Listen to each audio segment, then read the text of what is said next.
Hypocrisy.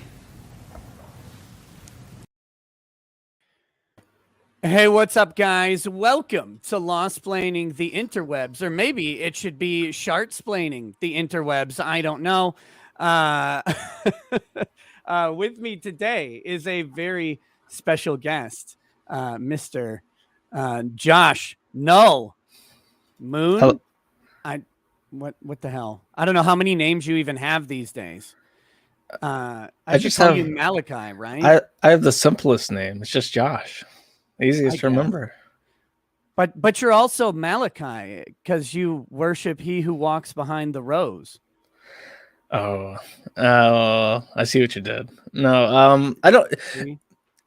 The whole shart thing blowing up is exactly like the corn joke, and I have my theories as to why, but I'll save that for a bit. Yeah, we've gotta get into this. So last night I tried to do this stream, and I sent you a really late invite, but of course it doesn't work because of the time difference, which is fine. Yeah, you sent that to me at like 6 a.m. I woke up to it and I'm like, oops. Yeah, but I mean that works out because you got fucked over anyways by Spectrum. Yeah, completely ruined by internet autism. So that was fun. But I was going through Ralph's complete spurg out, and I'm just baffled. Still, I'm baffled. All of this over like the most weak sauce commentary on him farting on stream. Okay, I'll just explain what I think about that.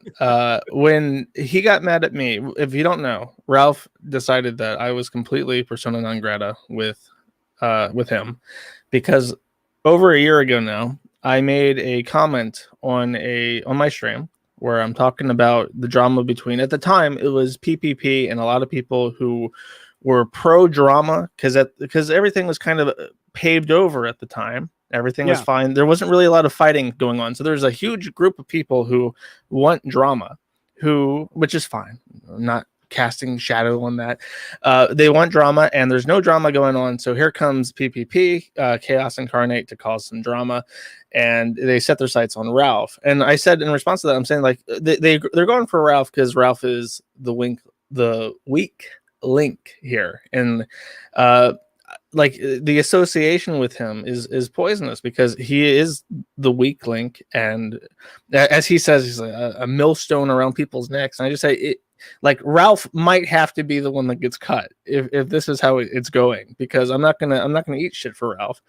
And I pose this as a joke about he has to be sacrificed to the corn, and he really blows up about this, about me even hypothesizing that he might be the weak link. And the reason why is not just that it's a joke at his expense. It is on its face a very weak reason to be upset. But like with this, he had a list of grievances with me that already existed that he couldn't bitch about. Like in my case, it would be his thread. He wanted the thread to be more favorable to him, and he thought that being friendly towards me would result in that happening. And when it didn't happen, he became more and more upset. But he couldn't just say that, like, I really hate that fucking thread. I wish you just delete it and ban all the A-logs. Like, he can't say that because it'll make him look, groveling. So when the corn thing happened, he just used that as his reason to be upset. And in your case, it's not standing up for him enough, letting me on your podcast, especially that. It's like, why haven't you cut this guy out?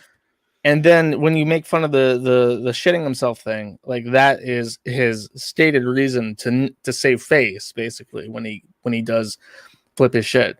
And that's because he cannot handle being the joke. It's not even like that he has super thin skin. He does, but very specifically, he cannot handle being laughed at. It triggers him in a like literal sense. Like I think he has some sort of trauma where if you laugh at Ethan Ralph, he cannot deal with it. It breaks him, and he has a psychotic break. Is it a childhood trauma where when you laugh at Ethan Ralph, like puppies around him mysteriously die? Is that? Is that Something one of like them? that. I legit believe, because he keeps saying that I've been molested now, which is super weird. I have no like childhood traumas, but he says like, oh, you have a What weird about voice. adulthood traumas? All my own doing. I can't get mad at anyone for that. But no, I think that something happened to him as a kid, and then he became a fat kid, and I think he got teased, and now it's like he accuses other people of being molested, and if you tease him, he goes like ape shit at you, and I think that's just totally overcompensating for being a victim as a child. It's such a weird thing because I mean that's his half of his career. I shouldn't say his whole career, right? He does the commentary or whatever, the right wing commentary, which is fine. He does that. He actually pulls very interesting guests like for his show size, which is commendable. But the the other half of it is like screaming and making fun of people and dumping on them when they do something dumb. And so then to have it reversed where like he can't take any joke is insane. And you're right, because I've seen the laundry list of sins that he's like laid out against me, and I know that this is only a partial list, just what he's made public. But it's weird to me because now he's doing all the things that he's had 2 years to bring up to me, and never, well, 2.5, I guess, 2.5 years to bring up to me, and never has once mentioned it. In fact, like he brings up the Vic stuff as if he knew all the time it was never going to work, and it's like Ralph has spoken positively to me about the Vic stuff in person several times. Like this is, this is not something that he was ever opposed to. But I guess Ralph lying shouldn't surprise anybody. Yeah, I mean, I can't even imagine what he would be saying about the Vic stuff. I guess you could talk about like Ty and his like relationship to you and say like, oh, that's like the angle. But I didn't. The thing that like I don't know how often I could say this. I didn't hire Ty. Vic hired Ty. Completely absent of. I mean, the only thing I did was said, "Here's a guy's phone number," because Vic asked me for a referral. I said, "Here's a guy's phone number in Texas who's handled all types of cases." And, they talked independent of me, and Vic hired Ty. Like I had no sway on it. If he had not hired Ty, it wouldn't have changed the GoFundMe in any way other than like there would have been maybe less interaction with his attorney, but that's it. So yeah. it's Well, based on the truth of convenience. Like I clearly lined everything up and arranged everything by holding the money over someone or whatever when it suits the narrative. yeah, but I mean, like, what I was going to say is just that I can't imagine what his angle is. I think a lot of people rooted for Vic because it's like, if you are being falsely accused of something, you should be able to take it to a court and say, like, my life is being destroyed because of these allegations, which are untrue. And you hope for the best. You hope for, whatever justice is to come about in that situation. So to backtrack it and say, like, oh, yeah, I knew he was fucked. What's even the point of trying? That's disingenuous. Nobody thinks that way. Yeah, it's insane. And the other stuff. So I'm going to need your help filling in the blanks on some of this stuff because apparently I've done Before we even do that, I think we should explain who Ralph is, because I don't think in your audience in particular, it's been so long since like Dick and Ralph were like frequent guests of your streams. It might be a good idea just to tell people in broad terms who he is so that they have an idea. That would be good. Should I start telling what I like know about Ralph and then you fill in the rest? I would love for you to try and make a Wikipedia intro paragraph for Ralph. I want to hear your take on that. Okay, so Ethan Oliver Ralph is the founder of something called the Ralph Retort, which is an online blog of sorts that was purportedly covering news stories, which was, I believe, he was even published in a couple prominent papers, right? Like something like Washington Post may have published a Ralph piece or two at some point. Yeah, I don't remember. Well, his height was Ralph basically got his start during Gamergate, and he started doing an internet show on YouTube talking to like e-celebs, and e-celebs would like fight each other on his podcast, and he would moderate it, and it peaked I can't remember what year. I think like 2018, December 2018, where he did a Yep. charity podcast called The Heel Stream, where he, Medicare, Dick Masterson, a bunch of other people, like Harmful Opinions, I think was there. I think I was Mumkey there. Jones. Yeah, you showed up. I showed up. Mumkey Jones showed up. Sam And Hyde made an appearance. he did. He briefly called in, and all these people showed up, and it was like divided into two halves. The first 3 hours was not a joke, unironic Holocaust debate. The second 3 hours was like comedian internet people bullying a woman who took colloidal silver and had a blue vagina. That was the stream. It raised $20,000 for St. Jude's, and Right Wing Watch said YouTube is hosting Holocaust debate charity streams, and as a result, Ralph basically lost everything, and he's been kicked platform to platform ever since. Yes. And as his resources and pool has kind of drevved up, he's become more and more of like a cornered animal. And I liked Ralph. I liked his show, and he had this motto that anything could happen on the kill stream. And it was a thing where like you could tune in, and the weirdest shit would happen. Boogie would show up and start defending Nazis and call himself a dire wolf, and it's like, what the fuck happens on this program? And it was great. And Ralph was at the heart of it, and something fucking happened, and he's just become like a completely different person. I spoke to him for like 3 minutes yesterday. He invited me onto his show, yelled over me, hung up on me. I saw. It's like a completely different person. Like I've never met this guy. I've never had an interaction with whoever the fuck this guy is that's calling himself Ethan Ralph is. Like I don't know him. So that's the thing. And if you don't know who I am, my name is Josh. I run the Kiwi Farms, and I have been declared Ralph's sort of like arch nemesis for like the last year, because he desperately wants to see me dead or in jail, and he wants to see my site pulled limb from limb and scattered to the winds. That's what he wants. Well, you are already dead to your entire family. I learned that. Yesterday. Apparently, yes.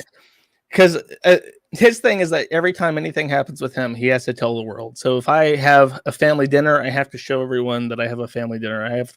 If I call someone like my mom and talk to her, I have to tell people that. I can't keep two different lives. I can't keep personal and internet shit separate. I have to tell people. Yes, of course.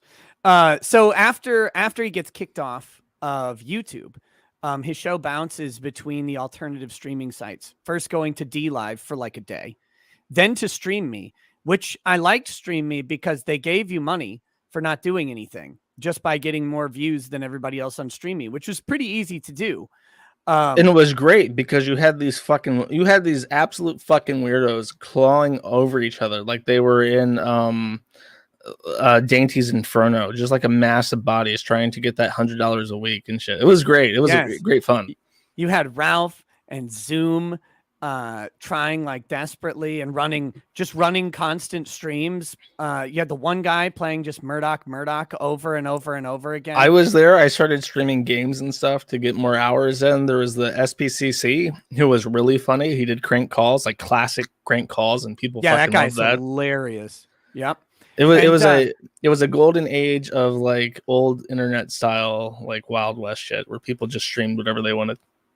And then it turned out that Stream Me stole their streaming code from someone else, and so that whole website got shut down. Then Ralph went back to DLive until DLive couldn't countenance him anymore, and so they eventually unpersoned Ralph. And then, which I disagreed with all of this, by the way. And said that, it was shitty that Ralph got deplatformed. In fact, I think I was the only YouTube show that had Ralph on after the kill stream got kicked off of YouTube. Then he went to, but after DLive, was that when he went to Trovo? DLive kicked him off, and actually I don't even know what happened with DLive. I think he did get banned. There was after January, actually it was after January 6th, because Nick Fuentes and all the Groiper people were on DLive, and then after January 6th there was this inquisition, like, why the fuck do you have these people instigating riots and treason and shit at the Capitol? So they're like, oh shit, we'll ban all of them, we're sorry, we didn't do anything. And so those people then skipped over to Trovo. I think that was the time where Nick Fuentes moved over to his own thing. And then while Ralph was on Trovo, I think he started to set up with Secure Server, where he just paywalls all his streams. And that was around the time he also started leaning more heavily on Odyssey, which is what he's Right. on now. Yes, and so now he's over on Odyssey, and he's rebuilding his platform, which is good, I guess. And but he's got this list. He's got a list, and it comes up whenever someone wrongs him, and he has the list of grievances. Right? He's like a dwarf in more ways than one. Like Warhammer 40 or Warhammer dwarves have a book of grudges. Oh, And I'm glad you grudges. explained that to me. I was very lost. Well, I mean, he's also fucking short, but I was being like the Warhammer dwarves have a book of grudges, and they have to check like they will go on death quests to check off to rectify the the grudges in the long I did run. not know that. Yeah, well, why would you? I mean, it doesn't sound like Ralph. He doesn't forget. He checks that fucking list. He has. If you wrong him, he'll keep that. He brags about this. Like, if you fucking do anything to me, I'll never forget it, motherfucker, and I'll get my fucking comeuppance. Yeah, and I mean, it's interesting to find out like all the things I've done that I mean, I don't even remember any of this stuff because I've I talk so much every day that it's hard to remember like the one thing you said out of a multi-hour stream 9 months ago. But apparently I called his new wife a pedophile. And I've been racking my brain trying to figure out when that would have happened because most of the time I don't even know like who his wife is. Is his wife Digibro's ex? Yes. He had an affair with this is a real fucked up story. When Faith was pregnant with his unborn child at the time, he had an affair with May, who was cheating on Digibro, and May was a lolicon. And I think it was after the fucking falling out with Dick. You said something in response to like a super chat, which is always what happens. You reply to a fucking super chat and someone gets angry at your reply to that super chat. But you said something like, I'll put it this way, I wouldn't let May watch my kids. And that's all you said. And then I guess you forgot about that because it's been years since that happened. And you see May and Ralph had a thing. And according to him, you walk right up to May and go, hey, May, it's nice to meet you or something. And that to him, that was two-faced. That was duplicitous as fuck. It's amazing that you can be cordial to people. Like, I mean, just general politeness. The best part is like, I at the time, I don't think I would have even known who that was. But if I remember right, Digibro very proudly professed on Dick's show years and years ago that that he and his wife, who would be May, or he and his girlfriend or wife or whatever, like to watch cartoons of children getting fucked. Yeah, that's pretty much the exact like that. Yeah, I mean, word for word. There's a whole like song about it. It became a big part of the Dick Show lore. It's why I was immediately like, okay, it's Hardman working hard. They made a song called the Lolicon as opposed to Lolicon, like a scam. And it has that quote, and he just opens up and he says, like, yeah, I want to see kids getting fucked, Dick. That's what I am. And then he goes on to say, like, if I don't do my Ralph voice, if I don't defend drawings of little kids getting fucked, and civil rights is on attack, and everyone's going to lose their shit, and we're all going to be censored forever. Like that was his whole. That's his whole shtick. Is that? And May was not like an innocent bystander in this. There's a video of her pointing to like a 12-year-old character on her wall that she hangs. Like I say, she likes to hang these posters of Lolicon over her bed like a pedophile dream catcher, and she points to this poster and she says, "This is what I'm into," pointing at. Yeah, and it's just like, okay, like I get it, and it's completely fair to say that you wouldn't trust that kind of person with your fucking kids. Like, obviously, it would be reckless endangerment to trust someone, to trust Digibro with your fucking kids. But he's taking it way farther than it even matters. I wouldn't trust anybody on the internet watching my kids. I don't trust people in my town watching my kids. The list of people who watch our kids are people who are either family that we also trust because we have family members that we would not let watch our kids, and and the other people that are people that we have interviewed thoroughly or know extremely well. Like we are hermit people. So like one, I wouldn't let her watch my kids, but two, I also, even without all the lolly stuff, I wouldn't let her watch my kids because why would I? That's a weird thing. Someone asked me the other day if I would let Dick Masterson watch my kids. Well, no. It has nothing to do with who Dick Masterson is. I mean, people can make up their minds about that on their own, but I wouldn't let Dick watch my kids either because why would anybody, why would I do that? Dick's family trusts him to watch his nephew, and that's fine. But I don't know Dick that well. Well, you want to know what the best thing about May is? Yeah, what's that? She's pregnant. Yes, I have heard this. number two, and you know what? I can't even be mad at Ralph. This is entirely my own fault, not in that way. I wrote an article on my forum like 2 years ago. And I made a general statement like, I'm turning like 28 this year or 27. I don't know when I wrote it exactly, but I said like I'm on the downhill of 20s at this point. I'm going to be turning 30 very soon, sooner rather than later. And I'm looking at the forum and it's like I have to figure out a way to make the site profitable. I have to figure out a way if I can integrate the site into the long-term future that I have for myself. And my plans for my life, and that involves having kids. And I explained it kind of in brief that I think that I have a very Darwinian sense of what the meaning of life is. I think that we are put on earth to reproduce. We're meant to have kids. I agree. That's my post. And that's why I said, this is where I'm at. This is how I'm feeling. I'm letting you guys know because I will be trying to monetize the site in the near future to try and make the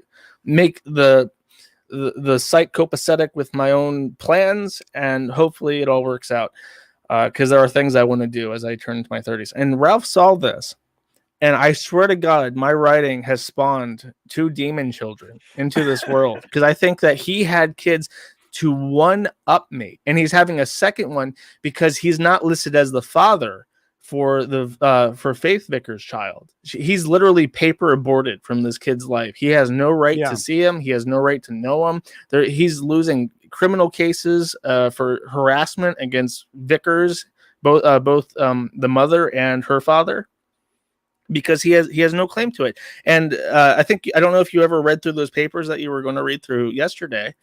I didn't get to them because of the internet crapping out. The best line in that is that Matthew Vickers says that not only is Ralph not the father, but he's making no effort to become the father. In the 2 years after the baby is born, you can say that you're the father and it's treated as a clerical error, right? Because it's just, I'm the father, and you just submit a DNA sample and boom, you're the father, no problem.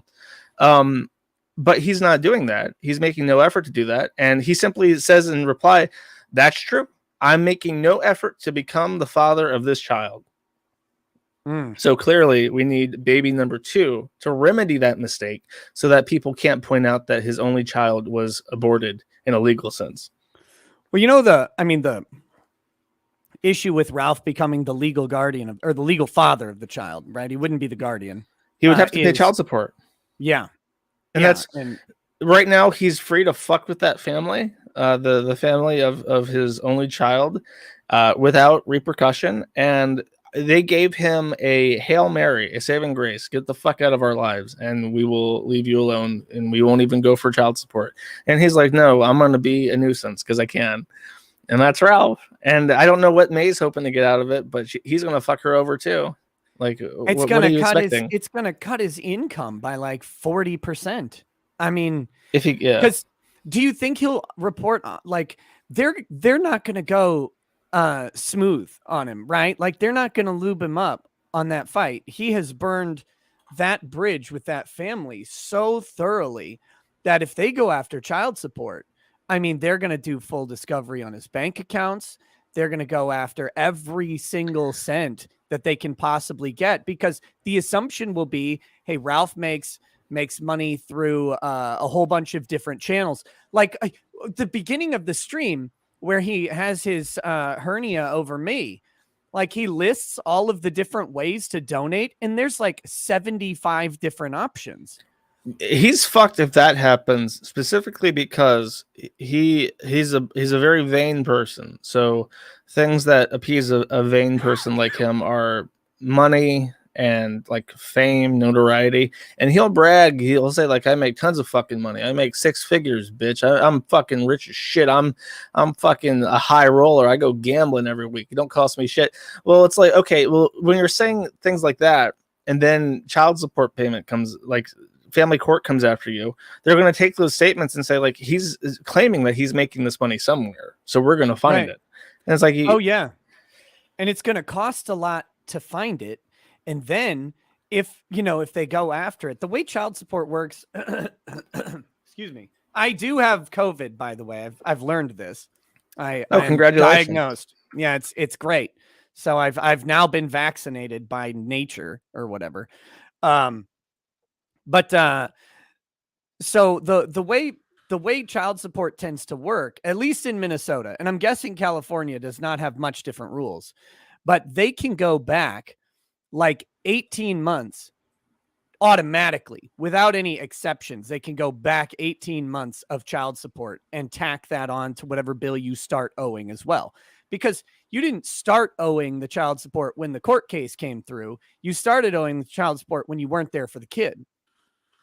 And so if Ralph tries to become the father and then they go after him for child support, they're going to get to, it was a clerical error that he wasn't listed as the father before, but you weren't around also. So you were the father back then. It's not like you magically became it now. And so we're going to go after you on all of this back money. And yeah, with that's what I was thinking. Would he be dumb enough to lie about his income in the, like, look at how much I make, because he'd be afraid that the Kiwi Farms would make fun of how little he makes on his show when it came through Discovery, because he's been talking for years about how much he makes. Yeah, that's a good question. I think that when it comes to the law, I think he will tell the truth. I think he's afraid of going back to jail. And the thing is that what matters is how he looks to his audience, I think, more than anything. So he'll report truthfully to the court, like, I made, $24,000 last year. But then when it comes to his audience, he'll still talk a big talk, because they'll believe anything they say. Like, his audience, I don't know what the fuck is wrong with those people, but the people who have stayed by him through all this shit that he's done are now like some sort of, like, I can't say subhuman on YouTube because that's dehumanizing. That's against the TOS. I'm trying to think of a good word. They're different folk. They're different breed, and it's almost impressive. Yeah, it's an interesting thing to see different audiences. The Killstream audience has always been kind of a weird enigma to me, but they never liked me because I'm a Jew, apparently.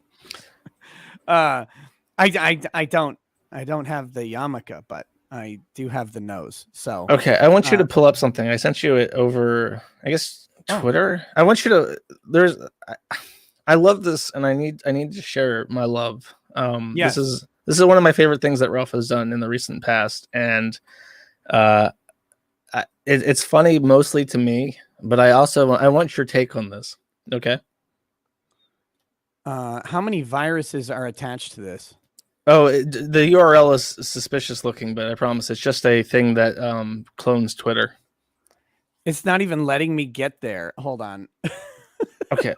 I can't link you his actual Twitter because he's blocked you. Here, yeah, I'll send you the picture. I'll send you the picture. How do or I send me the link. Picture? I can incognito it. Okay, I can do that. One sec.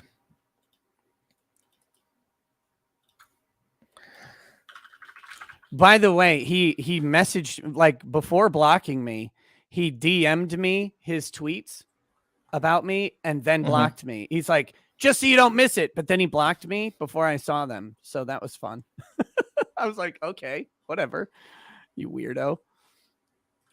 Oh yeah, no, he's super weird on Twitter. I don't know what fucking game he plays on Twitter, but I have to remind everybody, this is going to bear repeating a couple times during the stream. All of this started because Ralph farted. Oh yeah, Ralph shit himself, and I think it's a weird thing to get upset about. His he did like a 24-hour show. He got banned off Trovo, and when he gets banned off stuff, his fans give him a lot of money. So he's like, oh, this is a great excuse to do a 24-hour stream. He invited a couple people, like Nick Fuentes came on for an hour, Dick came on for an hour, Vito came on for an hour. Did Dick actually go on? He was invited. I don't know if he went I on. know I didn't. I know he was invited, but I thought Well, I read, and I don't know. I thought I this read is that why he it's didn't make offensive it. to him, because he did this whole thing and he thinks like, fuck, I'm such an entertainer. And then the only thing that I've seen clipped or discussed in the entire 24 hours is the clip where he shits himself live on air and then stews in it for another 10 hours. That's the only thing that I have seen anyone talk about, is the shart. So he's sitting back thinking, I blew those fucking haters out the fucking water. And then all anyone's discussing is how he crapped his briefs. Okay, pull up the top right picture. You see, I want you to guess how much he paid for that steak. So this is in Vegas. Yes. It's a bone-in ribeye. I don't know. $48. No, higher. Really? Yes. $75. Higher.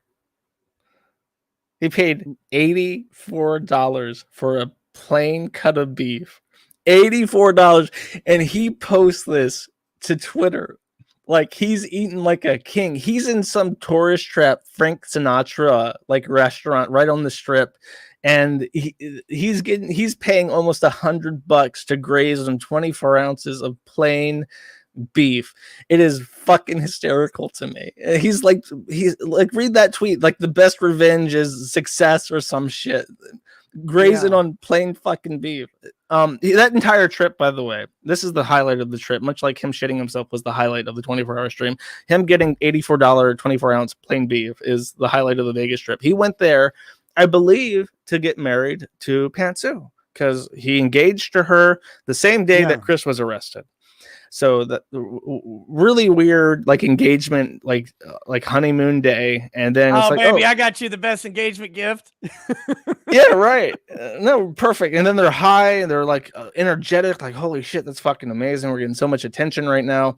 Let's go to Vegas. Let's have a party. Let's get Dick involved. Let's do all this. Let's invite all these fucking people to go to Vegas, and we'll get engaged, proper Las Vegas style drive-through wedding, right? Nobody shows up. Dick, for whatever reason, live streams him going to Vegas. No peep of him when he arrives. There is no picture of him and Ralph together, and there's no stream of him driving back. And he went back like 2 days later, and Ralph went there a week before Pantsu was there. So he was alone in Vegas with one of his female fans for a week. And then the week with Pantsu comes up, and all that's there is like the plain beef pick, and that's it. And then they didn't get married, and then they drove back to Virginia. So I'm thinking, like, what the fuck happened during this vacation where this huge like bachelor party completely dissolves into the ether, and they don't even get married at the end of it? Yeah, that's a weird thing. I mean, I'm trying to think if I've ever paid. I've paid close to that much for like a Wagyu. What was it? But it still wasn't $84. Like, it's a Wagyu strip steak I had. Yeah, that's right. It was at Butcher in the Boar in Minneapolis. But I think that was like $60. Oh, and he fucking buys a Louis Vuitton man purse. It's like the size of like a kid's lunchbox, and he's walking around. He's got like a very unfortunate body shape because he's like 5'1" and he's like 260. Right. Well, he's shaped like a barrel on stilts. And he's walking around Vegas with this fucking man purse strapped to him like a backpack. And it's just like the most ridiculous fucking thing ever. And he brags about that. Like, I paid $1,000 for this Louis Vuitton man purse. And I thought for sure, because that man purse disappeared in subsequent pictures, I thought for sure he sold that fucking thing back, or he pawned it or something for half its value. But no, now he wears it on the reg. He wore it to some speech he did in like West Virginia and shit. And it's like, so now he has to commit to it. I made fun of the man purse, so he has to commit to that fucking man purse. It's great. You can bully him into doing anything you want. There's an expression that floats around the Kiwi farms that I haven't seen since high school, and it starts with a W and ends with ger, right? Oh, for sure. Definitely. Does he not realize that Louis Vuitton exists to scam two classes of people out of all of their money? Women and black men. Like, that's like literally that's what Louis Vuitton exists to do. It's not made for fat Virginian rednecks. Yeah, no, it never was. it's not impressive to men either. Like No. literally nobody on this planet gives a fuck about your purse, your car, how much money you make. Nobody fucking cares, but it's all he talks about. That's like the weirdest thing. Why? Like, I mean, I can't. Why? Why would you spend $1,000 on a purse ever? I don't know, and I don't get it, especially for yourself. Like, maybe you're gonna buy a pantsuit, like the best purse she's ever gonna have. It's gonna last forever. He's gonna get, something like that. Maybe then I guess. You know what you could spend $1,000 on, Nick? Someone might really appreciate, might really hold sentimental value and last for decades even. I can think of lots of things, but what are you talking about? A wedding ring, because he bought a cheap piece of shit for like $250, and then he buys himself $1,000 man purse. But he got it from the Pawn Stars guys. I'm just kidding. Oh, That's fake news. I don't want to report fake news about Ralph. That was gotta distinguish.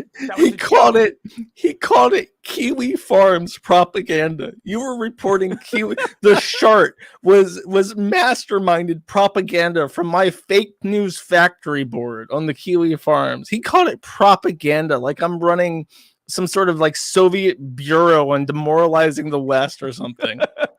But the funny thing is, even if it was fake, who cares? It would still have been funny. Like, if someone made a gif of me dropping a wet, greasy fart in the middle of a stream, that'd be funny. Someone probably has.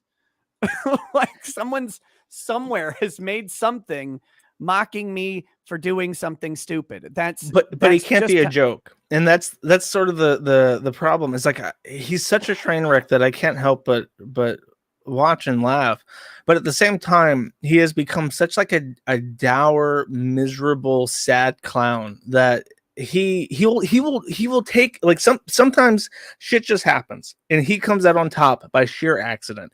Probabilistically, this will happen more than once, right, in his life. So like PPP and Surfer break up. His one of his least favorite people on the planet have their divorce, and it's a shit show, and it's funny. And then shit show. Literally. So he gets it, and then instead of like having a good time with it, laughing about it, having fun, he's like bragging like, I fucking outlived another. Kill stream always wins, baby. I'm Ethan fucking Ralph, the Kingmaker. Fuck you, bitch. It's like, yo, dude, this is silly. This is silliness. You should be laughing, haha, but he can't anymore. The joy and happiness in this man have been raped from him. Yeah, it's amazing because it's like DSP. He just keeps failing into success. Like some modicum of success, right? Not even, man. DSP has his core audience, and I don't know. I appreciate that, like, DSP can say like, oh, I like you guys. Thank you for paying my taxes. Thank you for enabling me to gamble all my money away on WWE. And he's still on YouTube. He's still monetized on shit. It's like DSP is sitting at a level higher than Ralph. His entire life is not a fucking shit show, like Ralph says at this point. Every sordid detail about the man is out there. Yeah, and the thing with, well, the only comparison I was drawing was that DSP just seems to outlive, his hate brigades. And, well, that's through sheer force of will. Ralph, right. This is what I say on the site, is that Ralph has set his lose conditions at being literally dead. As long as he can turn on a camera and put himself on the internet, the kill stream's alive, and he's still winning, baby. You better fucking believe it. He'll always be here. He's batting at the undefeated, still winning 2021. 1,000 to 1, baby. It's like, so as long as he's literally like, even if he has lost his limbs and the camera is hanging over his hospital gurney, as long as that camera's on and he's on the internet, he wins. And that is similar to DSP. DSP will keep trucking as long as he can. But it's like, that might not be the most prudent fucking thing to do at this point. And even then, I don't know what else he does. Yeah, exactly. Like, he tries to talk shit about my situation, but I'm not a felon. I contacted the U.S. Marshals recently to see if I have a warrant anywhere, and I'm pretty sure I don't at this point. So him saying that government, do you want to kill me? I FOIA'd the Marshals. Do you motherfuckers have something on me? I need to know. No, nothing that I know of. So it's like, I'm not wanted. I'm not a felon. I have my health. I have a little bit of money saved up. And it's like, if shit happens, if the government, if the CIA knocks down my door and says, close down the fucking website or we'll shoot you right now. It's like, okay, I guess I'm becoming a programmer again. I guess I'm going to make payroll software again. But what can Ralph do? He can't travel outside the country because he's a felon. He can't own a weapon because he's a felon. He can't get a job because he's a felon. He can't change his name because he's a felon. He has 2 kids at this point. Well, one and one on the way. It's like, if you woke up as him, what do? What's step 1 to unfucking that shit? It's a mess. It's a real Gordian knot. There's no way out. It's tough because I don't know. Does he have a degree in anything? No. Here's another thing. I didn't even mention this, but here's another way that everything is fucked. He went to college. He wanted to get a political science degree. He dropped out. He has 10K student debt, never paid a dime towards it. He has no credit. He can't buy a house. So his credit is fucking obliterated, and he has debt that he can't bankrupt out of for a degree he did not earn. Damn. That's a shame. Because at least if he had some sort of, college degree, he would have I don't know. It would help. You'd think. I mean, maybe not. I don't know. He could work construction, maybe. The Brody Bliss says, find the nearest firearm. You can't even shoot yourself because you're a felon. You can't get a gun to shoot yourself in the head with because you're a felon. You're fucked. You're going to have to tie a fucking noose that can hang Ralph. Good luck. Aw. It's not the noose that's the problem. It's the tree branch holding it. It's the rafters. He tries that shit, the roof's going to cave in. And then you got another fucking issue. You don't have a roof over your head. If he uses someone else's building, he'd get sued for destruction of property. Okay, so let's do this. Let's talk because I see people don't. I get a lot of shit on the forums, right? As everybody does. Everybody does. This is the funny thing about like Ralph thinking being friends with you is going to somehow make shit not happen on the forums for him or whatever. Because like. And he's not the first. He's not the first person to think that even if I wanted to, I describe the people on the forum as cats. I can I can throw a treat maybe and distract them, but like I can't herd the cats. They do what they want. They piss and shit all over the place. It's just what it is. Yeah. The thing is, if you read the right forum, like if you read the PPP forum, half of those people hate you, right? Like they hate you. Oh yeah, PPP's people don't like me a lot because they see me as like a head Janny, Janny incarnate. Well, you are the internet's Janny, of course. but that's my point though, is like there is no one safe on the forums. That's kind of why it exists in the way that it does. And so like thinking about it is silly, but I get a lot of shit on the forums because and this goes back to the PPP stream where people keep saying I lied about not knowing what was going on with Ralph. And it wasn't actually a lie. And their evidence is that the next day when I had Easy Peasy on, I explained in detail what was going on with Ralph. Well, yeah, I read the forums the next day. Like I read through to try and catch up on what was going on. Plus I had talked to PPP. Plus I think I had a live call with my Discord the next day to catch up on it too. But I don't actually follow the antics of Ethan Ralph. I do. It's a lot. It's a lot to keep up with. It's a ton. I check my thread all the time. I check the Weebwars thread a couple times, right? I check. What's a board? I guess you check the main thread, the mega thread. Yeah, the main 5,000 page one. Like every so often when I hear about something, I'll go and try to track through, but there's too much to keep up on.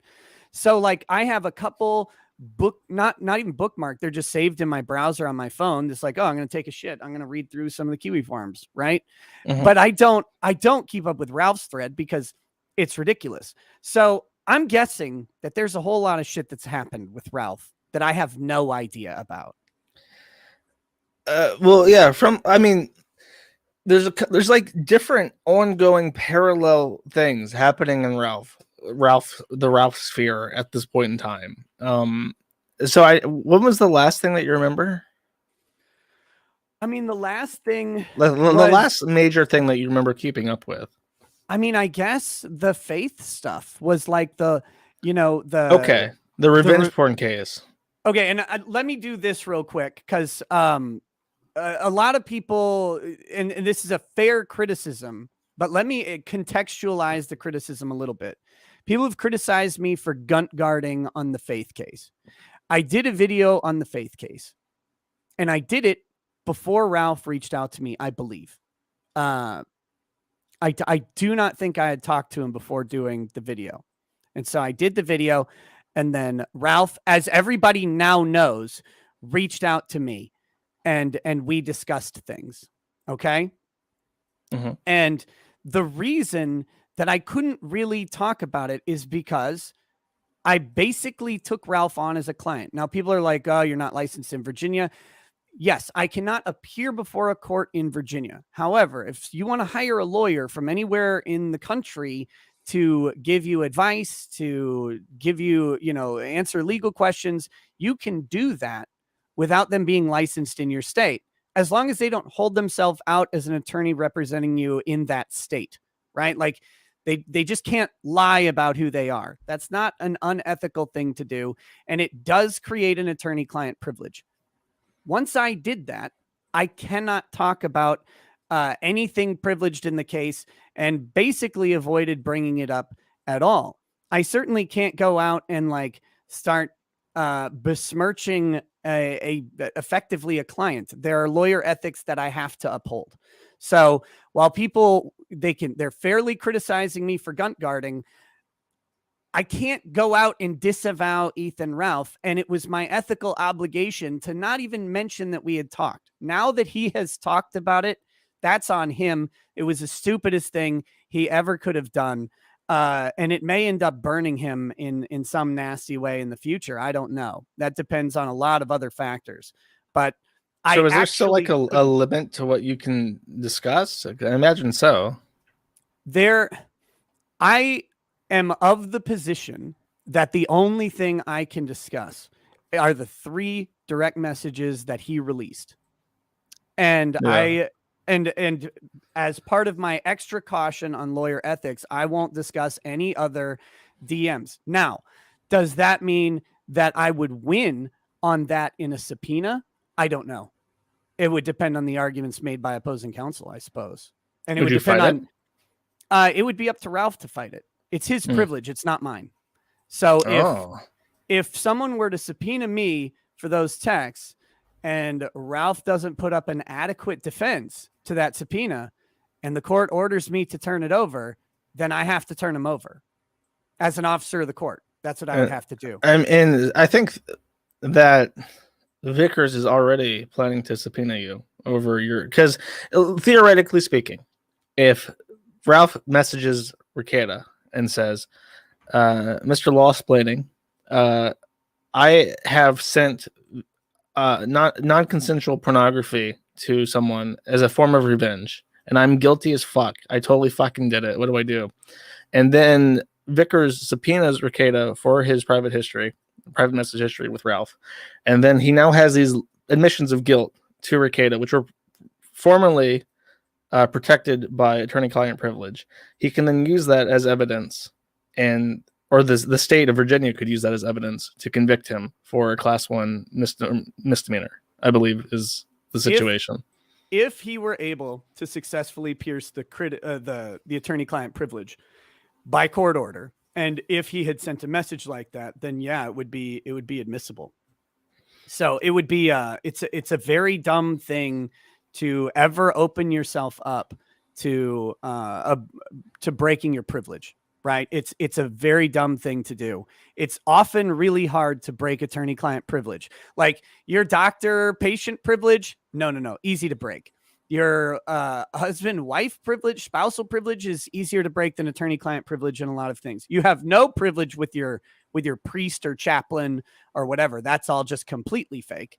But your attorney-client privilege is actually real. It's really hard to break. And one of the only ways you can do it is by disclosing those messages to a third party yourself. And then the question is the extent of how far that privilege goes. But See, I actually lost a bet.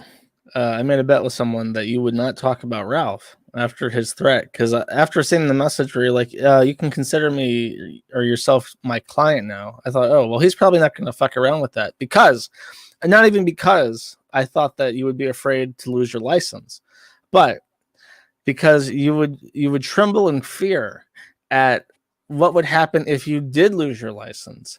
Hundreds of smug anime avatars on Twitter adding you, making fun of you. That is a fate worse than being disbarred. That is a fate worse than death. That is the ultimate punishment on this planet, on the mortal realm.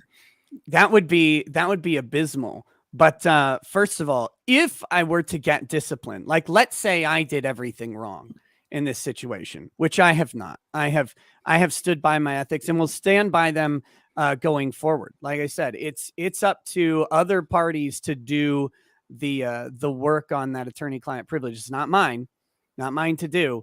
I will hold on to them as if they are not breached until the court orders me otherwise. But that being said, if I had done everything wrong and somehow got disciplined, I would not lose my license over this. I would maybe have to do some extra continuing legal education. Might have to like mentor with another attorney for 50 hours or something. Like these are the real, maybe you'd get a suspended license for 3 months or something. I mean, we're talking about Avenatti still has his law license, if I remember right. Like it's extremely hard to get disbarred. So on that note, do you think he's guilty of non-consensual dissemination of images in the first degree? I will not say what I think about his guilt or innocence, because the guilt or innocence on that thing, as I explained in the video, depends on multiple factors. It depends on if he actually released the tape. And then it second depends on the motive behind releasing the tape, right? That's the other part of the statute. Is there an intent to harass, coerce, or intimidate? And then the question is who that intent is targeting. So hypothetically, if Ralph released the tape, but he wasn't threatening to, or if he wasn't trying to harass, coerce, or intimidate Faith, then but he was on the other guy, does that fit the statute? And I don't know. That's what I'm saying. That's a legit legal question. Like the court has to decide. And that's one that I don't have the answer to. I know how I would write both sides of that argument, but yeah, it's a good question. I don't know. So can I say if he's guilty? No, I can't say if he's guilty. I will tell you who I does believe that he is guilty. Who's that? Ralph. Because Ralph sort of had a little bit of a Freudian slip about prison, and he went on this big diatribe about how they're trying to send me to prison and I might get 6 months or so, but I handle prison just fine. I got a big mouth. And I love that. That's like a direct quote that he said, I can handle anything in prison. I got a big mouth. And it's like, okay. Well, I don't think that sounds how you want it to sound, buddy. No. I got a big mouth and a loose anus. I'm ready for you. What a weird one. What a weird one to say. I have no idea how it's going to turn out. I always thought the prospects of prosecuting him on this were very low because it's a misdemeanor charge. And while it's easy to in internet court to like come up with a whole bunch of proof, like the cost of proving this stuff out in real court for the state is expensive, right? Like you have to either get an admission or you have to go through a lot of forensic data stuff, right? Like you have to verify the authenticity of the tape. You have to verify that it was, you have to prove beyond a reasonable doubt that he did the upload. Then you have to prove the intent. And without actual admissions to it, it's a really tough case to prove. So I didn't think they would ever charge it. And at first they didn't. Have they actually charged him?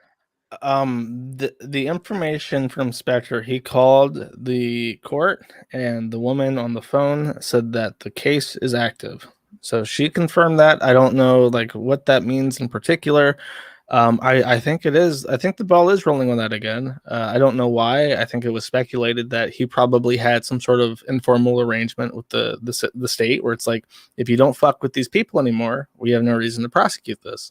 But then he has like temporary restraining orders from both Vickers, from both of the Vickers, both the mother of his child and her father, because he goes on his fucking podcast and talks shit about them and sends them nasty fucking emails and all sorts of shit. So they went to California family court and said, we have a DV, we have an issue with this guy and we need some protection from him, and they won.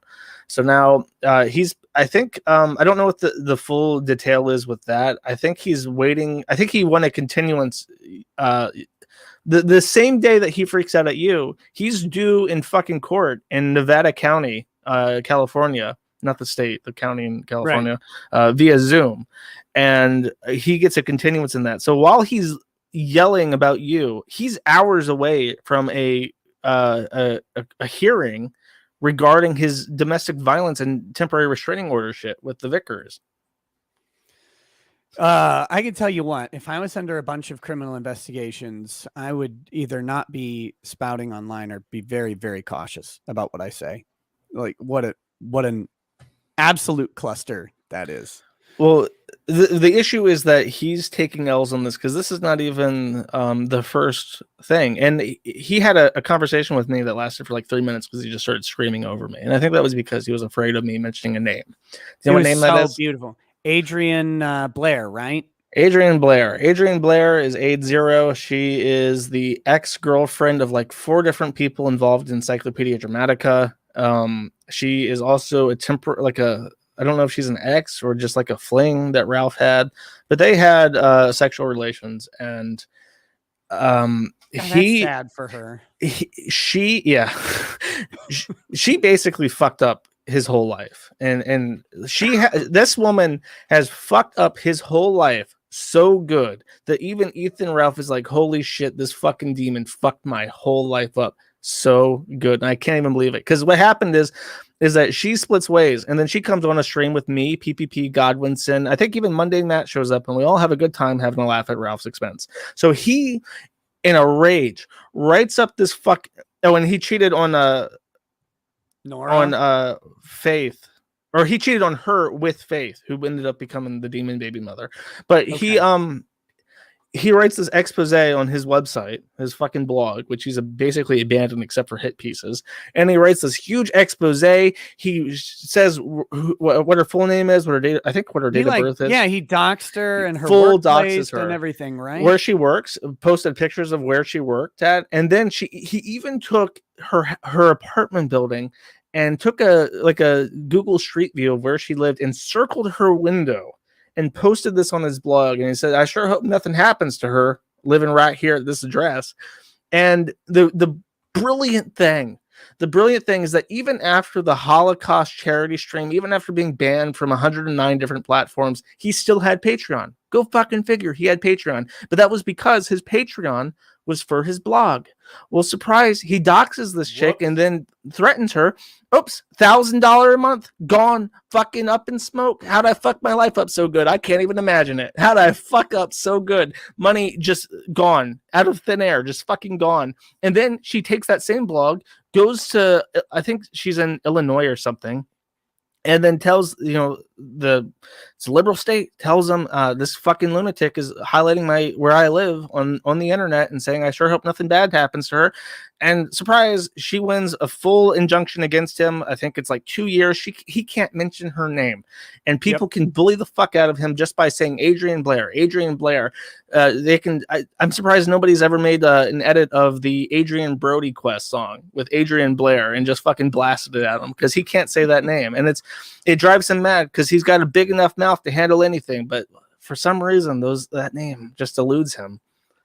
It's funny also because she likely can get that 2 years extended at least another 2 years without him even saying anything. If she just files like a simple motion, like extending restraining orders, especially for a woman who's been threatened by a fat redneck. Yeah, and he made a tweet or something. Somebody in my chat pointed this out, but he said I think it was Michigan, but he said something like, I'm gonna go to Michigan and do some shooting. Well, what a fucking idiot. He threatened, like, it's supposed to be like, I'm gonna go visit her house and I'm gonna do a live kill stream in front of her apartment. That's what he's saying literally, but he's using the word shooting in regards to this woman that he's had a domestic relationship with. And it's like, of course the courts are gonna fuck you, Ralph. Of course they're gonna fuck you. What you expect? Yeah, there's no that's a bad play. That's a bad play. Okay, so what happened since Faith gets pregnant. It's a disaster. She goes back home, has the baby, and that's like where I've left off. So what happens in the meanwhile? I know he gets almost married to Pantsu or whatever. I remember the fight between him and Riley. Yes. do I look 5'1", bitch? No. One of the greatest things ever caught on camera that wasn't like on Jerry Springer. That's a legit Jerry Springer fight. You expect people to jump up and start shouting Jerry and shit with the ding ding ding, and then the guys walking in to wrestle the midgets away from each other. Who was the chick that was there?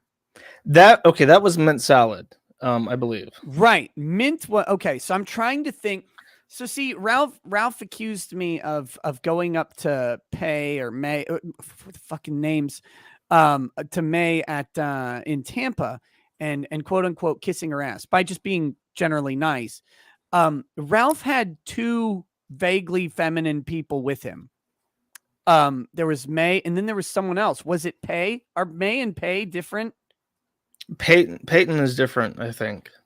Okay, and then Mint was also there because she was there with Dick and Riley. Yeah. Oh, Jesus Christ. Her story is really sad because she's like a furry artist. She called into the Dick show. Dick's advice to her was to part ways with her family. I think I don't know if they ended up in a relationship, but she ends up getting passed off to Riley.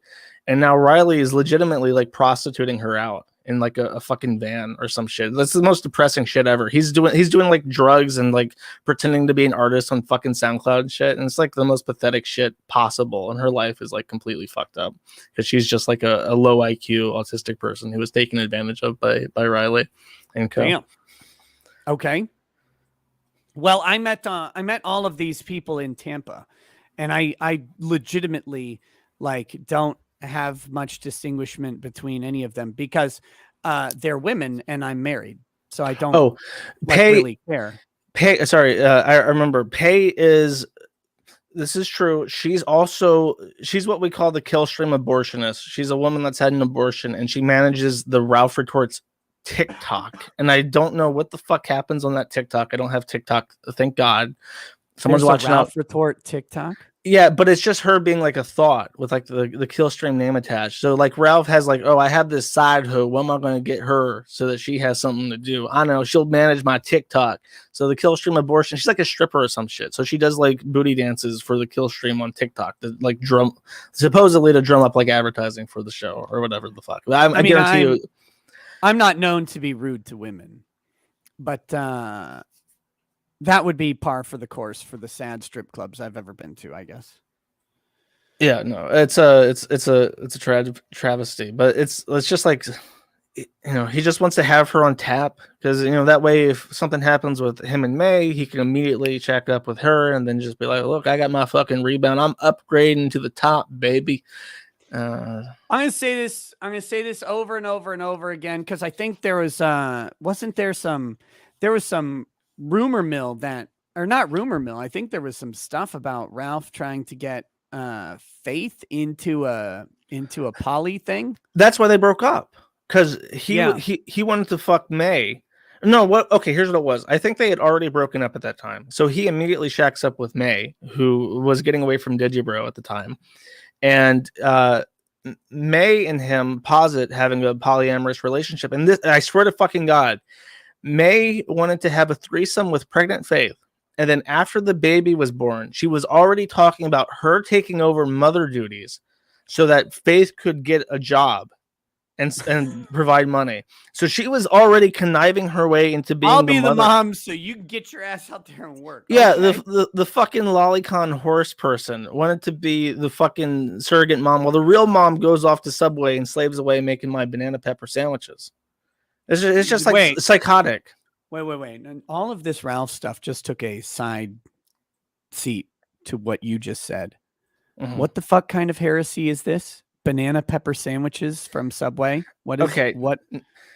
No, okay. I have a thing. I have a passion for sandwiches, and you just said something appalling, and I will not let this slide. It's What are it's you a spicy talking about? Italian with enough banana peppers on it to kill someone. That's what I like. Okay. That's No, actually acceptable. it's not just like bread with like a 1,000 slices of banana peppers on it. Look, I don't know what you do over in that weird third world country you're in.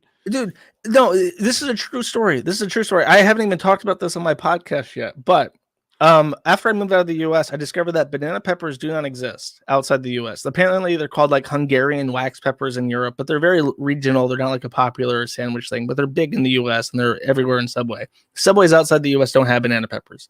So for years now, I have been deprived of banana peppers to the point where last year I hauled like 20 kilograms of horse shit up to my apartment and planted my own fucking banana peppers on my balcony. I pickled them using a recipe from one of my viewers' Polish Jewish grandmother's like pickling collection. And just this week, I have handmade bread and assembled my own Subway sandwich with my own pickled banana peppers so I could enjoy something that I've been missing for years. You're like Matt Damon in The Martian. Your fucking potatoes, except it's banana peppers, and you're home making bread like some sort of weird homeless savant. I just want some fucking banana peppers. I repurposed my balcony with horse manure to grow banana peppers. It's true. And in fact, I don't know if you know this, but in one of my spare pots, a pigeon laid an egg. A pair of eggs, and I allowed those pigeons to develop, and I took pictures of them all the step of the way, and they recently flew away. My baby pigeons. Oh, that's the most unfortunate thing I've heard today. That eclipses Ralph in ridiculousness right there, and I love it. I love every second of it. It's wholesome though. You're a man committed to a proper sandwich, and that is something I can respect you for. It was really good, by the way. I made my own Chipotle Southwest sauce and stuff. I bought a tin of peppers off Amazon. I whipped them up. And it was fucking great. It was a great sandwich. Kanju says better father than Ralph. God damn it. The names there was a big fat one, and usually when pigeons lay eggs, it's a pair, one's of each gender. So I called the big one Chantal and the little one Jeffrey Eggstein. Okay, that's funny, and that is wholesome. That is very, very wholesome. Okay. So what else have I missed on this story? And then, guys, I know a whole bunch of super chats have come in, and I've got the ones from yesterday. I want to make sure and respect Josh's time as much as possible, and I want to get all the Ralph stuff from him that we've got, and then he can stay at his leisure. But I want to get through, all of the corn, right? We want to eat the corn before we start burning the cobs for warmth. To be fair, corn harvest is like it's the old one, but it's better than a shart harvest. I'm just imagining like oil fields with like the wells spouting out like shit all over the place. And it's not as nice as the cornfields. No, I prefer. I should have titled this stream "Shuckin' and Jivin' with Josh," right? Like there just needs to be more corn jokes, but because it makes him so mad, and I don't get why it would make anybody mad. Like again, I know I've said this a million times, but it bewilders me how someone can go on the internet and expect to not be made fun of. Like you get made fun of making one tweet ever in your entire life. You make one tweet, so it's like lol retard, and that's like it's like, oh damn, that was my first experience with the internet, and I found out it was awful. That's how life goes. He's over time he has just become something's happened where he's really afraid of becoming like mundane Matt. So but he is like mundane Matt. Yeah, right? He just He's doesn't want shit. he never wants a bolder moment is the thing. He never wants a moment where he like, tucks his tail between his legs and says something embarrassing that people bully him for the rest of his life. So whenever he's confronted about anything, no matter how jocular, he will react in the most aggressively unpleasant way possible so that you can't clip that and call him a soy-filled bitch for like years, right? That's fear. He doesn't want to be laughed at. So it's important to make sure you laugh at him no matter what he says, because he has become the sad clown. And even though it's not, a lot of what he says is like super unpleasant, you have to have the perspective that it's a joke, that everything he does is just a joke now.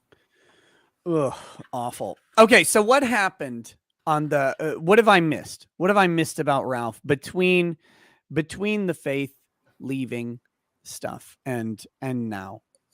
Brief timeline is just that the revenge porn stuff was resolved, I think, based he promised to leave them alone or something. He had the fight with Riley. He hooked up with May. He proposed to May, and then the same day the Christian stuff happened. Purely coincidental. Now this is like a fucking surreal moment for me, is that the Chris thing happens and it's like, holy shit, this guy fucked his mom. Like this guy who I built the entire community up around, fucked his mom, and now shit's just fucked. And it's unironically, it's grisly. And I don't know how you can ironically fuck your mom, but he did it unironically anyway. It's just a joke, bro. I did it, but it was totally to own the libs. Now Ralph hears about this, and of course he thinks, aha, this is it. This is my way of shutting down the Kiwi farms and getting Josh Moon arrested. Josh knew something about this. I don't know how, but I'll find out. So he finds out that Chris is actually in Virginia. He's like, holy shit, I'm going to go visit Chris.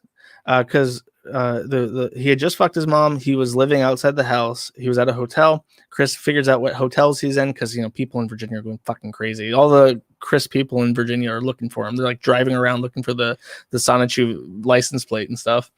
And didn't someone give him the hot tip that the arrest was happening? He went there, and then they tried to knock on the door, and the guy came up and was like, "Stop bothering people, go away." So he went to like a He like did an IP2 stream at like a empty mall, and he just kind of bumbled around for a bit and was like, oh, well, I tried my best to find Christian. I guess I'm going back home, y'all.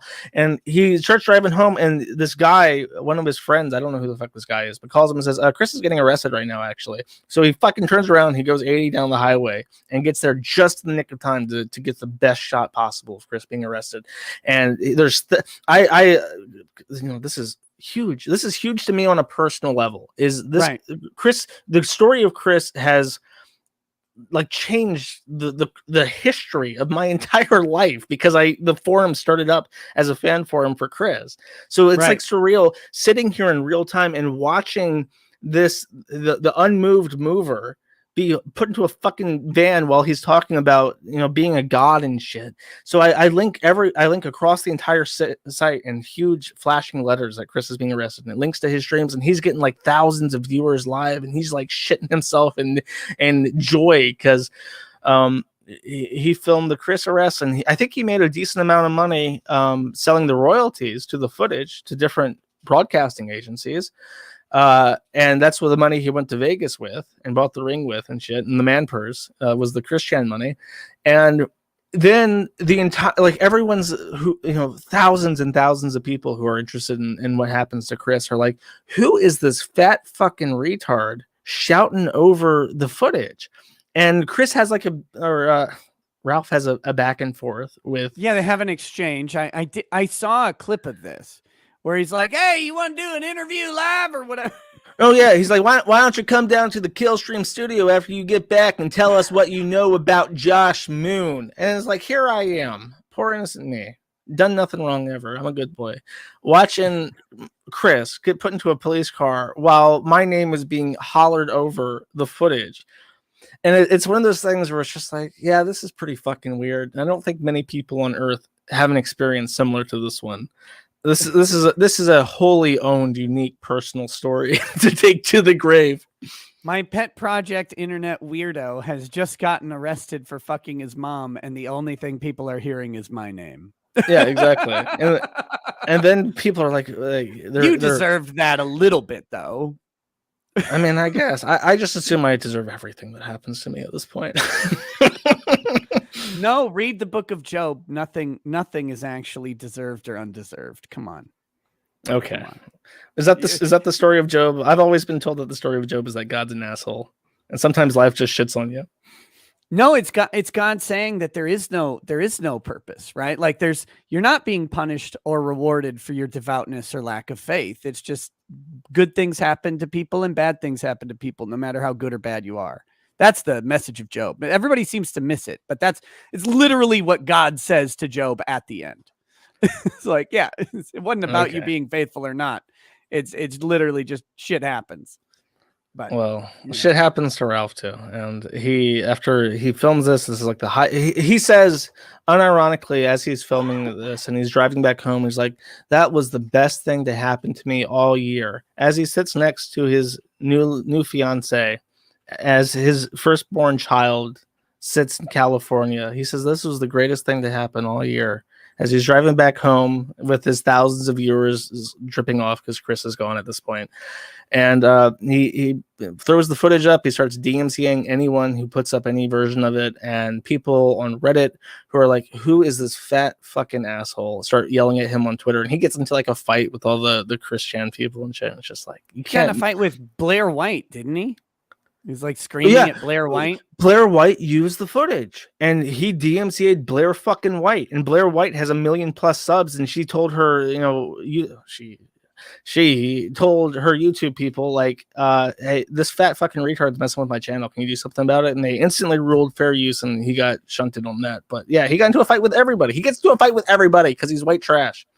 Because of course it's fair use. The only time you don't win fair use anymore when you fight it is, I mean, if you just literally upload the exact content with no edits of any kind and the exact title, or you're going against NBC or something like that. You're going against a major network partner of YouTube, because they, like, I got DMCA'd on the Olympics, which was absolute bullshit because I aired a 1-minute clip of a post-event interview. Blair used 10 seconds of the arrest.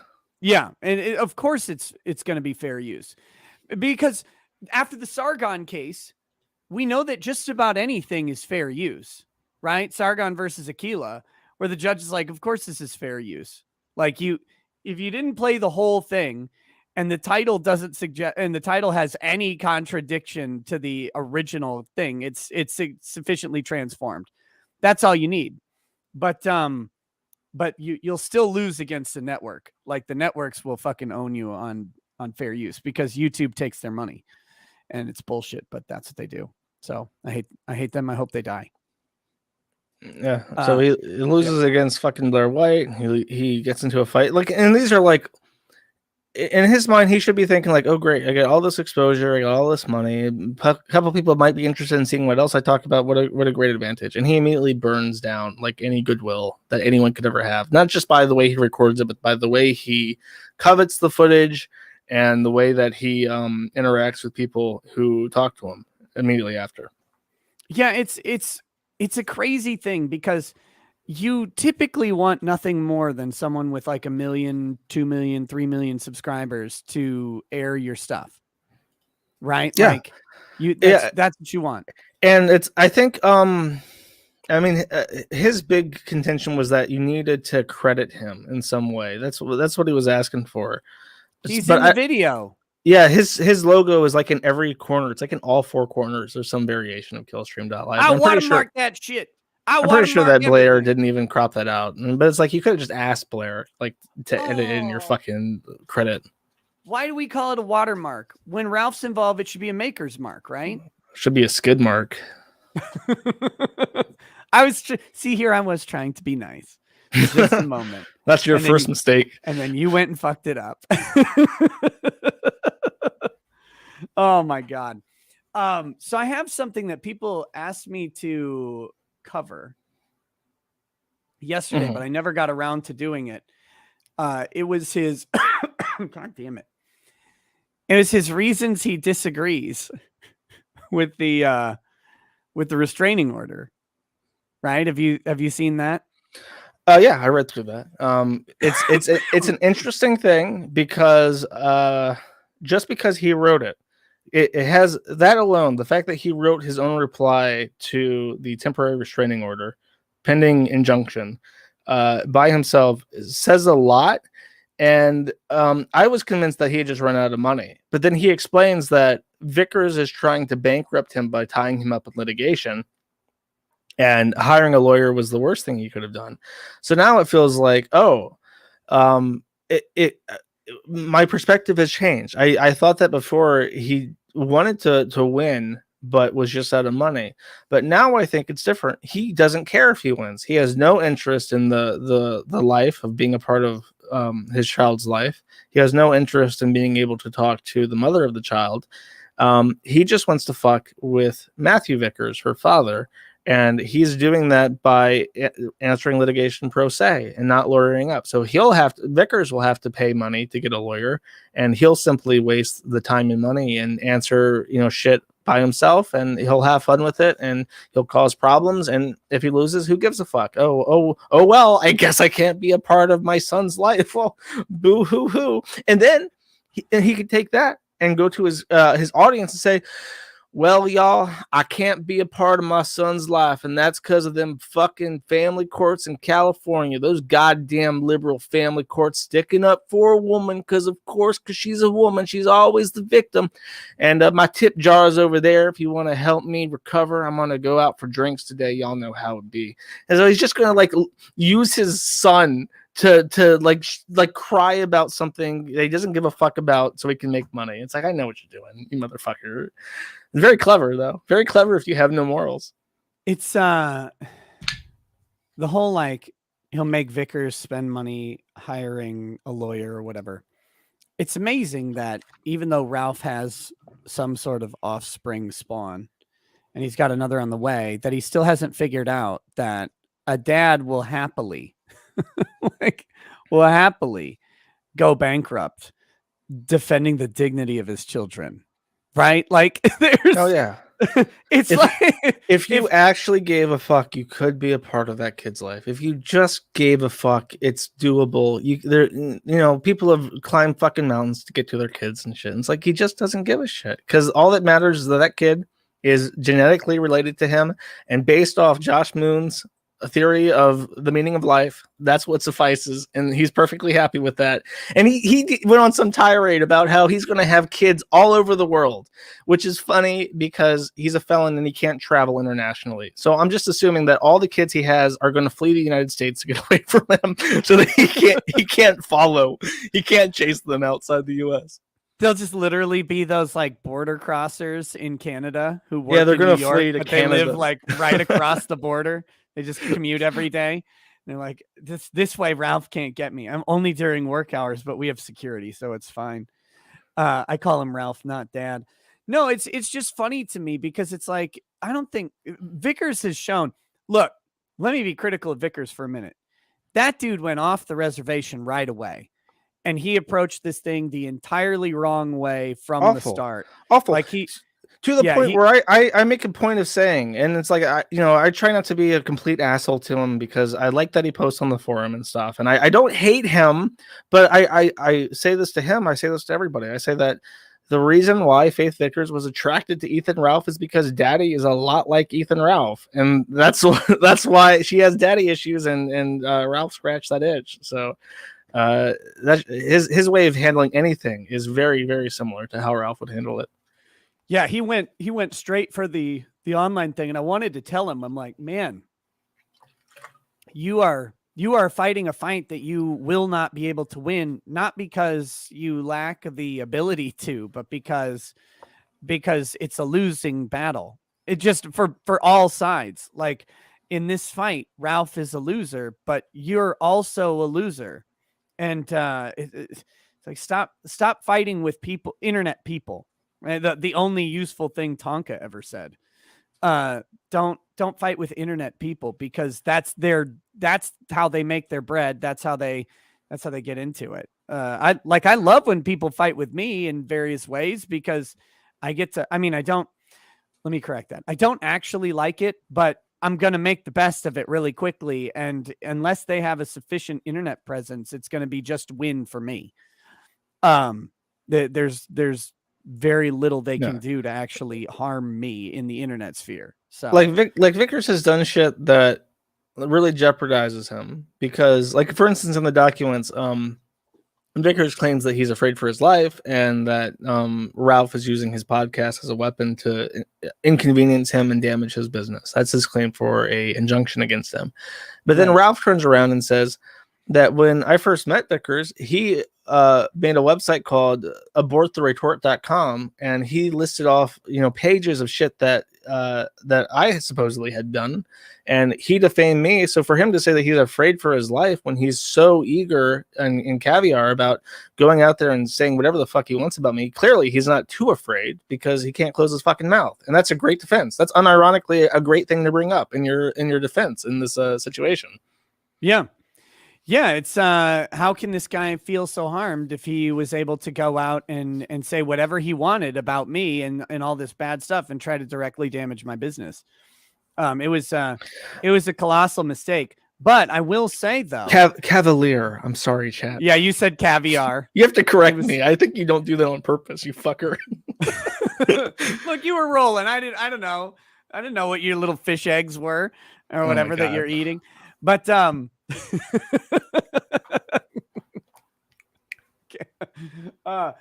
damn it. It's whale eggs, though. That's even worse. Because it's Ralph's eggs. No, so I wanted that reaction. Thank you. Yeah, the whole fuck, where was I going with this? Oh yeah, but the one thing I will say about Vickers is he was pretty clear up front that he was willing to spend basically an inordinate amount of money to burn Ralph to the ground. Like, and Ralph never understood that. And I hope that that's, I hope that that's something that changes in his life as he actually is around a kid of his, that he'll start to understand. Like, I mean, what are you going to do? Well, now's a good time to bring up a story that I think I'd be remiss not to bring up. Now that you've jogged my memory. Oh, I'm a jogger now. Real quick before you do you love now how Ethan Ralph of all people is calling me the blackface lawyer? Ethan Ralph. I mean, it's a good nickname, I guess. It is, but like he's known about it and embraced that forever. And he did the same shit about me. It's like he knew what people said about me, and then after he doesn't like me, he starts calling me like a pedophile, like constantly. It's like, oh, come on, dude. You didn't have a fucking issue with what people said about me before, but now that you don't like me, I'm suddenly a pedophile. Like, okay. I think that's being two-faced. He likes to call people duplicitous, but I'm pretty sure that's what that is. It's amazing. It's amazing. Oh, he also went to the FBI about me. I can't. Wait, Ralph Fed posted IRL about you? Yeah. I wanted to check if his license was in good status, and I asked for his social security number, and he went to the FBI to say that I committed identity fraud against him without any evidence that any of that was true. Oh, it was that, and after the secure server TV hack, where all his paypigs got doxed, that information ended up being shared on the forum via third-party services, and he said that I did it. So he went to the FBI and told the police that I hacked secure server to dox his paypigs. Well, did you? No. Keep denying it. Every time you deny it, it makes me more sure that you did it. Ralph has so many people that hate him and just want to, and not even who hate him, but who just want to fuck with him. And it becomes my problem because he tries to get whatever he can to stick to me. It's like, bro, I'm not the one hacking fucking secure server. I'm not the one calling up. For instance, the Vegas trip had a couple funny things in it. One of the funny things was that after it was immediately, I think he was just starting the trip when secure server got hacked and all the Killstream TV people, all his subscribers, his biggest fans got doxxed. It was right when he started. So he ignores it for a day, makes a bullshit statement before Secure Server even contacts anyone. And then some people who are not forum posters, I recognize their voices. They're people who just fucking hate Ralph and who have been trolling Ralph for years. Call up, just go down the list. Everyone subscribed to him on Secure Server. They go down the list, they call each and every one of them, and they start saying like, "Hi, my name is Joel Silverblatt, and I work at Secure Server, and I'd like to inform you that you got breached." Or my name is Joel Silverblatt, and I work at the Anti-Defamation League, and I'd like to ask you about why you give money to a known neo-Nazi white supremacist. Like that kind of trolling, crank calling shit.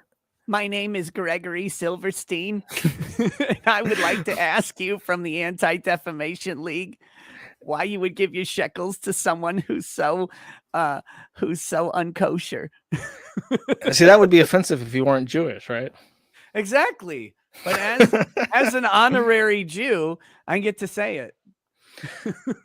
So they go down the list, and one of the people they call is this woman who's a diehard fan of Ralph, has been around for years, is a huge supporter of the show.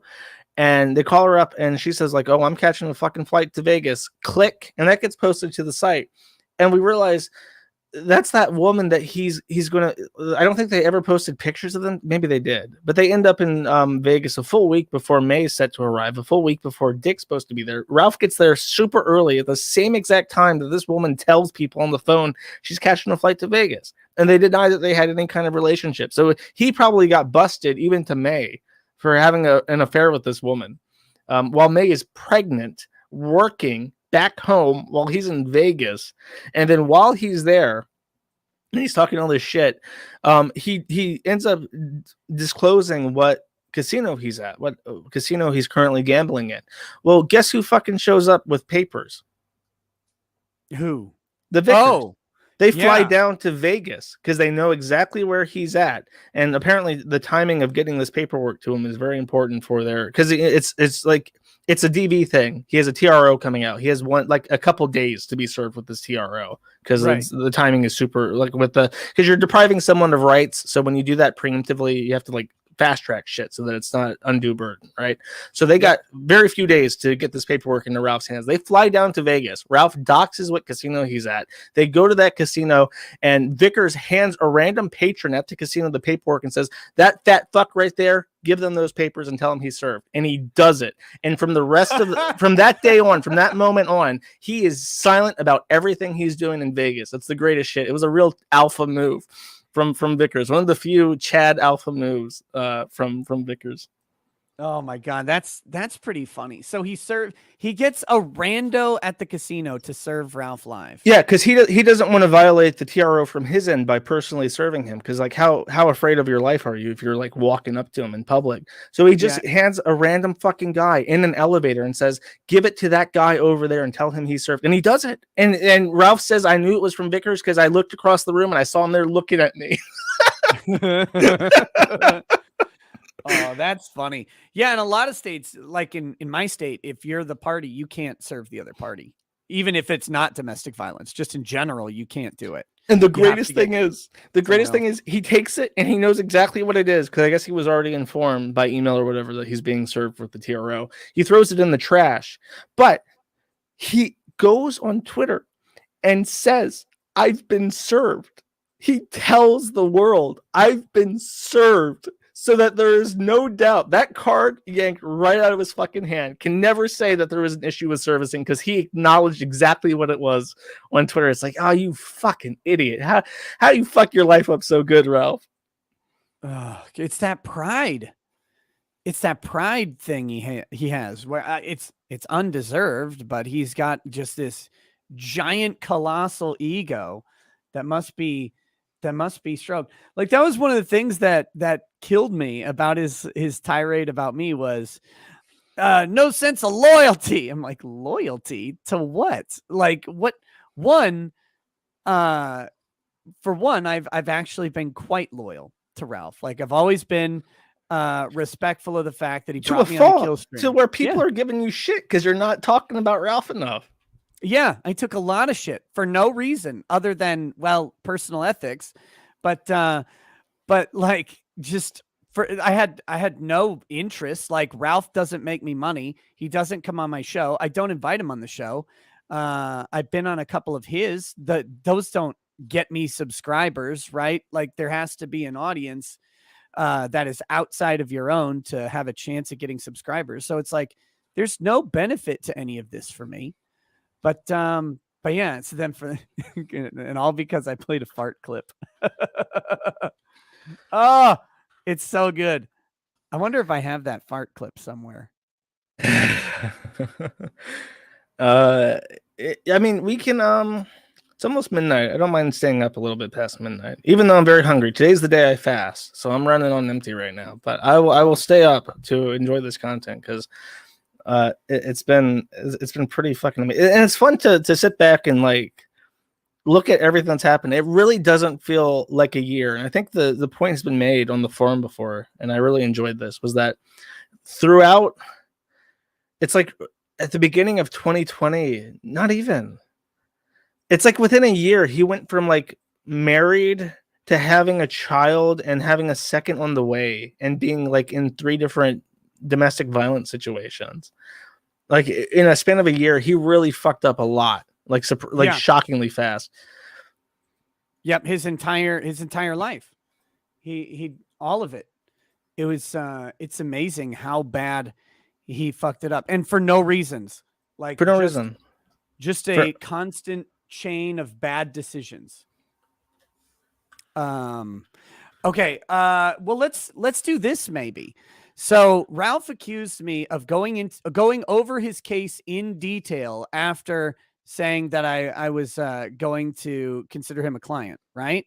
Mm-hmm. On the PPP stream. I actually have the entire section with PPP. Are you cool if we watch it? It's like 5 minutes long. Yeah, sure.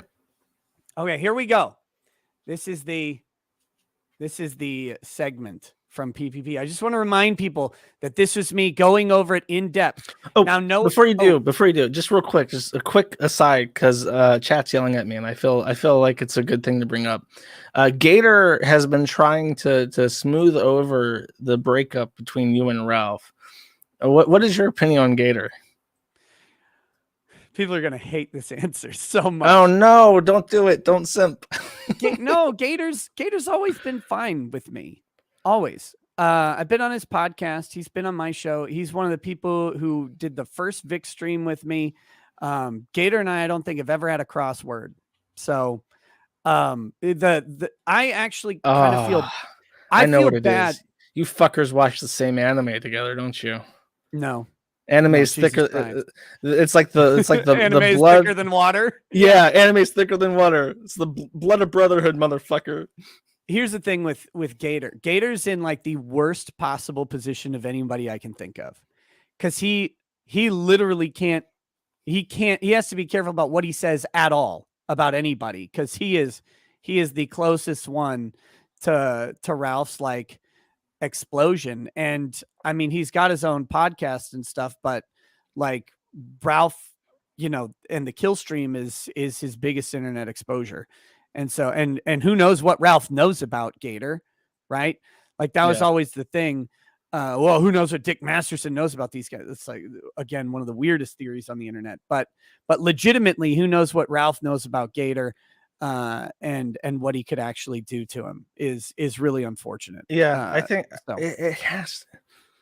I mean, I say that it has to be some kind of blackmail, but I don't know. I legit don't know. The interesting of the Gator psychology is very strange. I couldn't even. There's so many different possible reasons to explain, and he'll just chalk it up to like loyalty, which I guess is admirable if that's true. If it is just Ralph has nothing on them, they're not even like good friends. They're not like selling cocaine together, and they have each other on like multiple felonies. It's like if it is just like I've been around for so long, and I just want to stick it through with this guy because we've had some good times together. That's really admirable, I guess, but it is loyalty to a fault. At some point, you have to look that this guy he will go after everybody. The bell will toll for thee, Gator. I'm sorry, but it's coming one day. I agree, it will. I agree that it will at some point, and that's why I don't envy Gator's position. Because, like, again, a lot of the people like Ralph going after you, like you don't need Ralph in any way. Ralph going after me, I don't need Ralph. Ralph, like if Ralph went after Dick, Dick doesn't need Ralph. Like he doesn't. Nobody needs Ethan Ralph, but Gator kind of does. In what way, though? Like, I'm assuming in good faith that Gator holds a job. I think he says he holds a job. I think he says that he goes to night school to get a degree in like computer shit. And I don't like Gator's tried to bootstrap like his own program, but he's not a very entertaining person. When I hear him, I just want him to stop talking. So I don't know in what regard does he need Ralph. Well, if he's trying to build an internet presence, Ralph's just don't, dude. Just don't. It's not worth it. Like I do my podcast stuff because it fits naturally into my forum stuff, and it's like Ricada does it because you do it because you're successful at it at this point. I guess you enjoy it too. Yeah. Lots. That's like just don't get a fucking technical job. You know, get a trade. Don't do it. It's not worth it. Your anime show will never make you as happy as a trade in the family will, Gator. I'm telling you, bro. From one guy to another, I'm telling you, bro. Just get out of this shit. I was also thinking about this a little bit earlier before the show, and I think there are two types of sensibility. I think for lack of a better word to describe it, there's internet sensibility, and then there's real life sensibility. And I noticed this most actually during the Vic case, when Ty made a critical error, and it's one that I should have seen coming and prepped him for prior to it. Was it the fucking t-shirt? No. I'll never forgive him. I'll never forget. Still funny to me. No, it's not. Fuck that. That was so bad. He printed a fucking t-shirt that said, "Damn it, Nick, we lost the case again." Then this shit got thrown out. You don't tempt fate like that. That's what's funny about it. The like, fucking judge saw that shirt and he resolved himself to throwing it out by any means necessary. It's a huge tragedy, but one that when years later you go, like while you're drinking, you go, God, it was fucking funny though. But no, his critical error was it was on a stream with me. He asked the Kiwi Farms if they could make someone's life miserable. Yeah, right? I remember that. He did the your personal army thing. And to someone who's never been on the internet in any significant way, like that makes sense because the way people live in the real world is you do a favor for someone, they do a favor for you, you do a favor back and forth. Like it's this exchange of favors type thing, right? And then there's the internet world where you don't do favors for anybody because like Jim said, right? Internet friends aren't real. So there is no, you don't, that's the pure internet life is to never have any connections with people, never owe anybody anything. But that's not how like actual real life works. And I think it's probably a fault I have is trying to live kind of half in and half out. And I would assume for people like Gator and others, that's probably explains a lot more of it. It's just you're raised on this idea that like you can do something for someone and then they'll do something back for you, you know? Yeah, it's that, and it's sort of like, especially with this, usually my job is I'm very aloof. I'm just kind of floating above it all, and I see things and I laugh at it, and I try to feature it and try to make sure that people have a good time. But yeah. I did make a mistake. I showed up on Ralph's streams and I showed up on Dick's streams, and now they are caught in the midst of like some serious drama. And now, anytime I talk about them, I run a risk of sounding like a jilted ex or something. I really have to try and you are your battered wife. Oh, now it comes out. It's frustrating because it's like I really shouldn't have. I shouldn't have talked to these fucking people. Which of your internet husbands told you twice for your two black eyes? Like, no, each one told me once. You better keep your shit together. If I ever find out that you're dressing in drag and watching anime and the Drexel shit's all true, I'm gonna be so pissed at you. I'm gonna come kick your ass. I'm gonna slide back and be like, I talked to this motherfucker and I thought that he wouldn't be a weirdo. I will give you permission to kick my ass. The only drag I've ever done wasn't even drag. It was the thought stream. That was just I'm gonna hold you to hours that. of funny. I'm coming. Come for that Please. ass. If I see you in drag again, I'm coming for that ass. Not that way though. That's gay. Yeah. You watch your wording there, Blair. Oh my god. Okay, so here we go. This is the just a couple minutes that I talked about it. I just want to point out, and now everybody knows those three messages that were leaked from Ralph. I want everybody to just make up their own minds about if I went over the case, quote unquote, in great detail. And so I don't really need to present that much proof because most people are going to believe it just because of his past behavior. And that's on him. That's not on me, man. Like, well, but to lightly push back, just because he did it to someone else doesn't mean that he necessarily did it to you. And no, exactly. In a court of law, there's a reasonable doubt, but this isn't the court of law. This is right before it. This is about. It's And about most Ralph people are gonna calling believe me. PPP's Did he church. do it or not? Like, make the. I'm not asking you to present evidence. I just like the way you're presenting the situation. I'm unclear. So can you clarify for me? Did he do this or not? Yes, of Why course is he this did. glitching? He's Okay. just saying he didn't. He sent you a super chat to say he did. It was Did only he? $5, the cheap fuck. He needs to send a $20 Yeah, you cheap fucking fuck. super chat. Cheap fuck. You know, I haven't- And then maybe I didn't- we'll read his fucking garbage. I didn't see it. You know, but you can tell he's angry. Again, once again, just for the What the record, fuck? right? You don't approve. Okay, the flickering is pissing me off. Will you like buffer the fucking stream? Sorry, I'm gonna lower the resolution. If you if you decide to chime in, please pause it for a second because your voice from the clip is unaltered, so it's kind of hard to tell where one begins and ends. Yeah, well, this part it's like right. It starts right up now in just a second. So I will on the other stuff. Approve of him trying to get his ex-girlfriend fired? Do you approve of him supposedly leaking a sex tape, and do you believe he leaked it? My statement on sex tapes was simple. Don't make a sex tape ever. Yeah. And then if you make one, for God's sakes, don't ever leak it. Like that's just a terrible plan in general. Whether or not he did it, I think there's a lot. I don't know, but it sure looks.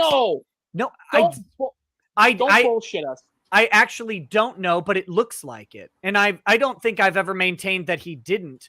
I don't know. It seems like it though, from what I've seen. So okay, do you believe there's a reasonable doubt to suggest it? Because let's think about this, right?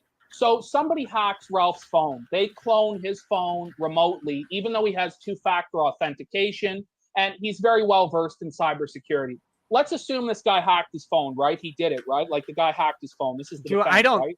Is that the idea? I don't think anybody hacked a phone. Okay, I got to talk about this a little bit. So a theory. I think Dick put this out there that someone hacked Ralph's phone. No, okay. This is something that you might be fucked on if this is brought up because Ralph told Faith, I believe, that his phone was his account was compromised, and that was how it got posted. I think that's what his story to her was. So that's why, and I think that's why Faith was like, I saw the video, and it's like I'm not angry at Ralph or something. But I think their legal argument is that she was under the assumption that he did not send it himself, that his account had been compromised because that's what he told her. So you saying that I know that he didn't do that could be information that's used against him. That's not what I actually say. I said I thought that was a joke because I didn't think any. We'll get to it, but does my thought was literally that no one believed that. I had no idea Ralph even said it. I thought Dick made it up, like as a satirical joke on Twitter, because I thought that's where I saw it. But maybe not. I don't know. That's what Dick Masterson said. Okay, I thought that I legitimately thought he was joking when he said that. See, PvP just said that's what Dick Masterson said, right? Yeah. Well, I think that's what his story was at the time, so Dick knew it. Okay. Yeah. Something like that. I thought that I never took that seriously. I was like, that's the funniest thing. Like that's That's one of those completely fake things that you Yeah, would that's say, like a oh, my phone got politician hacked. saying that my phone got hacked. Yeah, that's why I like the porn stars account on my political Twitter, because I got hacked. Don't do Ted Cruz like that. Someone hacked his phone because it doesn't. Because that's the only way it could have been leaked. So somebody hacks his phone, right? And let me just go through this. I apologize. Just I beg your your indulgence as I make this argument. You're the guest on the show, man. Go for it. This man, his phone is hacked, okay, by a person who hates him, obviously, who wants to fuck up his life. Somebody like me, somebody like a guy on Kiwi Farms, right? Somebody fucking hates him. And all they do is take the sex tape off his phone. None of the messages, none of the Discord stuff, none of his photos, none of that gets leaked. Just one specific video that is then sent to the ex-boyfriend of Faith in real time from his account on a live stream, and is then opened up in real time on the live stream in order to prove that he hadn't been cucked by the ex-boyfriend. Why would a hacker do that? Can you explain that to me? No, like I said, I thought the hack thing was entirely a joke. I didn't think anybody took that seriously. I think that's still his legal defense. That it was hacked. I think that's what he's still maintaining in the official record. Good luck with that one. Like that's since I'm not giving legal advice here. I mean, that's a terrible plan. That's why I think he's going to plea out, because he was really talking about how he might go back to jail again, and he was like already coming up with like mental justifications for how that's a win and how he'll be fine and he'll come back and he'll still be on top, baby. Like that kind of shit. It's like I really think he's planning on pleading out, because this is fucked. You can't maintain that defense. I legitimately thought it was a joke because it's so ridiculous. So I have no idea.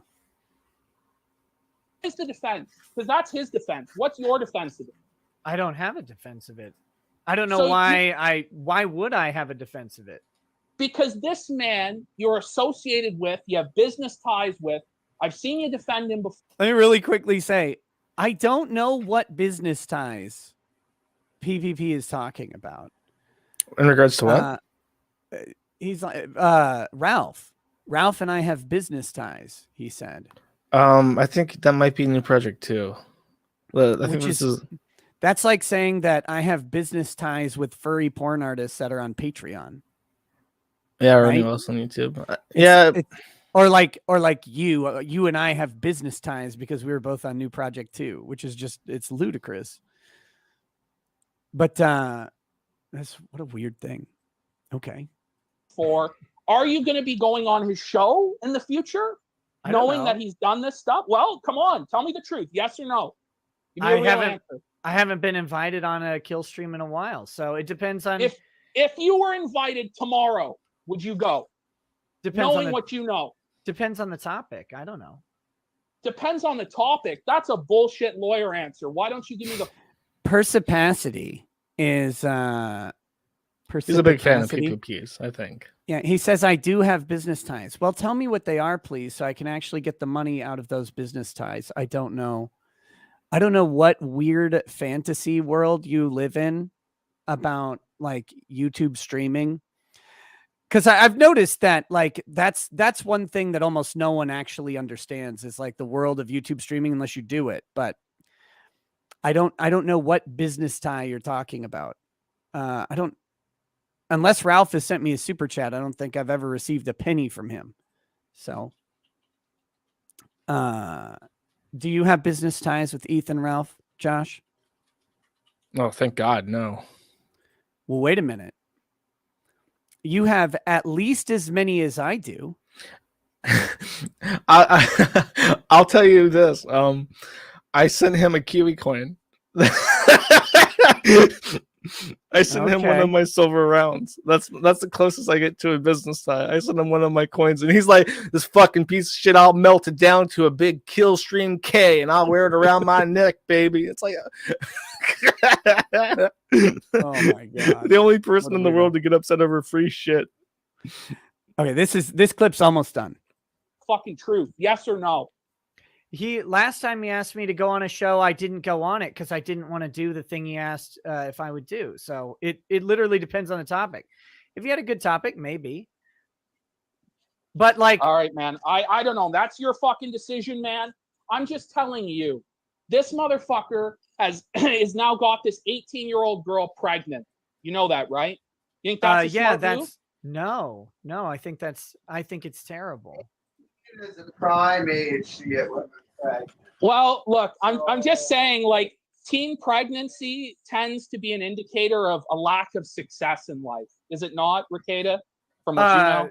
I think that's probably a strong indicator, unless, you know, outside of, if you have teen pregnancy within like a marriage or something that has some strong foundational roots, sure. But in general, I think it's not a good thing. And to be brutally honest, when I saw that she was pregnant, and this is awful, right? Because I'm a pro-life guy, right? And Oh no. No, it's not going. It's not going. It's not going where you think it was going. But it was just, I celebrate children, right? I'm of the old merchant perspective that children are a measure of God's blessing upon you, right? So when I see someone is pregnant, I want to be happy and celebrate it. And what I saw that she was pregnant, I thought, man, that is not the outcome. That is not the situation you want to be in. And to be very clear, like, even irrespective of their ages, their relationship is so young in general. They're not married. I don't know that there were indications that they would have gotten married prior to this. And that type of stuff, just, it's like, this isn't the way I want people to live their life. And so, but to, you know, to get back to this, like, you've asked me what my defense of it is, and I don't know why people think I have a defense of anything anyone else does. Because just admit that you can't defend it because it's wrong. Just say it's wrong and move on, man. Oh, sure, it's wrong. Thank you. Like, I don't understand why it's such a big fucking deal. Like, the guy is doing shit that's fucked up. He's consistently been doing shit that's fucked up for a very long time. I just don't understand why somebody would want to work with him, you know, enrich him financially, because the guy is a really fucked up dude. I mean, he made fun of his own co-host, Randbot's miscarriage of the child. Okay? He made fun of Sargon's. Okay, that's the end of the case talk. I'm going to go on to say, yeah, I don't really like those jokes because my wife and I had 3 miscarriages before we had any kids. But I'm also not the joke police. So there you go. That's it. I don't think I went over the case in detail or in depth in any way there, but you know, maybe what I pointed out is like the only thing. Like, if his actual legal defense is that he got hacked and that's not a joke, you kind of rule that out. From what you know, that wasn't even brought up to you. So that's become his legal argument, is that he was hacked. Then I don't know what the implications are of that. It's a really technical area of law. I mean, he can make that defense all he wants. Well, he could say that with the privilege that he gave you, or the privilege shared with you, that you used information he told you to rule out on air something that he's now planning to use as a defense. But I'm not ruling it out. Like, I just thought it was a joke created by Dick Masterson. I still do. Like, I don't know that Ralph said that to anybody. But if that's the case, I mean, you know, that's on him and his legal defense. He can go ahead and prove that out. So there you go. We'll have to see. I guess we'll eventually see what happens, or we won't, right? Like, they'll either bring charges fully or they won't. And then after that, he'll either plea or go to trial with whatever defense he has. So I know who won't be involved in it. You? Not at all. Okay, I'm going to start reading some of these chats. Sure. If that's cool. And then I sent you a link to the forum. The forum is down, and I'm currently fixing it live on air. I'm sweeping it up. But that is okay. It's up. So that is all the some highlights of the Ralph stream about you, and I think that it would be a good idea to watch some of those.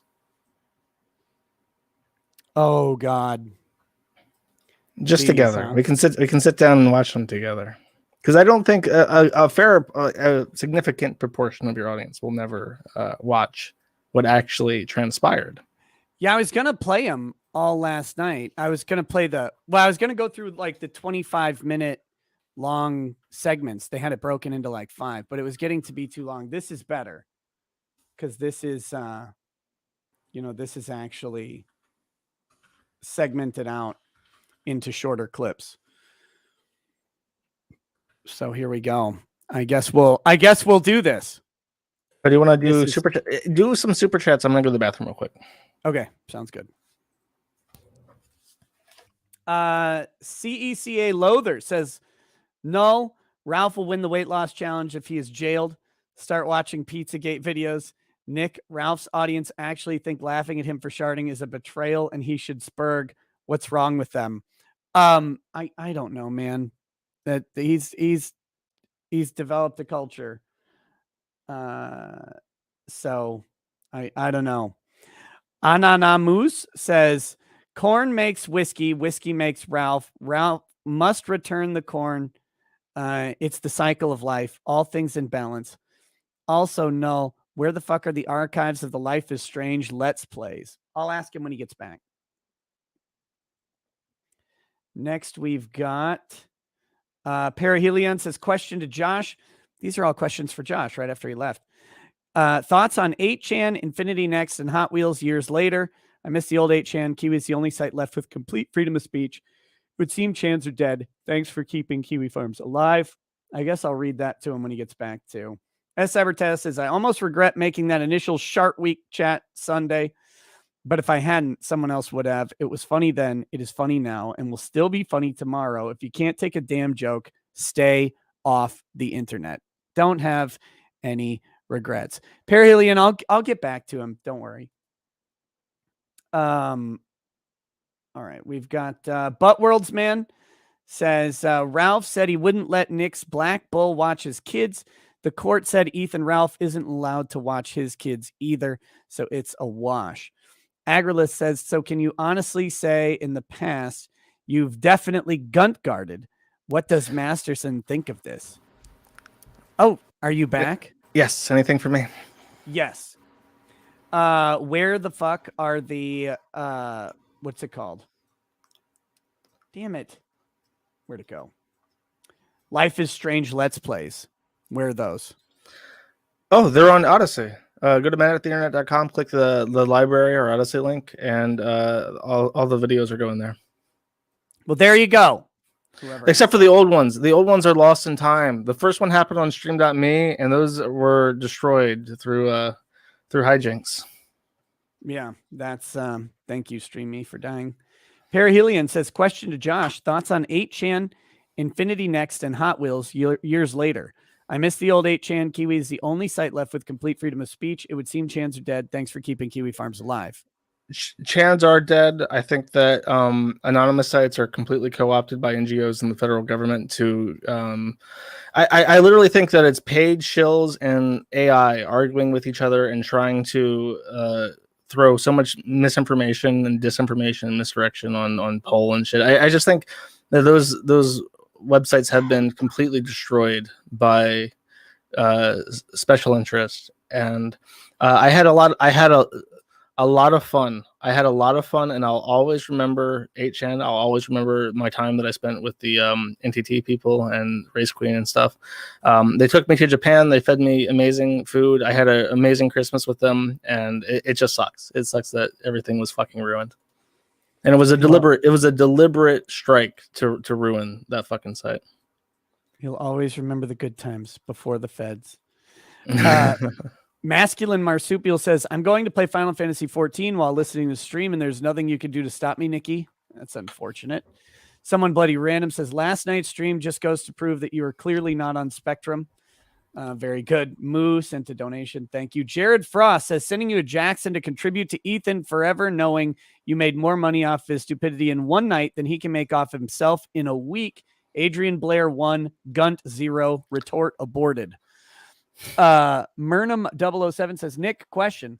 Lawyer friend make Facebook post vaguely praising someone for getting the poke. Hubby says if the lawyer named the person, he'd get in trouble. Is that true? No. The lawyer is not covered under HIPAA. Let's see, what else do we have here? Mithra Nemris says, haven't kept up with anything from Ralph starting shortly after the Tonka San debacle. However, it sounds like he has become everything he used to make fun of and probably needs to take a long social media break. Yeah, I mean, that's the thing, right? Like, Ralph is doing all of the stuff that he used to be opposed to, which is, I mean, it's something.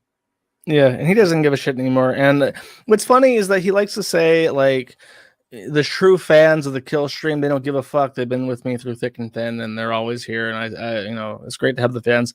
But he either doesn't know or just refuses to realize it. But he has lost a lot of people. He's lost a significant amount of his base, and he just sees the people still supporting him and thinks these are the true fans. But really, the true fans have been flaking off for months now. And he just doesn't care about those people. The moment that you stop being a true fan, then you were never a true fan. Yeah. You never liked the show anyway. Okay. All right. Let's do one of these clips here. Here we go.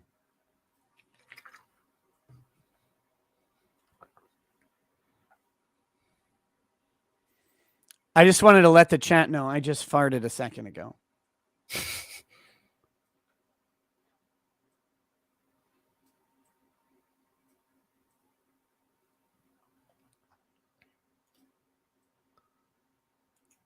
Can you hear this? Or is it No, muted? I cannot.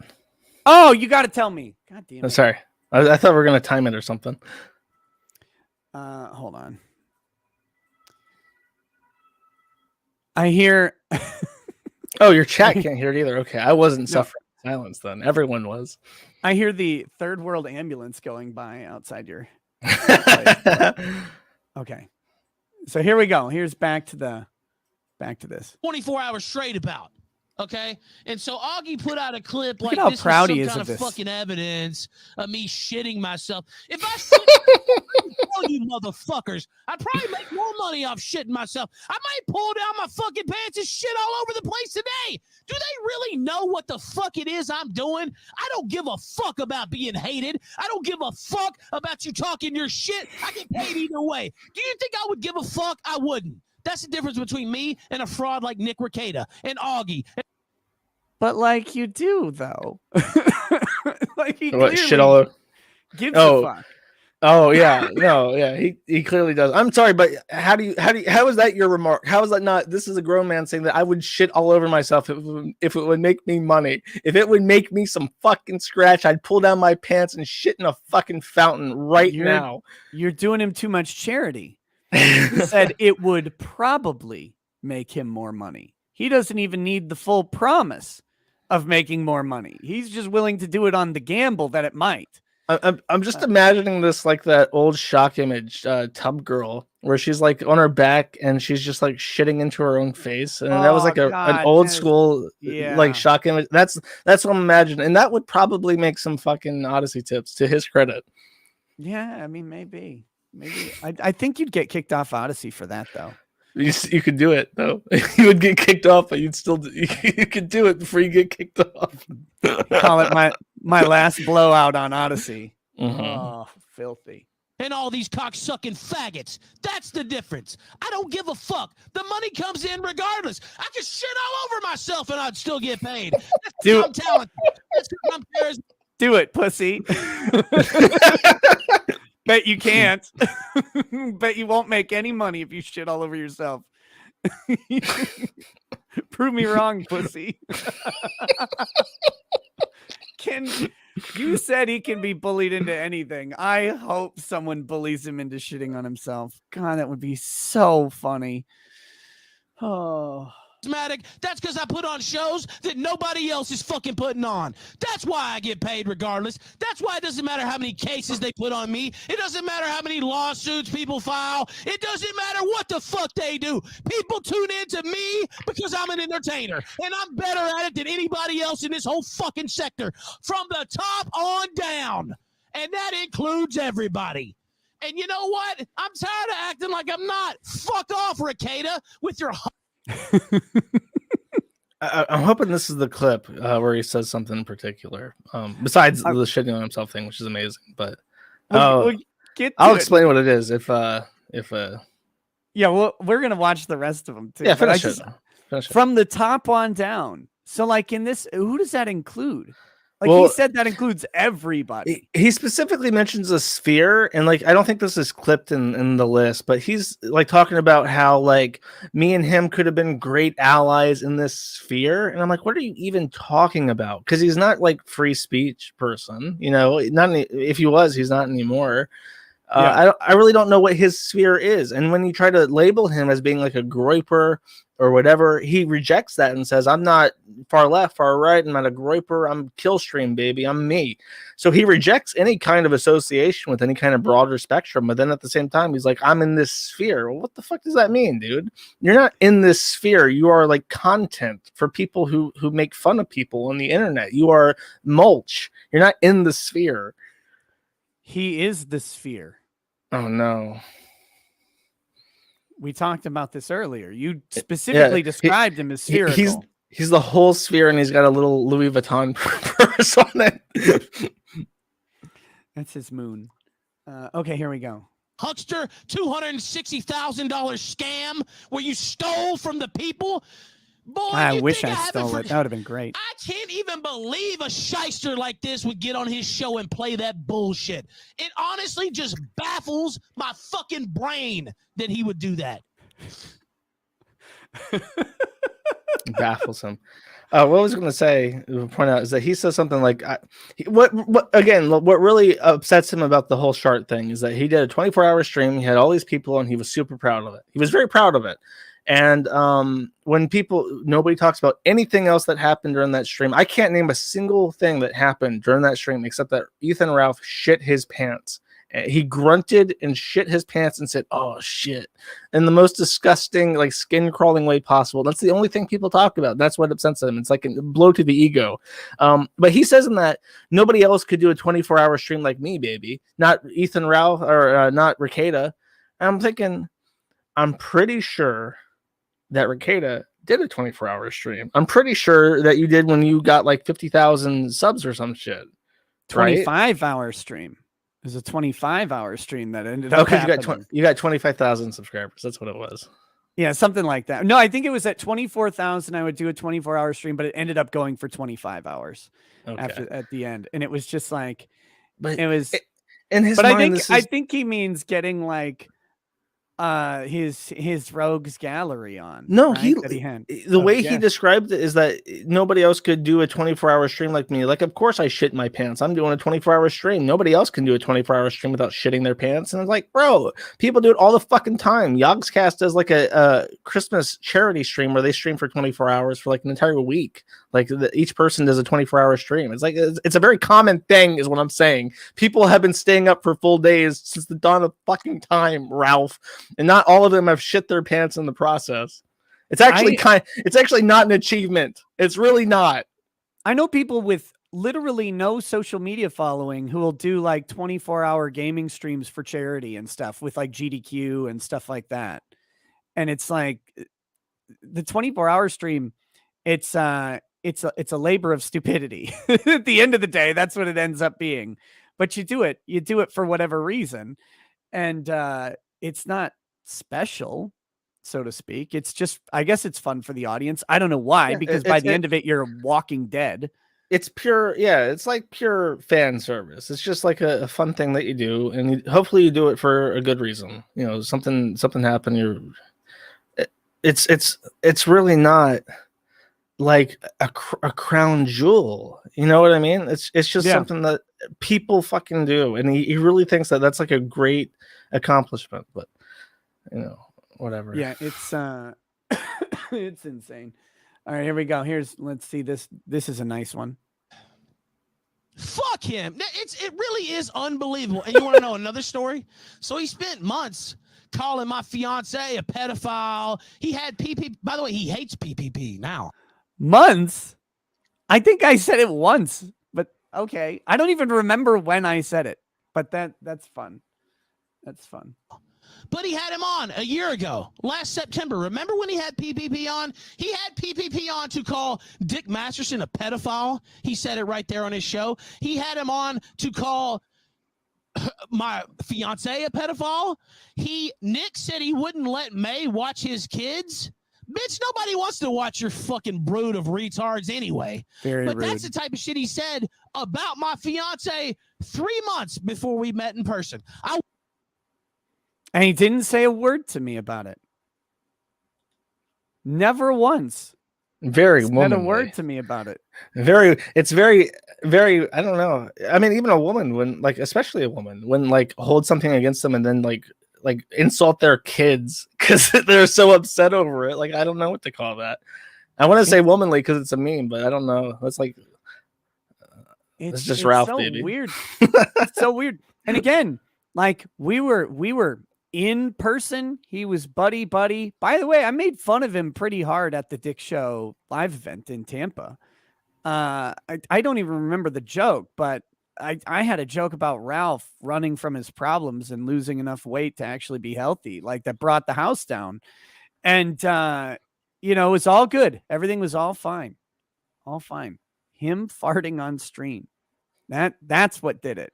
Because remember, I apparently called May a pedophile 3 months before we met in person. When was that? That was like fucking December? No, January or February. So I mean, we're talking a year ago that I would have said this. Yeah, I think this was probably like last September, like a full year ago. Because I think this was around the time when I stopped talking to Dick. This was when this was all an issue. Like Digibro and his girlfriend being lolicons. Ages ago. Yeah, so he's grandstanding on all of this. He had a full year to ever bring this up to me and never did. Never once.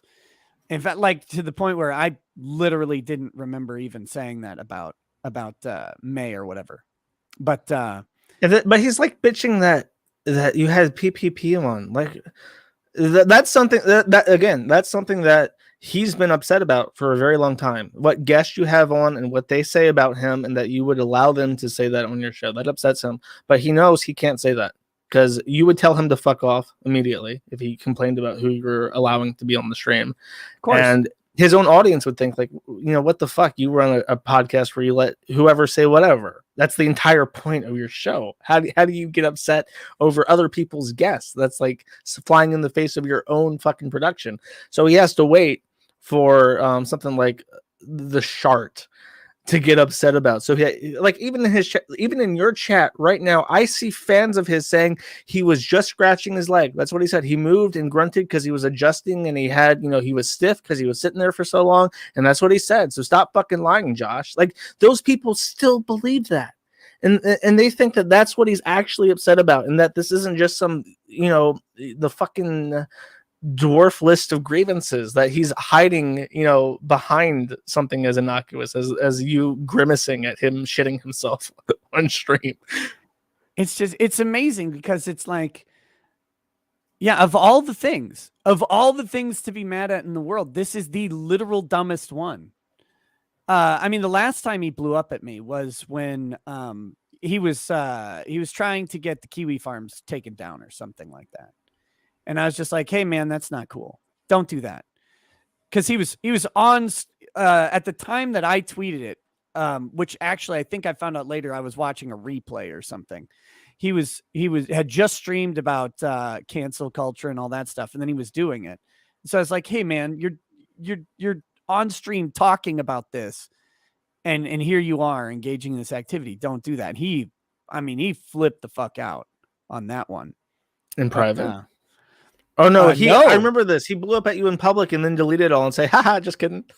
Yeah, because we worked it on DMs. I was like, because I sent him a nice DM. I was like, hey, man, I wasn't really trying to piss you off, but like, we got to stop with this canceling bullshit, because like, that's what you of all people know, like how ridiculously devastating that shit is. And, you shouldn't be engaged in that any more than anybody else should, but especially not someone who has been canceled over and over again. Like, I don't care what your Yeah. disagreements are. You just shouldn't do that shit. It's like he is. It's to the point where people like to point out when he's being hypocritical. Like that's like a thing that people like to do on the forum. Is like, oh yeah, he said this, but he said this before, and it's like his nature at this point is just hypocritical. You can assume that no matter what he says, it in some way contradicts his position previously stated, because it's overwhelming how often he crosses his own lines. But speaking about like this, we had after the Bew stuff, where that guy, I believe, faked his suicide, we had someone take up arms against the forum. Actually, it wasn't even because of Bew. It was an our public freakouts thing. There was a transgender person at a Popeye's chicken, and this transgender person was very upset that one of the Popeye staff had referred to them as a sir. So they were very angry, they were very loud, and it got posted on Reddit. And we ended up making a thread on this person who happened to have the lovely moniker Commie Dick Girl. Unironically, that's what it is. And Commie Dick Girl decided, I will engage these transphobes, these murderers, and I will shed light on them. I will do an expose on them. So Commie Dick Girl joins the Kiwi Farms and starts talking to us. And by the end of the week, they're the biggest advocate of the forum and say that we call out like predators in the trans community and shit. And it's like arguing with anti-Kiwi Farms people on Twitter and doing videos about how we like dealt with Chris and stuff and the Isabel Jonka stuff. And it's just like the most bizarre shit. So Commie Dick Girl is a more rational, easy to deal with person than Ethan Ralph at this point. And that's all I wanted to say about that. Okay, let's see. What have we got here? That's their evidence. That's their evidence of me shitting my pants. That's my evidence. Do you always let out a when you shit your pants, or I do? Or I mean, it does sound like the noisy guy at the bathroom stall in a public restroom. I don't know how he's trying to pat. I can't imagine like what else. Do you make that sound when you like uncross your legs or something? Like what the fuck? What the fuck, dude? I don't know. I've been to enough airport restrooms to know that someone gets off the airplane and they run to the bathroom and they sit down and you're like, oh God, I wish I wasn't in here. And they start making all kinds of sounds. It's like, it's always in a bathroom that you never want to be around. Like you don't want to be in, like a grocery store bathroom. Like you're only in a grocery store bathroom if it's your only, like that's your last ditch effort. Like, grocery stores didn't even used to have public bathrooms when I was a kid, but it's and then they're like, it's awful. It's awful. So yeah, it sounds like the guy shit himself. I'm sorry. I'm sure that he shit himself after that. And you know what? You know what's great? Even went that far. I always just thought, he farted. Who cares? He doesn't wear underwear, so he shit his jeans. He shit his jeans and he sat there in shitty jeans for 12 hours. And that's what he's proud of. It's like come hell or high water or shit briefs. I fucking sat there and I finished that 24-hour stream. And you only get that on the kill stream, baby. Maybe I'll buy him some of those. Have you seen those fart-proof underwear? No. Is it like padded like a silencer? It's kind of. It's got it's got this like carbon shit woven into the fabric right around the ass crevice, and so your farts get filtered as they come out. The ads for it are brilliant. It's literally like a guy, like a chick wearing underwear, and a guy with his face just plugged right into her ass. Like the ad for the underwear, and God, that'd be so funny. Here you go, Ralph. Just in case. All right, here we go. Back to this. You idiot! That wasn't a shit. That was hurting. You dumb fuck. Can I shift around in this shitty fucking chair? Literally, play it again. That's my. Did you hear it? Voice. Did you hear it? Okay, in the first clip he played, you couldn't actually hear it. You were snickering, so you couldn't, because Ralph is doing a way better job making fun of him than any of us did. But here, listen close. Okay, here we go. I gotta make sure the volume's all the way up. It is. Okay. Play it again.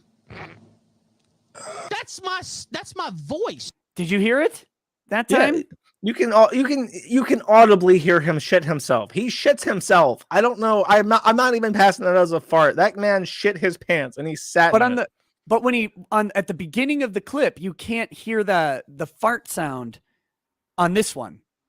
And so I thought maybe he like grabbed the unedited, but when he goes back to it, it has the fart sound. It's amazing. This is his own clip from his own stream. Yeah, no, the original audio has him shitting himself. There is no Kiwi Farms Politburo pumping out doctored farts into videos to spite Ethan Ralph. That man shit his pants live on air.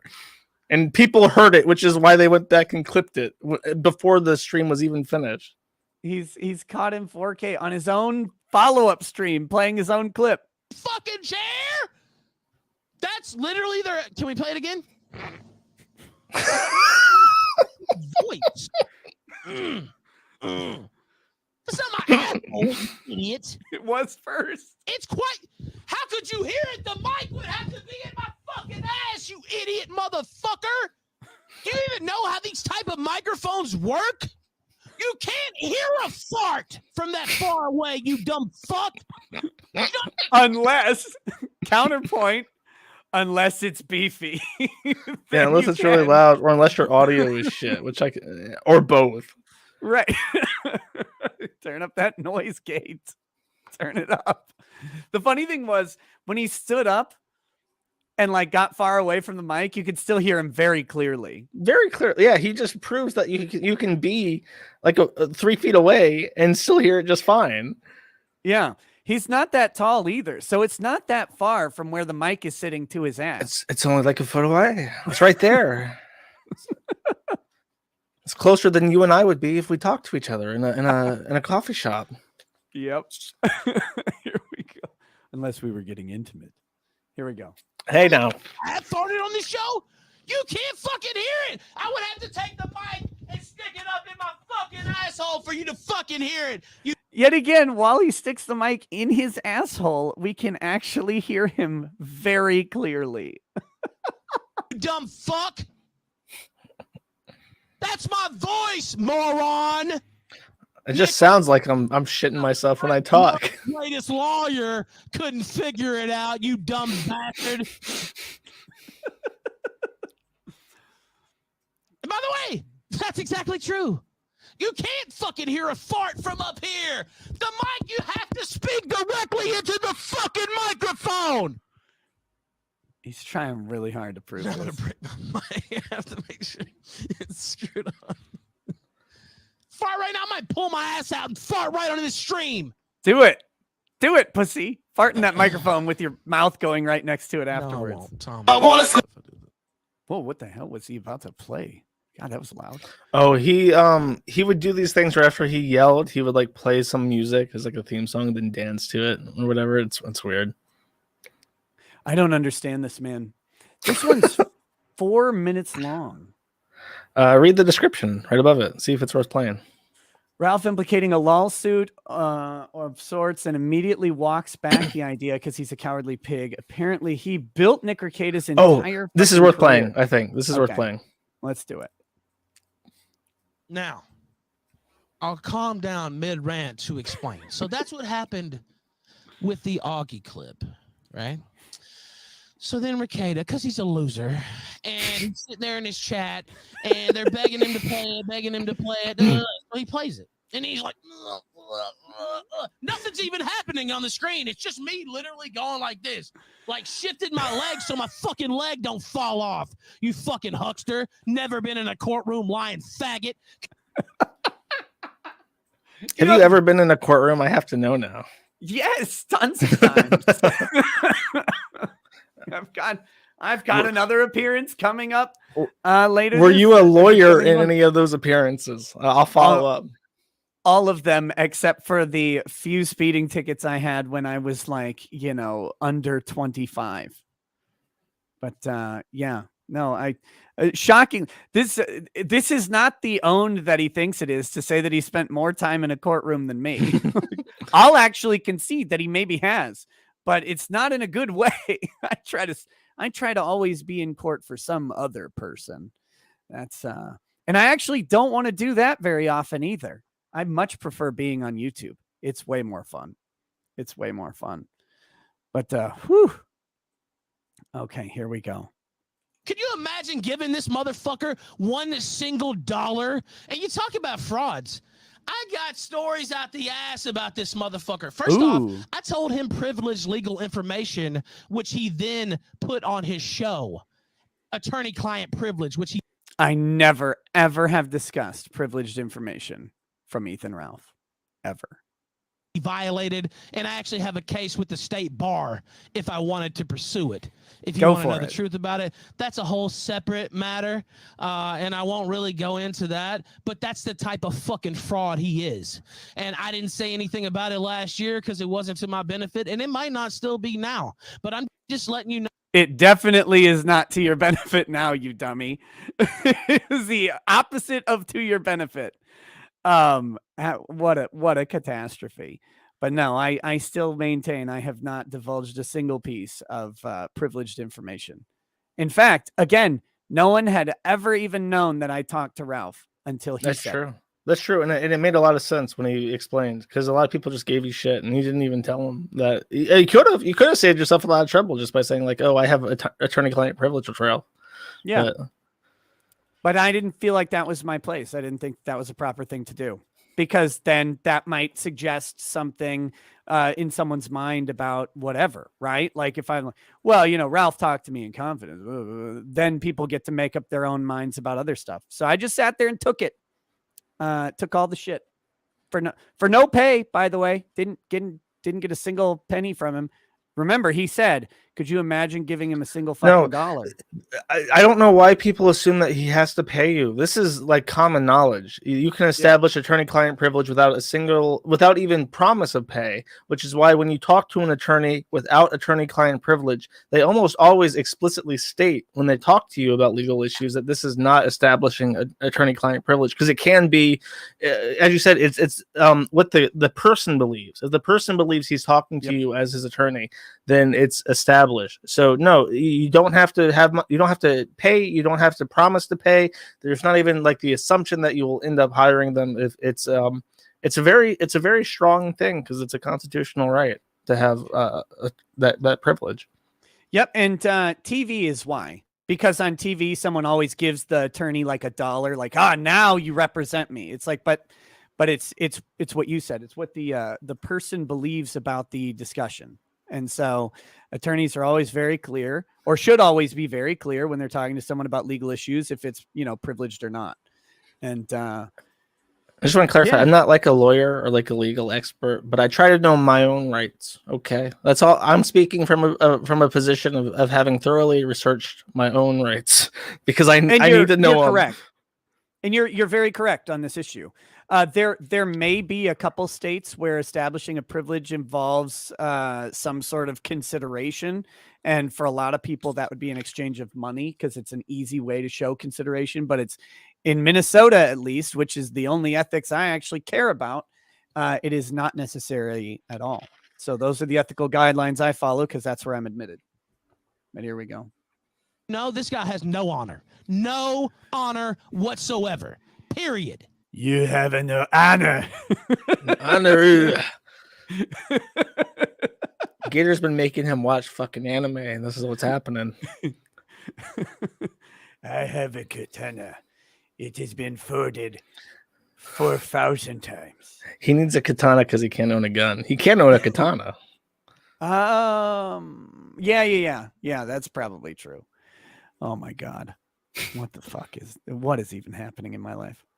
That's my view of Nick Rekieta. And I've held back for a long fucking time and Why? tried to like the guy and try to be cool with the guy. But he's a faggot, he's a fraud, and he's dishonorable in his own profession. And that's the absolute God's honest truth. So he gets on here, he plays this. Well, you know what? That was my face when you were stealing hundreds of thousands of dollars. And by the way, he didn't. It literally wasn't his face ever until today. Never, ever have I heard Ralph say a single cross word about Vic's GoFundMe. Only praise. but that's okay. That's okay. If I'm dishonorable to lawyers, I think that makes me good. Yeah, no Oh. shit. Yeah, so that's good. Interview. It's not like he set up this GoFundMe and fucking, sat there and like went through and let's pick the best lawyer and let's do, let's do an interview process, right? Like they do with an NFL head coach. Let's sit here and look through it. No, you know what he did? He hooked up with his fat fucking shyster friend down in Texas that he's known since law school, and he stole the money. I don't give a fuck what he says about an appeal. You were never going to win that defamation case in the first place. You're a lying faggot. Everybody knows that with a brain. I knew it. Everybody. Anybody with any type of legal experience. I've been in a courtroom more than Nick Rekieta, by far. Again, Ralph has never, ever spoken ill of the Vic case. Ever. He's just completely lying here. And also, it's pretty interesting because he's wrong. There actually was an interview process. Like, it literally happened. So, it's not even like okay. Like Ty made, like, I mean, you've talked about this at great length, but I mean, Ty has been there. I'm sure that hundreds of hours have been sank to this fucking case at this point. It's not free money. A lot of people have dedicated a lot of time to trying to win this. Five lawyers, right? It's not like Ty is the only person doing the work here. There are 5 lawyers working on this case. So it's, it is what it is. It doesn't always go your way in court. And I've never actually said that Vic was going to win the appeal either. It's a complete misrepresentation. I said, I don't have high hopes for the appeal. And that's why once the appeal started, I basically stopped shilling the GoFundMe entirely. I think we did one GoFundMe stream the other day for some reason. I can't remember. It was something to do with Vic. And that's about it. But I said, unless this thing comes back, I don't want people sinking more money into it. But this is just the convenient narrative for Ralph to run on because his feelings got hurt because he shit himself on a live stream. That's the amazing thing. This guy, by his own admission, has never even stepped foot inside of a courtroom. That's so weird. That is not true at all. I've been in court numerous occasions. Someone must have told him and he just ran with it. Yeah. It's like his audience doesn't care. They're not going to like fact check that and be like, wait a second, Ralph lied to me. It's so weird. You can actually check my court records. You can find when we had hearings. You could probably, if you really wanted to, get transcripts of them. They're not very interesting. Oh. Represent anybody. Well, guess what I have? And the fact that this shyster... Wait. Did Ralph just say he's represented somebody in court? Himself. That's not a lie. I guess. I was going to say, may God have mercy on their soul, but we know that clearly, Too late. That clearly won't happen. Okay. Would sit here and try to diminish what I accomplished this past week. Oh, this is it. That was what I was thinking of before. After I boosted his fucking career, and he gets on here to appease his Kiwi fag, pay pig fucks, and tries to diminish me when he was invited on the very same. I'm glad he didn't come, by the way. Now, but he was invited. Hold on. Diminish his 24-hour stream. Yeah, this is what I mean about the shart clip. Yeah, for what I said before is that he's pissed that of all the great accomplishments that he set forth in that historic 24-hour gripe-a-thon, that the only thing people be talking about is that he shitted himself. And that just ain't fair. That ain't right. I wish I knew how to diminish the 24-hour stream. Like you did a 24-hour stream. Good job. Those are marathons. Like we talked a little bit ago about how it's not like some crowning achievement because a lot of people do them, but they aren't easy at the same time, and you have to block off a bunch of time. You get really fucking tired, but like diminish it because you farted on stream. I said it. This is the best thing. Don't apologize. Don't apologize. You're close to apologizing here. Don't do it. No, I was gun guard. I'm saying I was gun guarding even then. I was being super nice. I said, it's a 24-hour stream. Of course you're going to fart on stream, right? Like, of course you are. There's no way you're going to get through that thing. No excuse for shitting yourself, though. No excuse for shitting yourself. Not at all. Oh God, it's the biggest baby energy. We know it's not big dick energy because we've all seen the sex tape. Oh, he's mad that you didn't come onto his stream too. That's one of his grievances.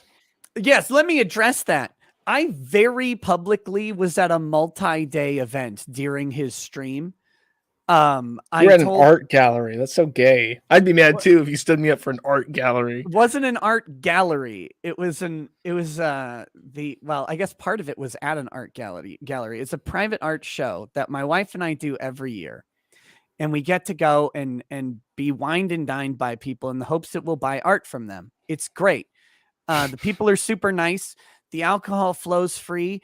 It's 5-course meals that are from the top catering companies in Minnesota. Like it's a great. If anybody ever gets a chance to go to something like this, they should definitely go. It's super fun. Are you sure you're not Jewish? Yeah, I attend art gallery so I can drink the booze and eat the food and not buy anything. Oh no, I buy stuff too. You buy art? Oh my God. Yeah. Absolutely. How hoity-toity. Fancy lawyer. In the background. It's art of booze, Nick. It's a kitten. That was a commission. And that's the lawyer cat, right? Like you saw that clip. Do you know the context of the cat? I do not. Oh, there's a lawyer. He was on a Zoom hearing, right? But his kid had been using his Zoom account for something prior to his hearing. And so when he shows up, he looks like he's a fucking cat, and he's like, Your Honor, turn this off.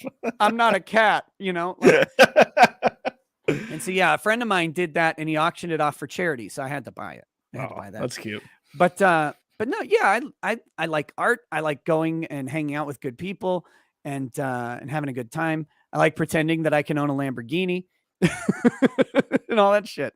But yeah, so I wasn't on anything. I did like 3 short videos the whole weekend. He's such a thin-skinned pussy on all of this stuff.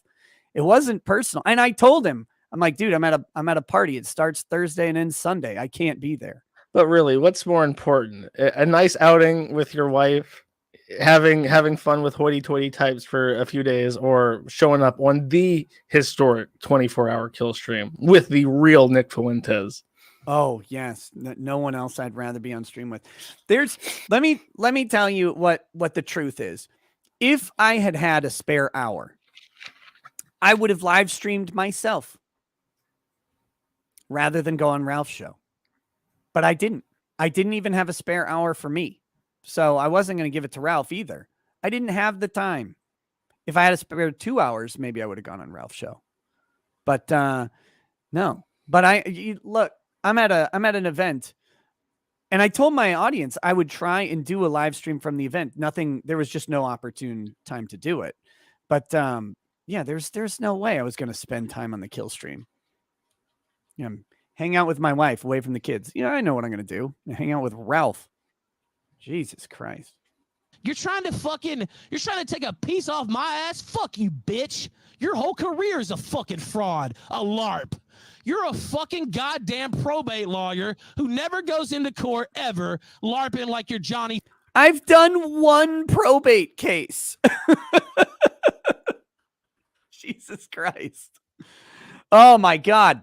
And probate lawyers do go into court, you weird fatso. But this is such a weird thing that he's on here, like as if Ralph is the reason my show exists.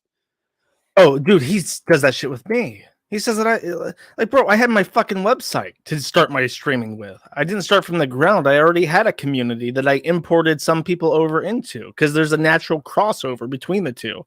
Yeah. But I mean, I remember when I was thinking about starting a podcast, I thought I needed a co-host. I didn't think I could do a show caring about myself.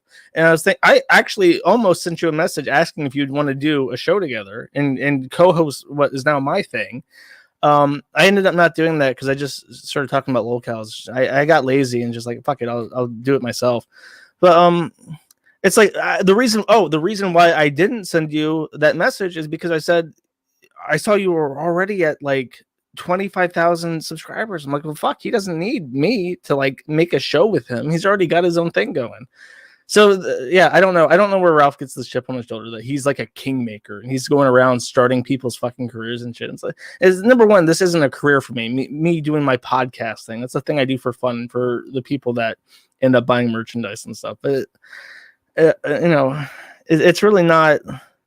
It's not thanks to Ralph. Like, it's look, not. And like this is. I've always been grateful for Ralph having me on his show. Right, always. The crazy thing is, though, like if we're being honest, I have had way more people tell me that my association with Ralph is a detriment than I have had people say that it's a good thing. I mean, because I think the number of people who said my association with Ralph was good is about one, maybe, and it was probably Ralph. Was it Gator? I don't know if Gator would honestly say it either. I have no idea. But I'm saying one for the benefit of the doubt. I can't think of any, but I can think of tons and tons of times where people have said you need to disassociate with the kill stream, with these people, with blah blah blah blah blah. And I'm a stubborn idiot, and so I don't tend to do that because someone on the internet tells me to. You want to give people the benefit of a doubt. You don't want to say like, look, he's always been nice to me. He's always been good to me. He's been a good guest. He's been a good host. Why I have no reason to pick a fight with him just because other people are having a grievance with him. Yeah. But I mean, it didn't even really burn you. I mean, does this burn you? Do you feel burned? Do you feel owned right now? Are you owned? No. Are you turning into a corn cob? I am. I'm not a huckster. I'm a shuckster from now on. So I'm calmed down. I'm melting down into ethanol. It'll be a disaster. Look at that. Jamie Moodley says, chat warned you. Yeah, tons of people did. And like I said, I don't do what the internet tells me just because the internet tells me to do it. And the other thing I always said was I tend to not disavow people because eventually if they need to, they'll disavow me. And Ralph has done that. But now I will say I disavow Ethan Ralph because I don't disavow anybody else. I actually disavow Ethan Ralph. He's disavowed. Well, he did say your kids were retarded. That's a good reason. Pretty rude. He laughed, by the way, when Mad Black threatened to murder my whole family. And I went on the kill stream to talk to Mad Black. Ralph was very happy to have me come on and scream at that fat retard for doing the same thing that Ralph is doing now. So I just want to point out that Ralph has gotten his giggles out of the same thing that he's doing. So very nice of him. Here we go. We got a minute left of this clip. Fucking Cochran, you're nothing. You're a fraud. Johnny Cochran's dead. I automatically win. Good God. And the fact that you would bring up that fake nonsense. Oh, but you got so mad when they were calling your wife a fucking hot wife and we're talking about Drexel nailing her from every which direction. I just want to bring up the equivalency that he's talking about here. Yes, people saying that my wife is having sex with other men is the same as me playing a clip of you farting on your stream, you fat farting fuck. Like, is the dumbest equivalence I've ever seen in my life. And especially, you know what makes this worse? He's met Lady Rackets in person, and she wants nothing to do with any internet stuff ever, and she is the nicest person to everybody that we meet, including Ethan Ralph. She was nothing but nice to him. So, yeah, I can believe it. It's whatever sticks. Just throw whatever and see if it gets a reaction. Yeah. So, direction. By the way, I like his wife. She's always been nice to me. It's not about that. But that's what they say about you, Nick. That's what they say about you. They say you share your wife. They talk about you whoring out your own wife to a black man. That's what they talk about with you. I don't hear you bringing that up. And by the way, I never brought it up because I was like, this is a friend of mine. This is Nick Ricada. Why would I bring that? I saw it, goddammit. Of course I saw it. Why should I bring it up? Why should I give it the time of day? Well, he's talking about like how all the haters bring it up, but he never Yeah, did. He kept his mouth shut. Which just, I mean, like from my perspective, that just shows, oh, he's willing to like play favors for people, which I don't think is a good look. I try to be fair when I try to be fair and cover everyone equally, you know. Yeah. So I don't know how that's supposed to win him favors either. Yeah, it's I don't know. I don't know. I said, nah, you know what? I'm not going to bring that up. That's too much. Even though I'm a drama show, I don't want to bring that up. That's insulting to his wife. That's insulting to Nick. I would never. Well, guess what? He would, and I should have, and I will from now on, motherfucker. That is my new word. Fuck all the bullshit. Fuck all the diplomacy and all the backstage politics. You fuck with me, and I'm fucking with you. That's my fucking word, Ricada. Fake lawyer ass bitch. Guys, he's really not mad about farting on stream, though. We gotta bring this up. He's really, really not mad about farting on stream. Honestly, this is one of the greatest streams he's ever done. Easy. It's just him yelling like a fucking lunatic for like an hour straight. It's just the greatest shit. It's insane. Here, he's got, this is the last clip that's posted, I think, on here. 3 hours. He was like, oh, Ralph, let's take a picture. Let's put it out on Twitter. I don't give a fuck if you're 6'3". I'll slap the shit out of you, fucker, talking shit about my fiance. You're a piece of shit who grifted his way to any type of relevance. You know how I did it? The old-fashioned way. Just a super show with Baked Alaska, and I took the fuck off. You know how you did it?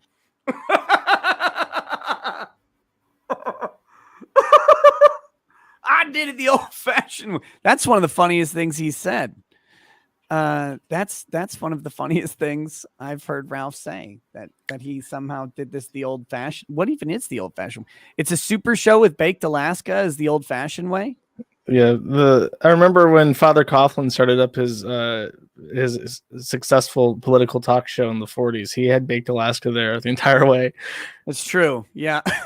Baked was sitting there. It's like, okay, now what I'm gonna do next is I'm gonna go beg Ice Poseidon for a new laptop. You know what? I think well, I mean, he's obviously saying that he just puts on like a good show, and his strength has been, I'll say something nice about Ralph. I think that his ability to identify specific politicians, tell a little blurb about who they are, and just to keep track of everyone in Washington, that's genuinely impressive to be able to do that.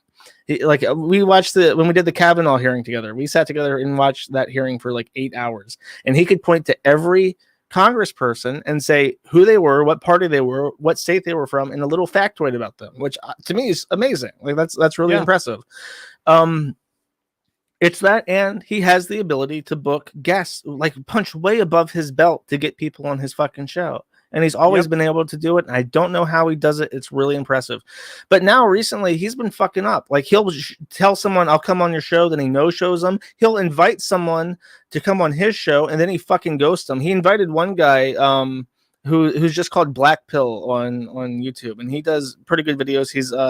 He's well known, and he ghosts this guy while in Vegas after affirming the same day that he would do the show with him to go to a fucking rap concert with like a white rapper, because he got because it was like a free concert, and someone that he met in Vegas could get him in like the VIP seats for the free concert with this white rapper.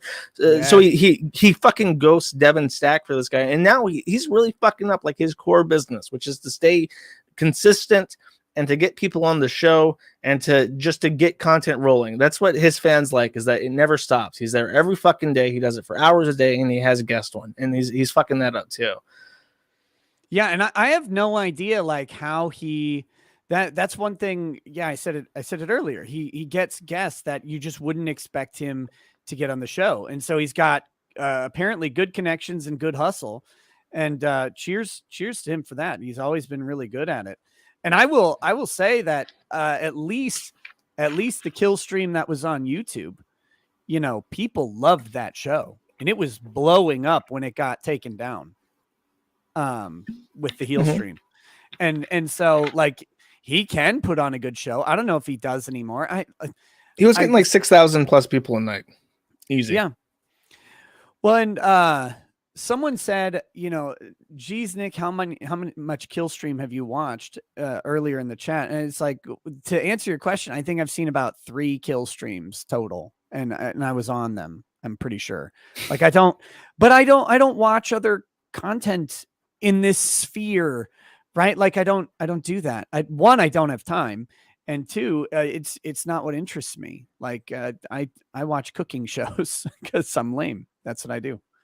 Okay, we got 19 seconds. Oh, Someone just said that he wasn't getting 6K a night. When at the very end of the YouTube stuff, he was getting 6K a night. There were 6,000 people watching the Kavanaugh hearing for 8 hours straight. I remember that clear as fucking day. I was there. He was pulling in $50 tips left and right. It was crazy, and it all ended after the fucking the hill stream. Oh, I talked to him in Knoxville about how much he made. On YouTube, and one of his months, I think his best month was like 16 grand that he made. He's killing it. He made the kill stream was making a ton of money when he got tossed, and I still think it's a shame that it got thrown off of YouTube. It definitely shouldn't have for the heel stream. That was bullshit. But here we go. Sucking Masterson's nuts, sucking my nuts, sucking any nut you could get a hold of, grifting off the Tonka situation, which was really our shit in the first place. You did that. You didn't. Oh, I'm sorry. Did you get Tonka on a show, Ralph? Of all the people who could have gotten, I forgot about that. God, imagine bragging about the Tonka shit in 2021. Jesus Christ. You know what was really funny? Speaking of sucking nuts, right? Ralph was in my DMs. So was Coach Red Pill. I think so is Andy Worski, all screaming at me for the first half of the Tonka interview because none of these people know how to do an interview like that. And they're screaming at me how I'm just softballing Tonka and, I'm just fucking this up, and to bring them in so they could just yell at him and that would be the winner. And then by the end of that show, they were praising everything I did. They had me on the onto the kill stream right afterwards, talk about how great it was and how funny it was. How I just let Tonka talk himself into death. Like even in the middle of that show, Ralph had to pull a bitch up on his own comments but if any one of those guys had gotten Tonka on the show, they would have just gotten him on there and screamed at him and then shut him off. Because they don't know how to they don't know how to get information out of someone. That's not in their skill set, and couldn't even figure that out. Just embarrassing. Shit, you're a fucking fraud and a piece of shit, and worse than that, you're disloyal. Oh, there you go. It's have you ever seen the movie Defending Your Life with Al Brooks? No, I have not. So Al Brooks dies and goes to a purgatory, and when you get there, you have to go before like a council of angels and defend all of the actions, like in a legal way, that you did all the bad stuff in your life. They're like, when you were 9, you masturbated, like pulling up videos. That's what I feel like I'm having to do here with Ralph throwing all of my crimes at me in my entire life. Well, you have it better than that because there's no stakes here. As long as you keep laughing at Ralph, it doesn't matter what he says. He can say whatever the fuck he wants. He's been saying whatever the fuck he wants about me and my forum and everyone I associate with and my family and everyone I've ever known forever for my entire life. People I don't even know, people that he theorizes exist. He's been talking shit about them too. And it's just like, whatever, dude. Spin your fucking wheels, dude. He's it's really awkward because it's like, I liked Ralph just fine. I never thought that like playing a clip of him farting would be this the betrayal, right? The ultimate betrayal of all things, like top 10 anime betrayals of all time. And it's amazing. Like that is what did it. Of all things, of all the jokes I've ever told, I tell jokes about everybody. Yeah. It's literally a straw that breaks the camel's back. Yeah. Oh, Jesus Christ. Well, go ahead. Just one other thing. I think a part of it is also a sense of jealousy, because I think that's what he gets when he brings up like I made you. Like fame is fleeting, you know, numbers come and go, people come and go, and it's all ephemeral. It doesn't matter. But I think that he looks at my streams that get quite a few viewers, not as many as yours, but he's like, that should be mine. I should still be getting numbers that high routinely. And he looks at your streams and 3,000 people are watching this right now. He's like, I made that motherfucker. That 3,000 should be mine. They should be tipping me, bitch.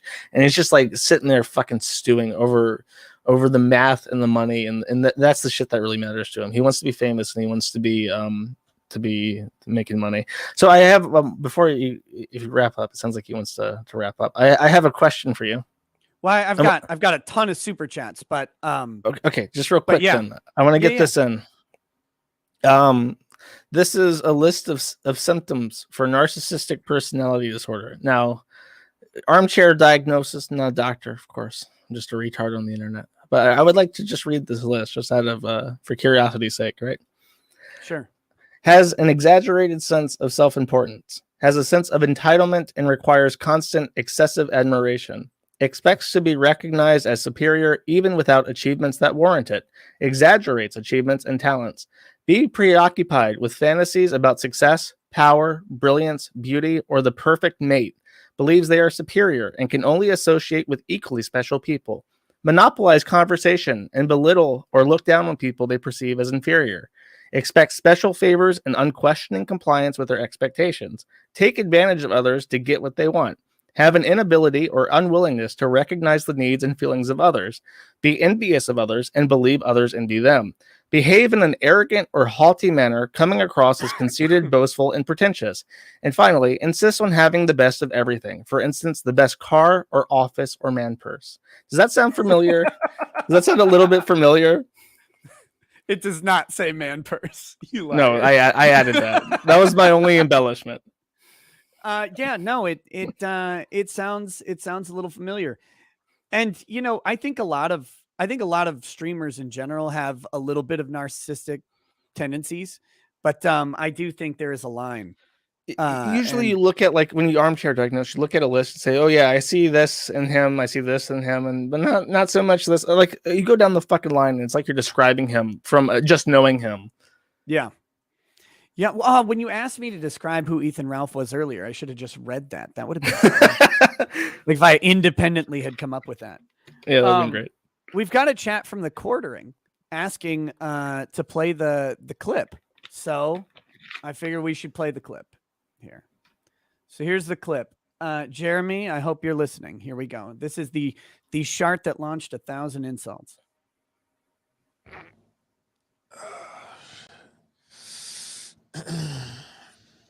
That's not even like embellished. Like, I don't think they even raised the audio. Like, he properly shit himself. There's no other way. One more time. Here it goes. So fucking gross. That is not him moving his leg, by the way. Look at how his body moves. Look, Ralph's a big guy. He's short, but he's big. Moving to adjust your leg is like, if I adjust my leg, you probably notice I like move around. Watch him. That's a lean and squeeze, man. Yeah, he moves because he like can't properly like fart with all like the mass in the way, so he has to like lean forward so that there's actually a passage for it to escape, and then it does, and it's really loud because it's like the fecal material is being shot through like a hydraulic tube at that point, so it makes a noise, and then he recognizes that, oh, I just shit my pants, so he says, oh shit. But yes, everybody, just a reminder that everything that Ralph said is literally, according to him, because I played this fake news from his clip, from his show.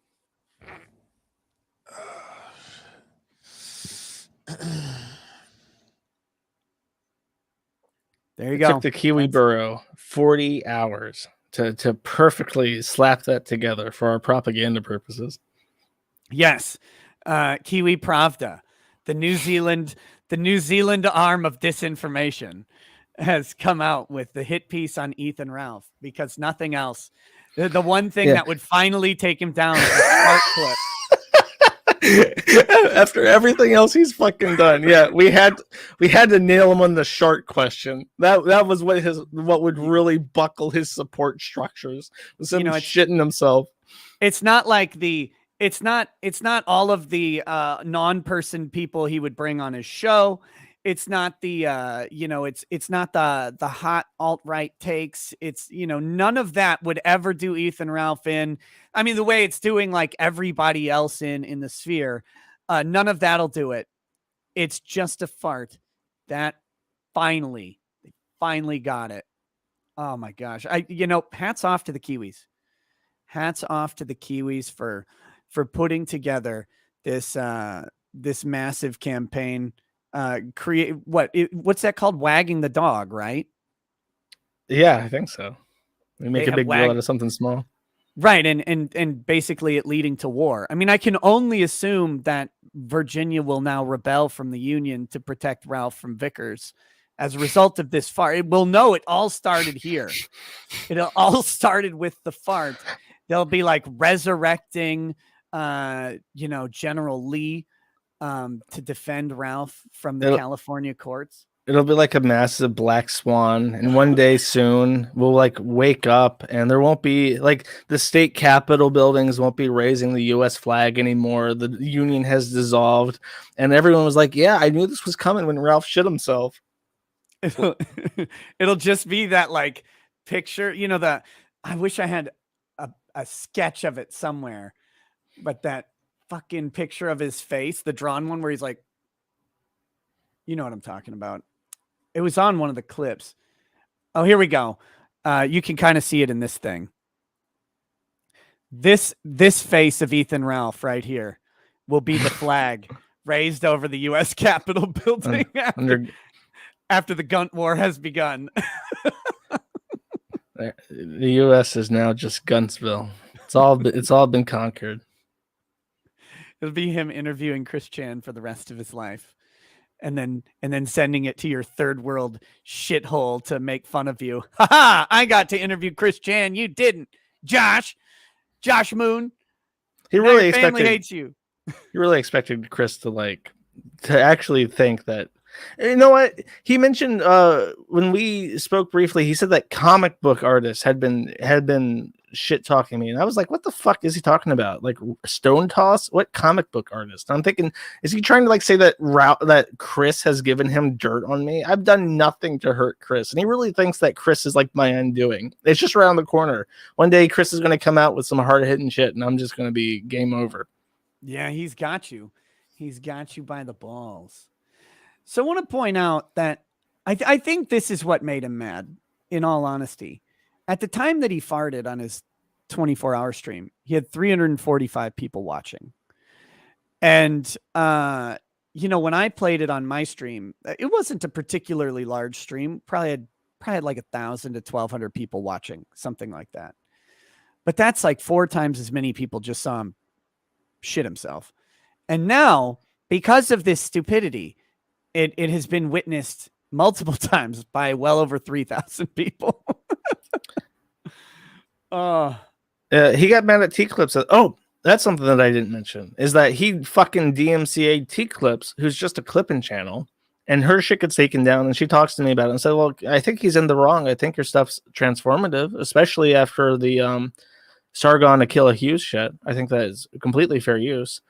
And she lawyered up and won the DMCA disputes, and Ralph is threatening to sue her now for copyright infringement, but so far her channel's back up. And he got pissed at her because she would clip me, and she would only clip like things making fun of Ralph, and he's like, why aren't you clipping my channel? I expect you to clip my channel more, the best moments of the kill stream. So it's like, I think he can take a joke, but only if it's like equal measure. You have to also be praising like his strengths when you make a joke at his expense.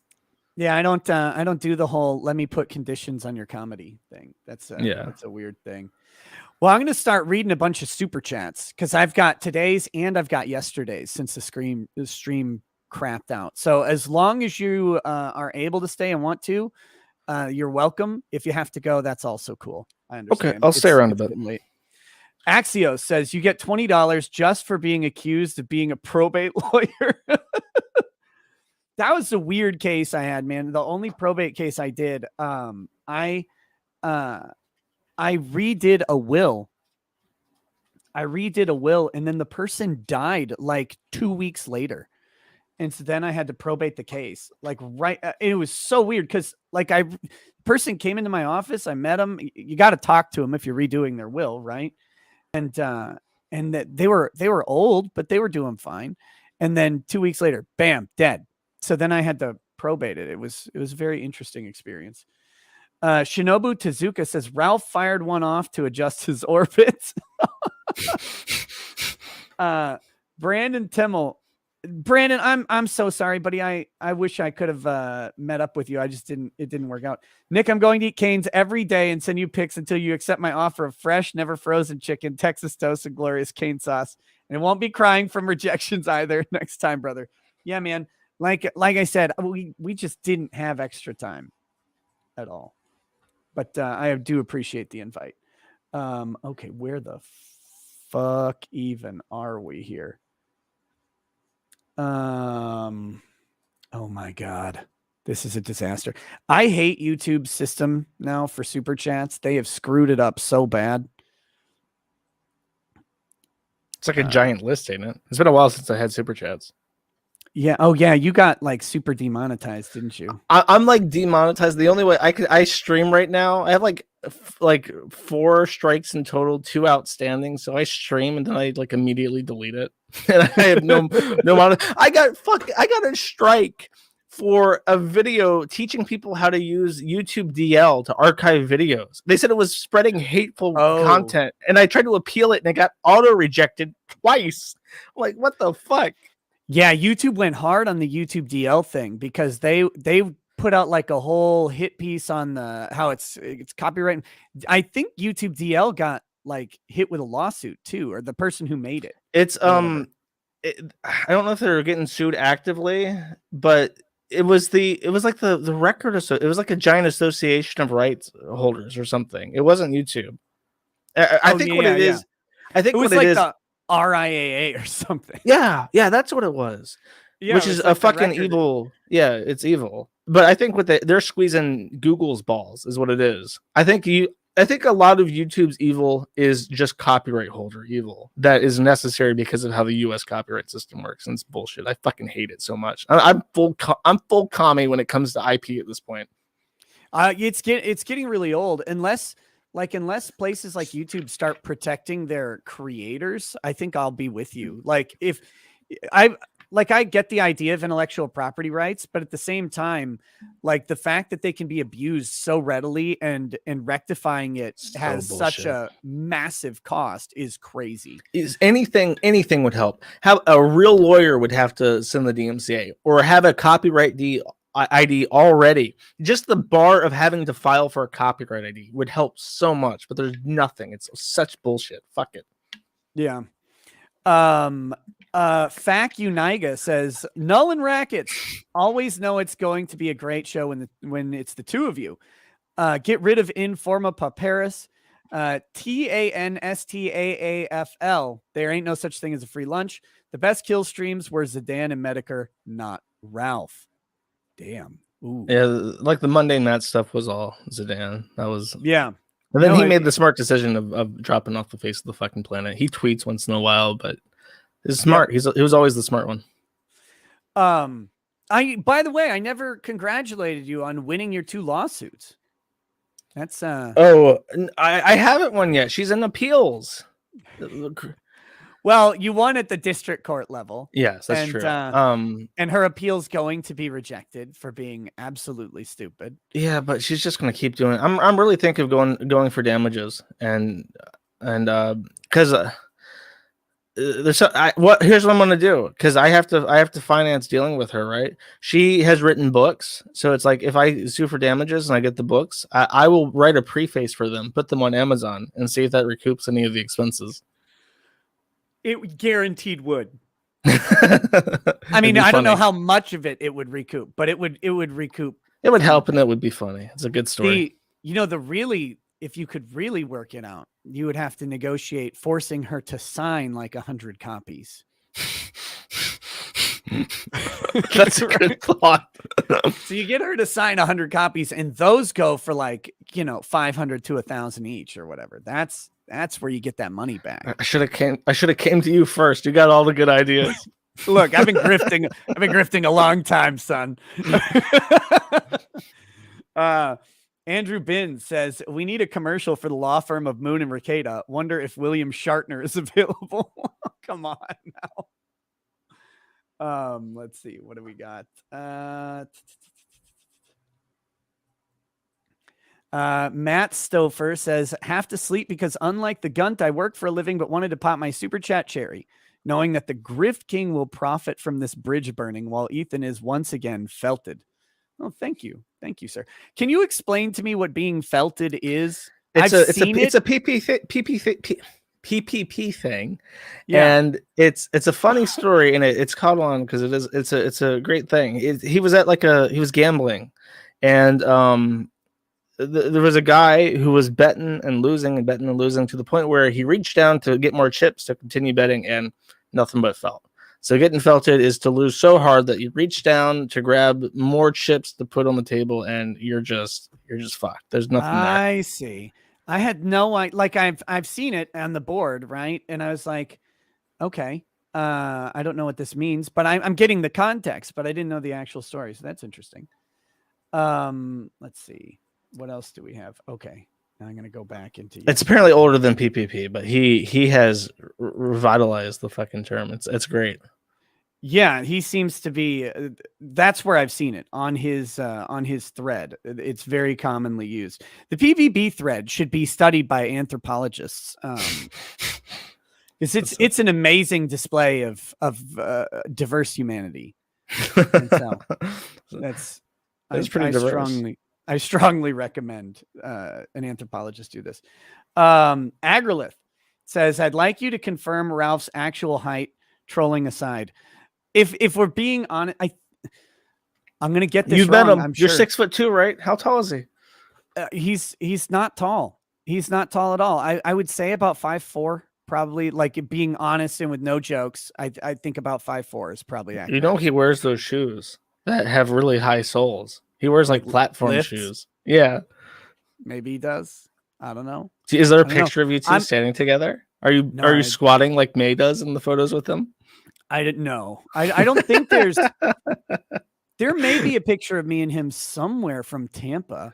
The only picture I have from Tampa with Ralph in it is like an out of context picture where like it's just him with his Fed shirt going like this after he just almost got into a fight with a Latina lady. Because that was funny. That was perfect Ethan Ralph. That was pinnacle funny Ethan Ralph. Like almost getting in a fight with a super drunk Latina lady who just gotten thrown out of a bar just by happenstance, just because he happened to be there. Well, it's a good thing that you and Ralph never took a picture together, because you wouldn't want a compromising photo of you around on the internet. When I dropped that $450 bottle of whiskey, I made sure, because there like a third of it stayed in the bottom of the bottle after it broke, and I made sure Ralph got a sip. Like I gave him like $30 worth of whiskey easily. What a Chad! So I'm nothing but generous. I'm just walking charity here.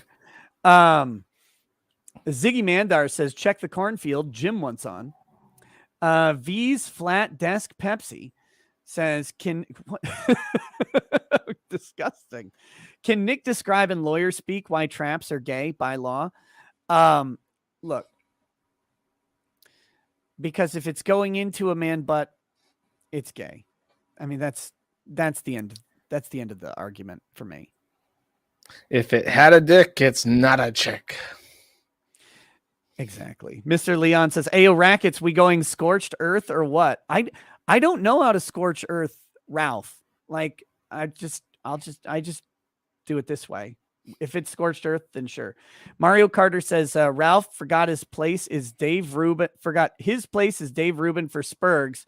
No one watched the kill stream for you. They watched it for the guests. Now they watch a dumpster fire. Penultima says Nick est en retard et gay. Thank you. I'm late and gay in French. Perfect. Baron Wolfsbane says Nick Ricada, late and possibly a furry. Shane G says late and sharted. Adventuring Lamb says just joined locals yesterday. Thank you. Gentleman Sausage says may you never again be accused of gunt guarding, inshallah. Pillow Tap says the shart heard around the world. 200 Watt Studio says I don't remember eating corn. Carol Channing. Ew. Gross. Iric the Red says the first time Ethan Ralph took his pants down in front of a woman, she started laughing hysterically. He's hated laughter. That's what traumatized him. That was the initial event. Now when you laugh at him, he gets like a cupcake dog style flashback, and it makes him tear up. And that's why, ladies, you cannot dick shame men. You can't do it. You will create Ethan Ralphs, and it's not. You don't want to do that. He was pure and innocent until you cold bitch. Mario Carter says, coincidentally, actual corn harvest season just began. Oh, it did. Oh, it did. There's going to be a pall of dust over my entire area very soon. Simple Phil says, didn't I watch this topic already? If I remember correctly, you left me with an acute case of epididymal hypertension. I'm suing you, rackets. Okay. I don't know what that even is. Evan Horenstein Ralph says, please help me. My brother Ethan locked me away in a mental asylum to steal my disability checks, even though my disability is only a physical one. And then he says his various child horse brides he brings to the asylum basement for me to fill with my superior seed, put cigarettes out on me. Jesus Christ. That's spicy. Perception check says Ralph holds grudges like a woman. Mullah Viking says, what if you're sterile, Josh? Will you K yourself or troon out? Oh my God. I'd have to commit seppuku. I would dedicate my life to finding a way to create viable seed from like skin cells. I'd have to figure out a way to do it. If you ever troon out, this is the exchange. We talked about this earlier. If I cross-dress, you get to come kick my ass. If you ever troon out, I'm showing up in whatever weird country you're in at the time with a pair of samurai pants, a headband, a little bob to make your little man bun, and a tanto so you can seppuku yourself with honor. Okay, that's fair. Good luck getting all that into like a Soviet breakaway state, though. There are ways. Malik Fox, it says, Nick gets COVID. Me? Welcome to the family, son.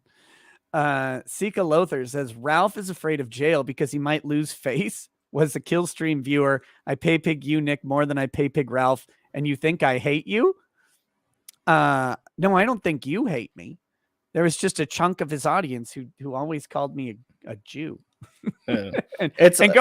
When I started talking about Ralph, I made sure to say, like, you really don't have to pick sides. Don't feel like, please don't ever let anything I say make you feel like you have to choose between daddies or whatever the fuck. Like, if you enjoy his show unironically, please go ahead and enjoy it. There's no guilt in watching, Ethan Ralph's program. Yeah, I never tell people to stop consuming someone else's product. Like, if you like it, keep liking it. I don't care. That's great. Internet best friend says the Ralpha male has crossed the Gunticon. I agree with Null. It's time for the harvest. I'll be sure to join with an iPod 4G camera. Spectre says, here Gunt sits brokenhearted. Shorts are brown because he sharted. That's disgusting. And I hate you for that. Axio says, Nick, join late. Did you address how representation / privilege functions in absence of an explicit signed engagement contract? No, because in Minnesota, well, I mean, kind of in Minnesota, if there's an expectation of confidentiality, then, which I think is pretty clear from the DMs that Ralph leaked, like a dummy, that we had one. And that is enough to establish privilege as far as my ethics are concerned. Now, will the court agree? That's not up to me. That's up to the court. Thermatius says, hello, Josh in chat. Oh, hi, Nick, I guess. Hyderp X says farming, really? Man of your talents.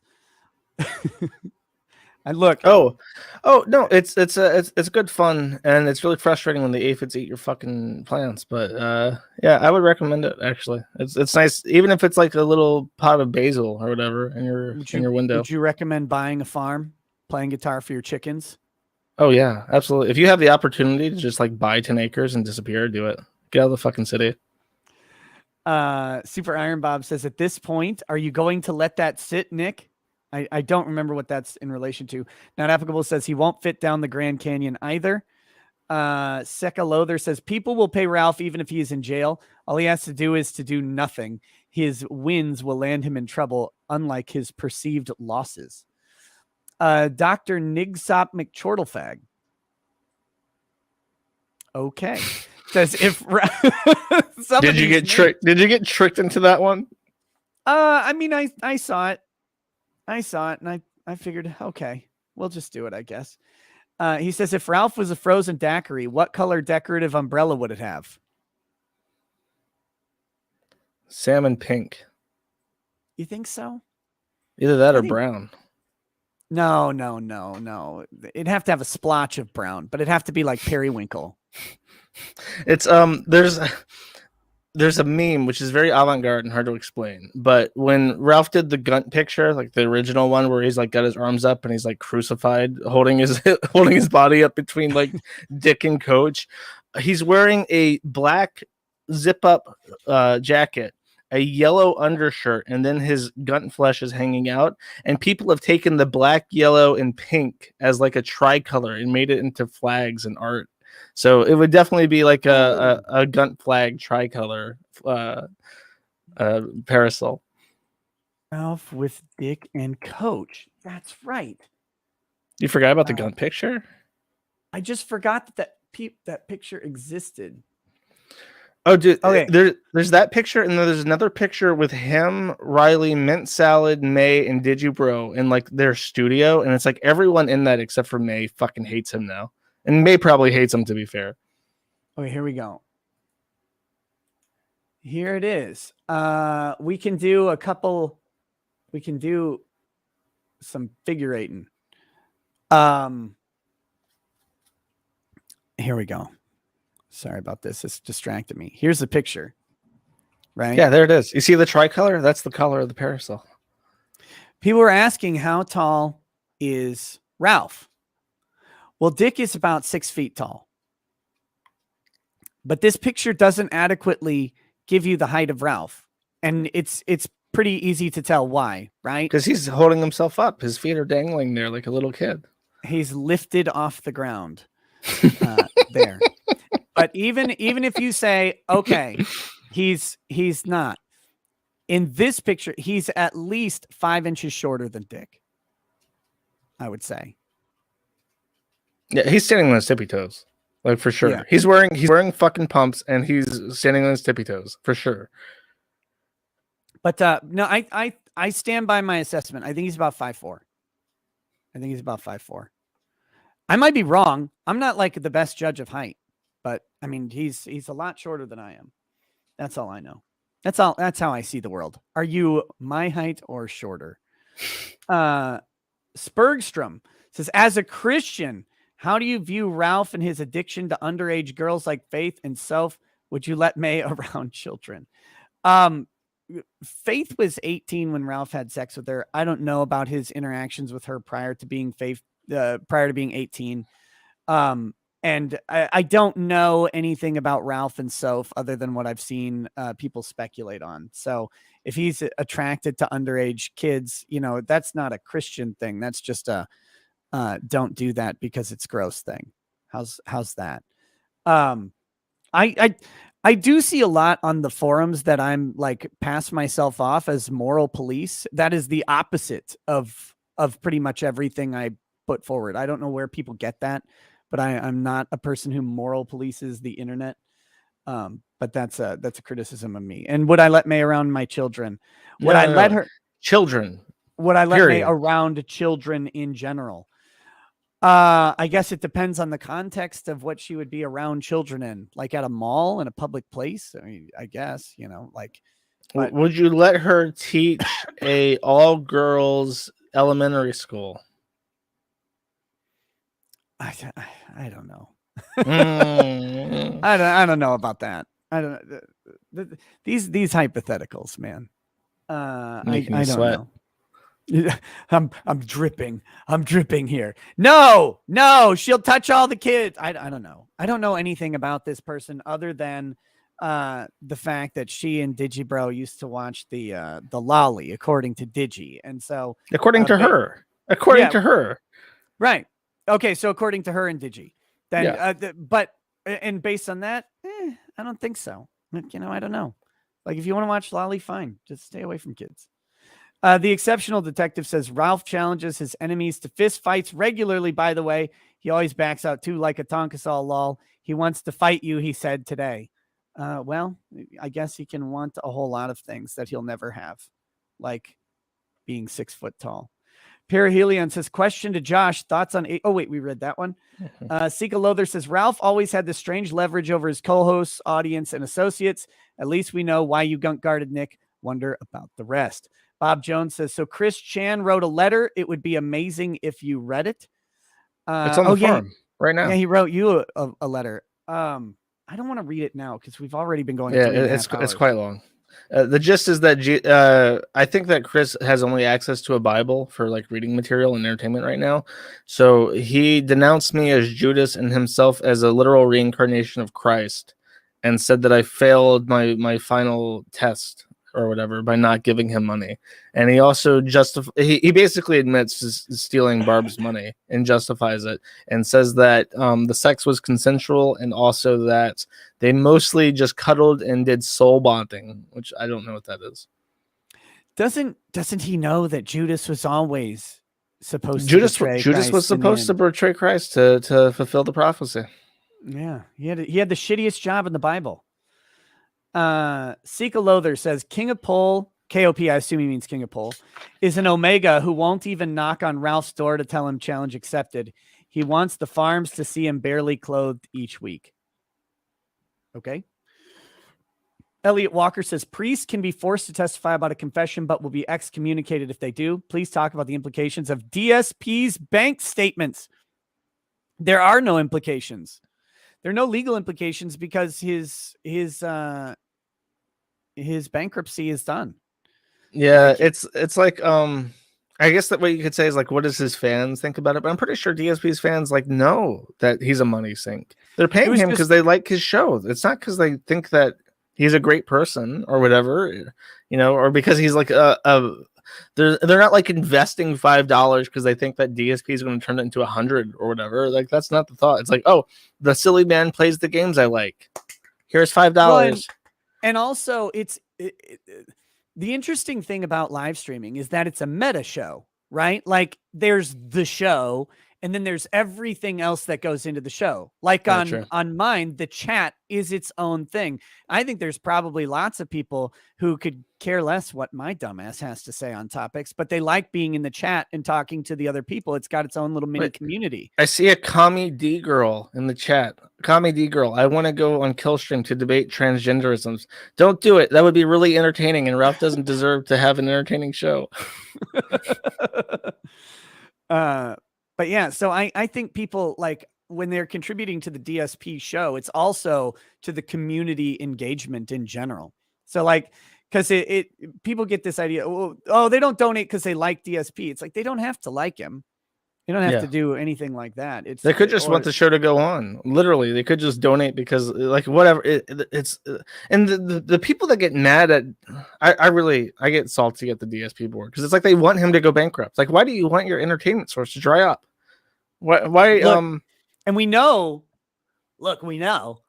that if you guys don't donate, the show can't go on. You can't. You just can't do it. I can't do it unless you guys really step it up. I got the taxes. Got taxes. Got to feed the cat. But they get mad at him. They're saying like, oh, he's like manipulating mentally handicapped people to steal their money by lying about his financial situation. Like, bro, it's their fucking money. You know, if it wasn't this, they'd be buying fleshlights and anime shit. Like, who gives a fuck? Let them spend their money however they want. It's all a money sink. It doesn't fucking matter. If you're gonna get a flashlight and anime shit, make sure they sync up. Gross. You got to do it right. The guy from that place says, I bought Ilium and Olympus. If it isn't 100% amazing, you'll be getting a very demoralizing comment on a random future video. It is. It's 100% amazing. Great books. Sika Lothar says, King of Pole lied about me telling him to take Ralph's life, even though I told him not to chicken out knocking on a door. How much have I pay-pigged you, Nick? On this stream, I think about $35, if I'm counting right, but I don't keep full track on it. And I have no idea over the whole life of the channel. Hollow says, will Ralph get the death penalty just like Boogie's petition? Yes. Yep, he will. He will. Timothy Reaper says, Gunton order, special persons unit. Nate Dogg says, help, I binged Christery and I need my fix. Chris Chan trial November. Mark your calendars. Oh, God. I can't fucking imagine. It's gonna be such a shit show. I'm not ready for it. I'm not emotionally prepared for this. Do you think there's gonna be a way to watch the trial? I hope so. I'm definitely gonna stream it if there is. If it's on fucking YouTube, their site is crashing. They're gonna be hit with traffic they can't even comprehend. Like their tech guy's gonna be like, "What the fuck is this? Like a cyber attack from Russia? Why is everything down?"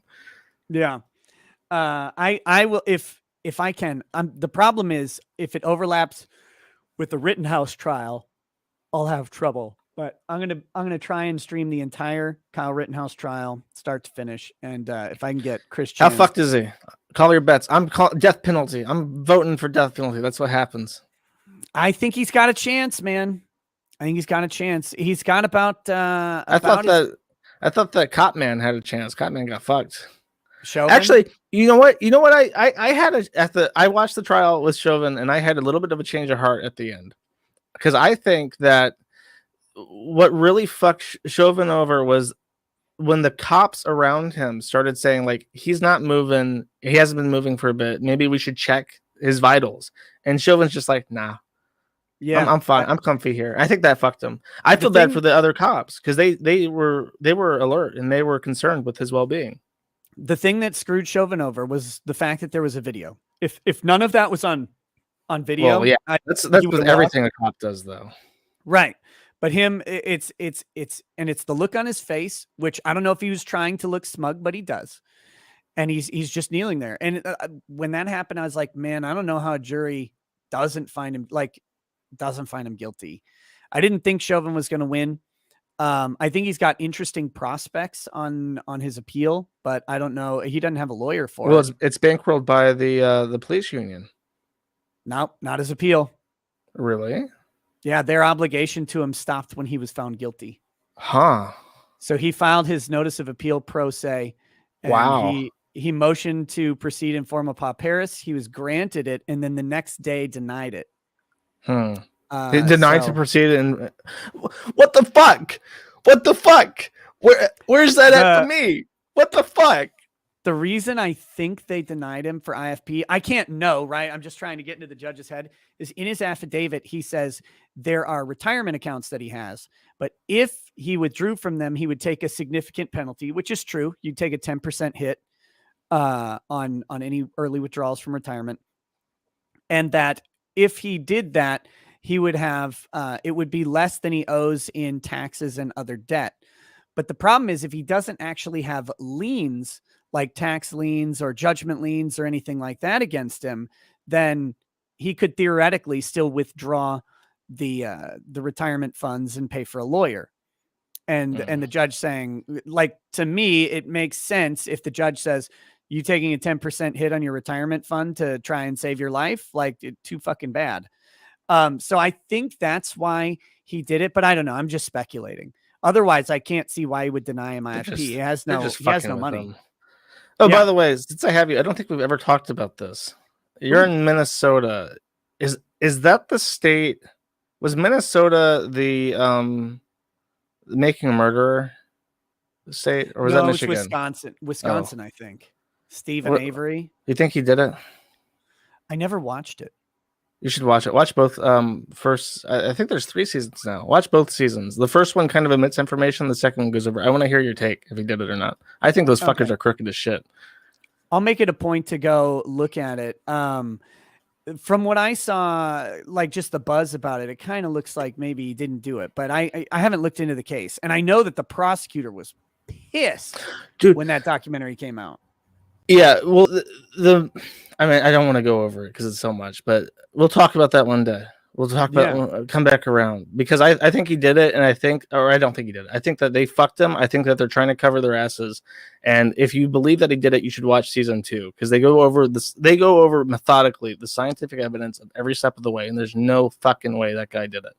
If you think that the first one was like slanted in his favor, whatever, the second one, Kathleen Zellner, his attorney on appeals, goes over everything, and it's so convincing. I don't know how anyone can think that those motherfuckers aren't trying to save their ass, and it makes my blood boil. I will never go to Wisconsin. Fuck that state.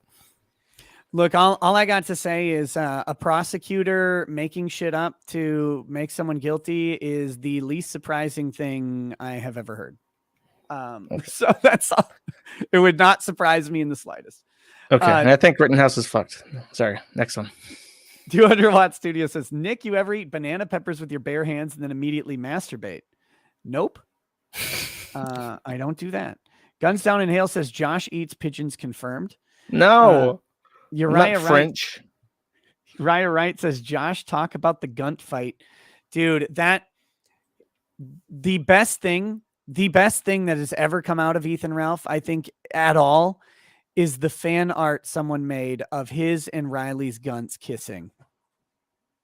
It was pretty phenomenal. It was one of the best fan arts ever submitted to the site. That alone. Oh man. I still, whenever I see that, I audibly laugh. I can't do anything else. Lifeless Loser says, hey Josh, who do you think is going to play you in the CWC biopic? Oh God. Daniel Radcliffe. Okay. Why wouldn't you pick like the Terminator kid? Terminator? I don't know who that is.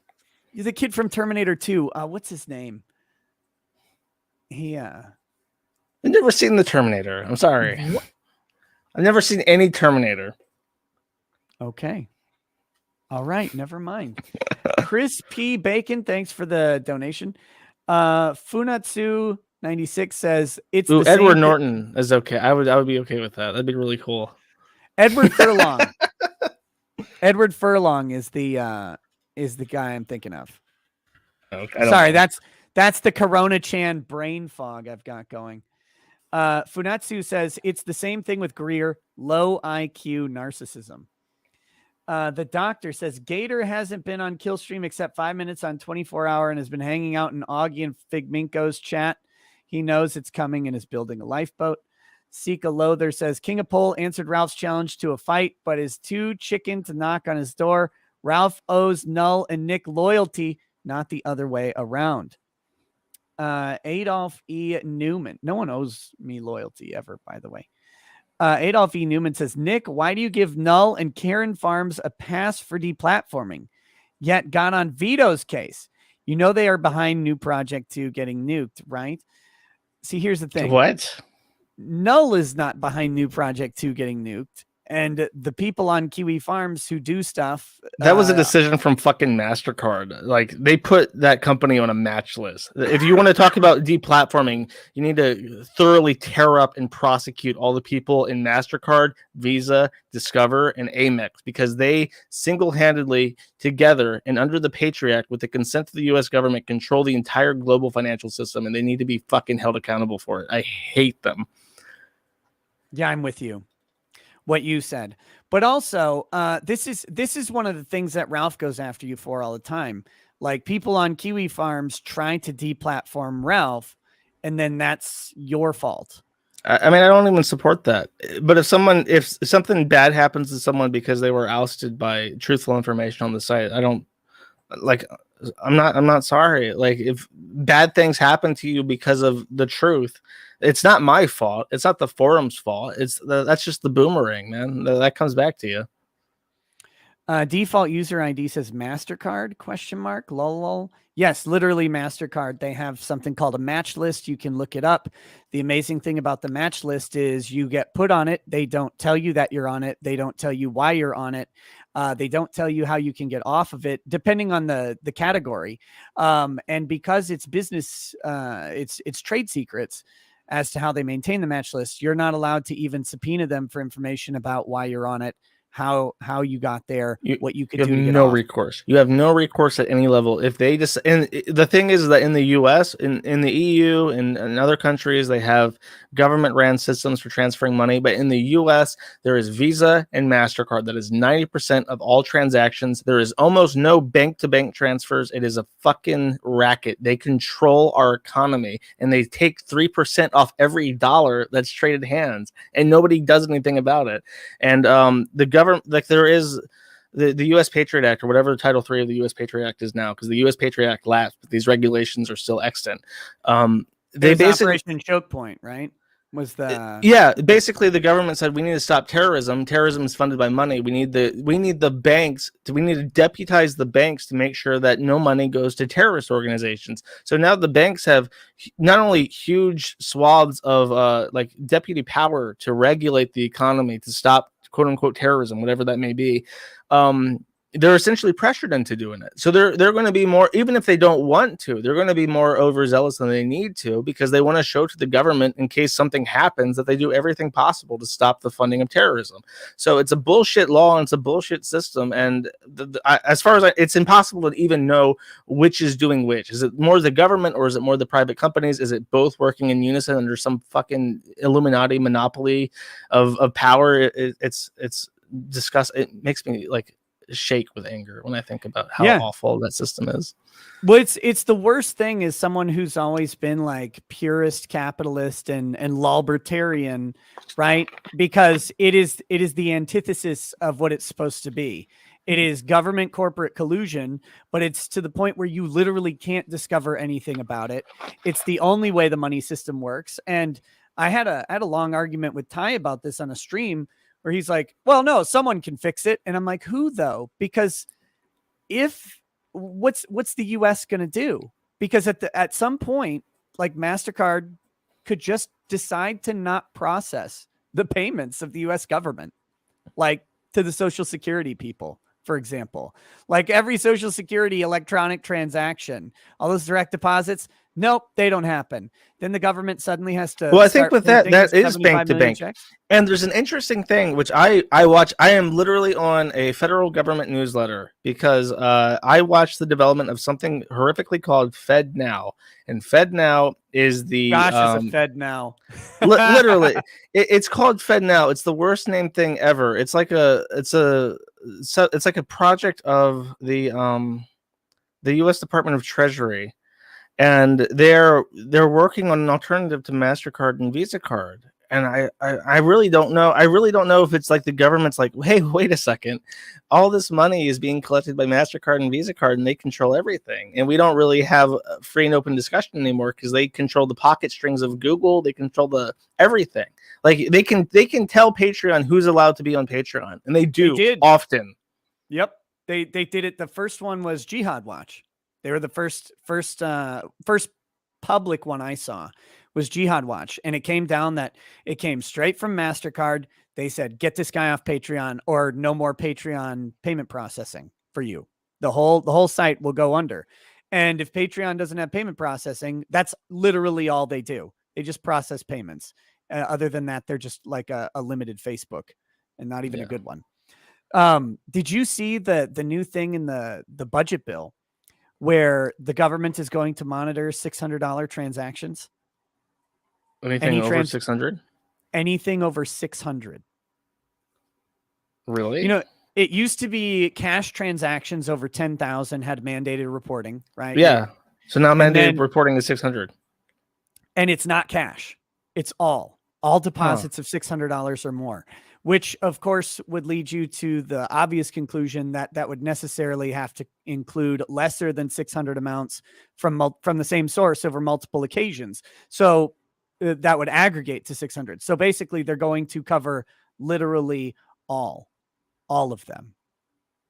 Good luck. Like- I mean, I guess they have AI now, so they don't really need luck. They're gonna, Yeah. so whatever. And then we're sure gonna have to pay fucking TurboTax and the tax attorneys to file our taxes, even though the government knows exactly how much Right. we need to pay. And if we get it wrong, we go to jail. Here, David Gleason says, no, it's every transaction for any account that has a balance of more than 600. So there you go. Even worse. Attorney Tom says he's over 4'9", so he's watching. You know what's great? Attorney Tom is taller than Legal Eagle, and that is enough for me. That made my entire day. How tall is it? Is he like super short?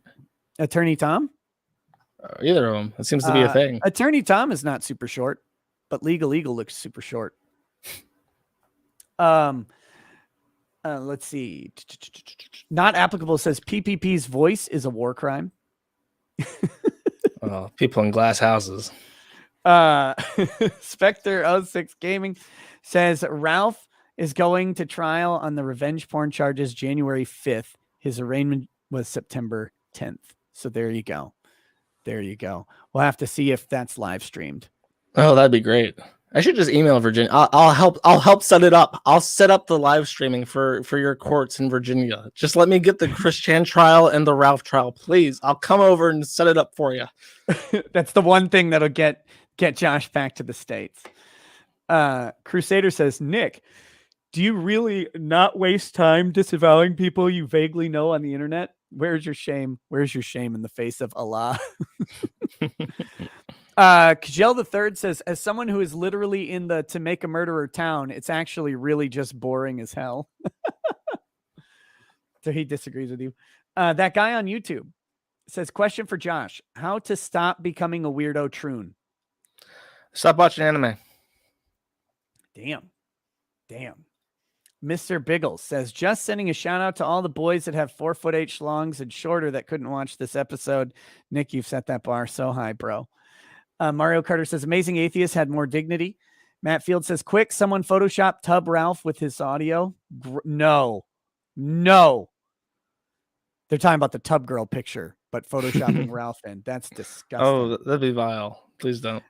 Xenomancer says, so do we get to attachment 11 yet? No, we talked about it, but we didn't read through it because reading through things with a person on stream is boring. Eldon Bainling says, yeah, if you could call Ralph's wife a pedo again, that'd be great. In fact, call her that twice. Facts need to be reiterated and frequently.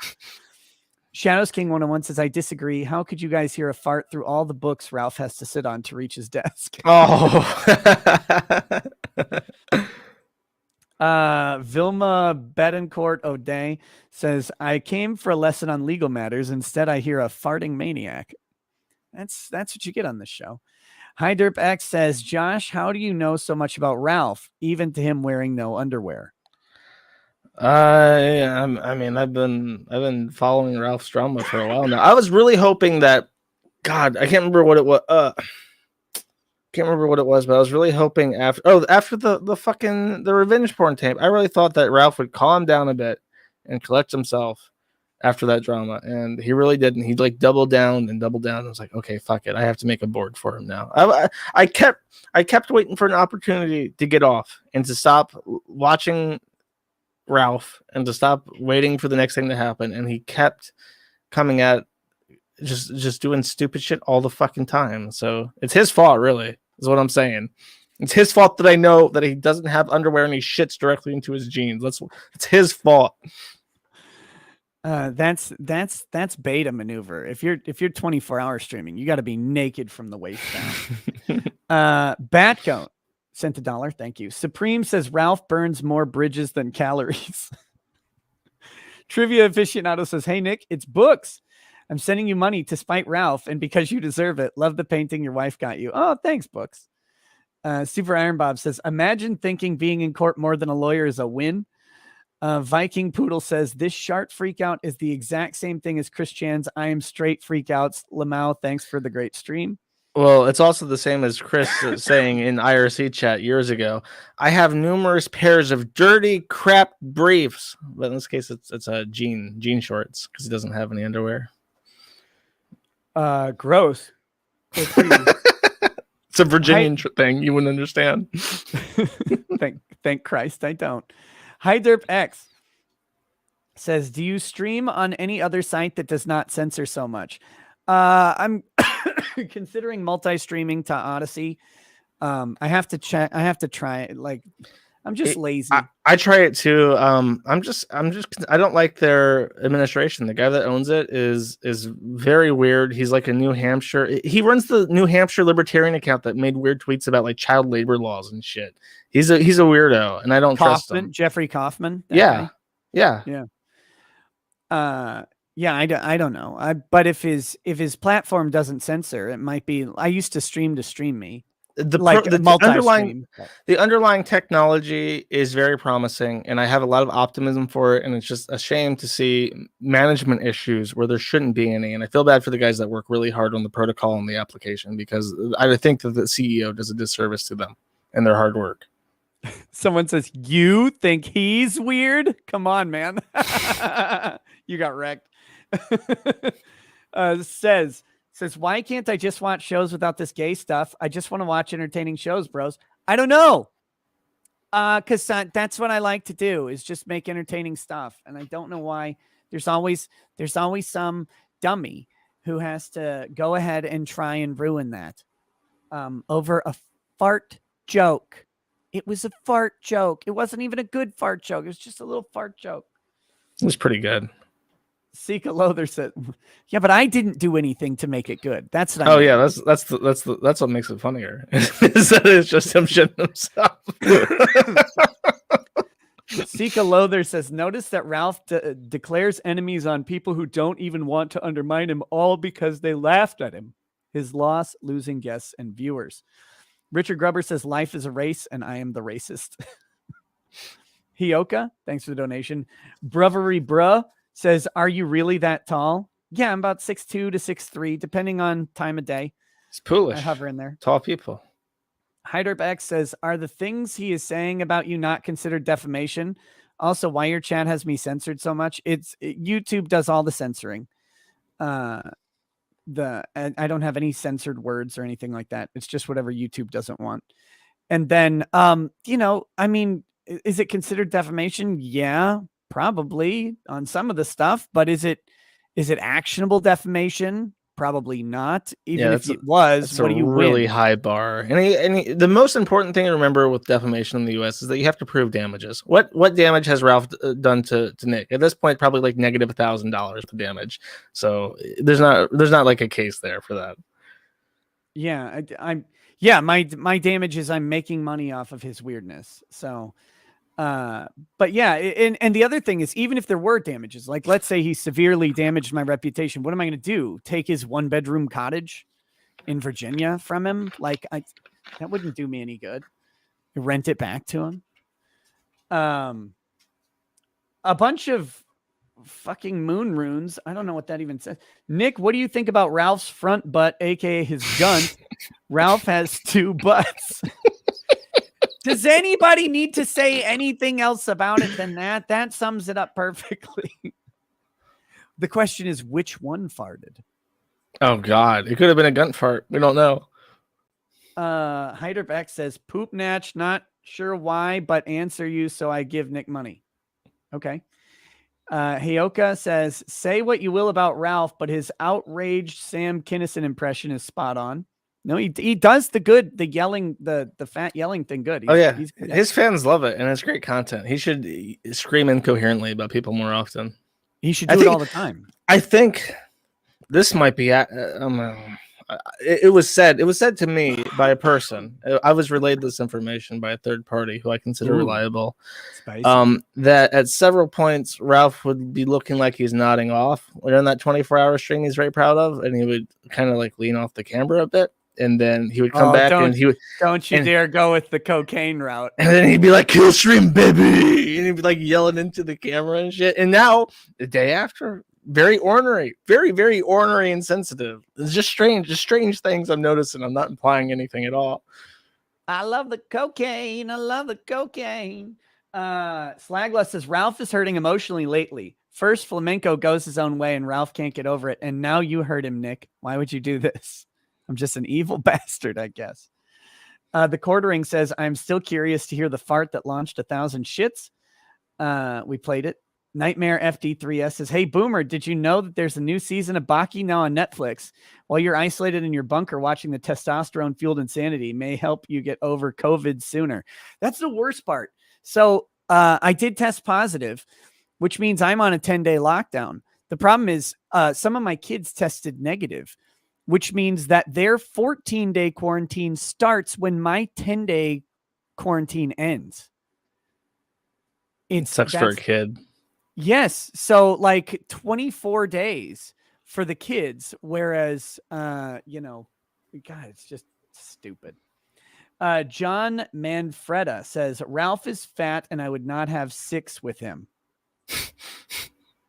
Hioka says, Ralph is a sharticist. Down Forward Punch says, just for the record, DSP said he was scratching his leg when he got caught jacking it. Ralph is blaming stretching his leg. The number of similarities between Ralph and DSP is staggering. That's pretty good. That's the first time someone came up with that. Let's see. Oh, fuck. Someone said, can Ralph even wipe his own ass? But I can't see who it was. Sorry. Jamie Moodley says, chess is my wealth. Yes. Yes. ASO says, sorry for the grift denial. Also, fuck Spectrum. Hold on. I'm trying to get where the last chat was on the other thing. Fucking hell. Were you vaccinated? No.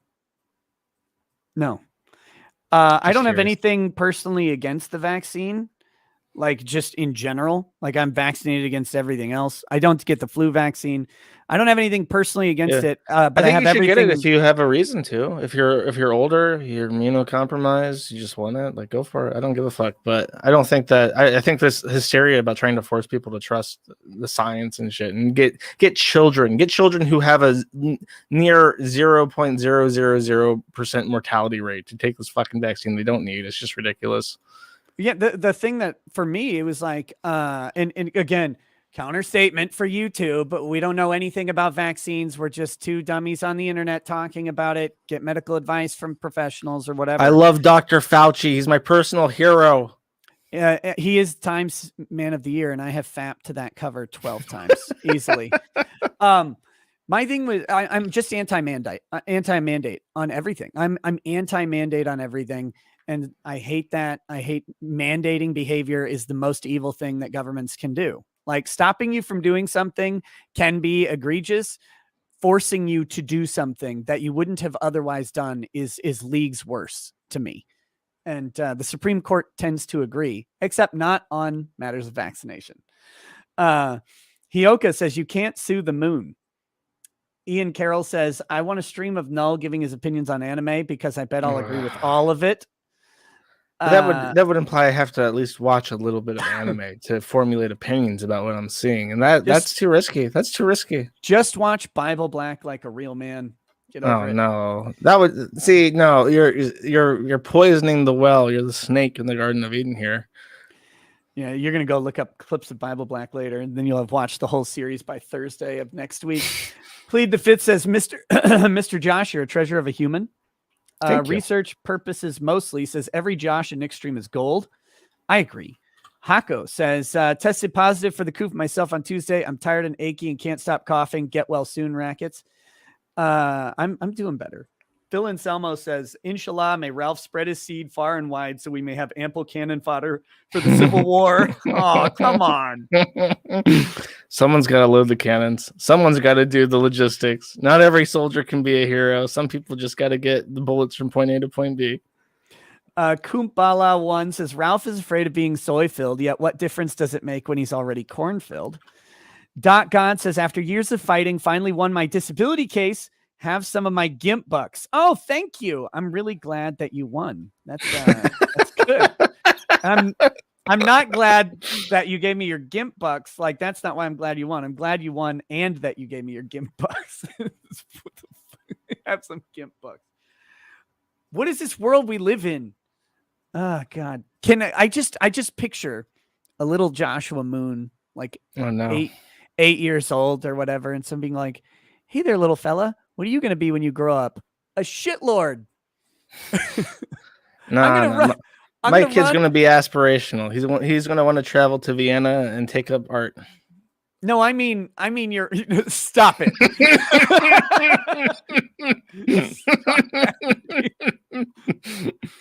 But could you imagine, like, back when you were 8, someone's like, what do you want to do when you grow up? And you're like, I want to run a website that gets me thrown out of the country of New Zealand. Yeah, no kidding. The Bruisinator says, Ethan, Ralph, it's me, Gator.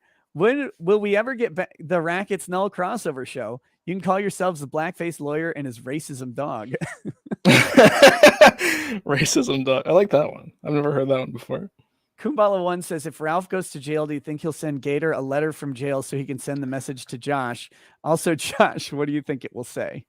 Dude, I swear that what they should do if he goes to jail is that Ralph should read the newspaper in prison and then write a letter to Gator.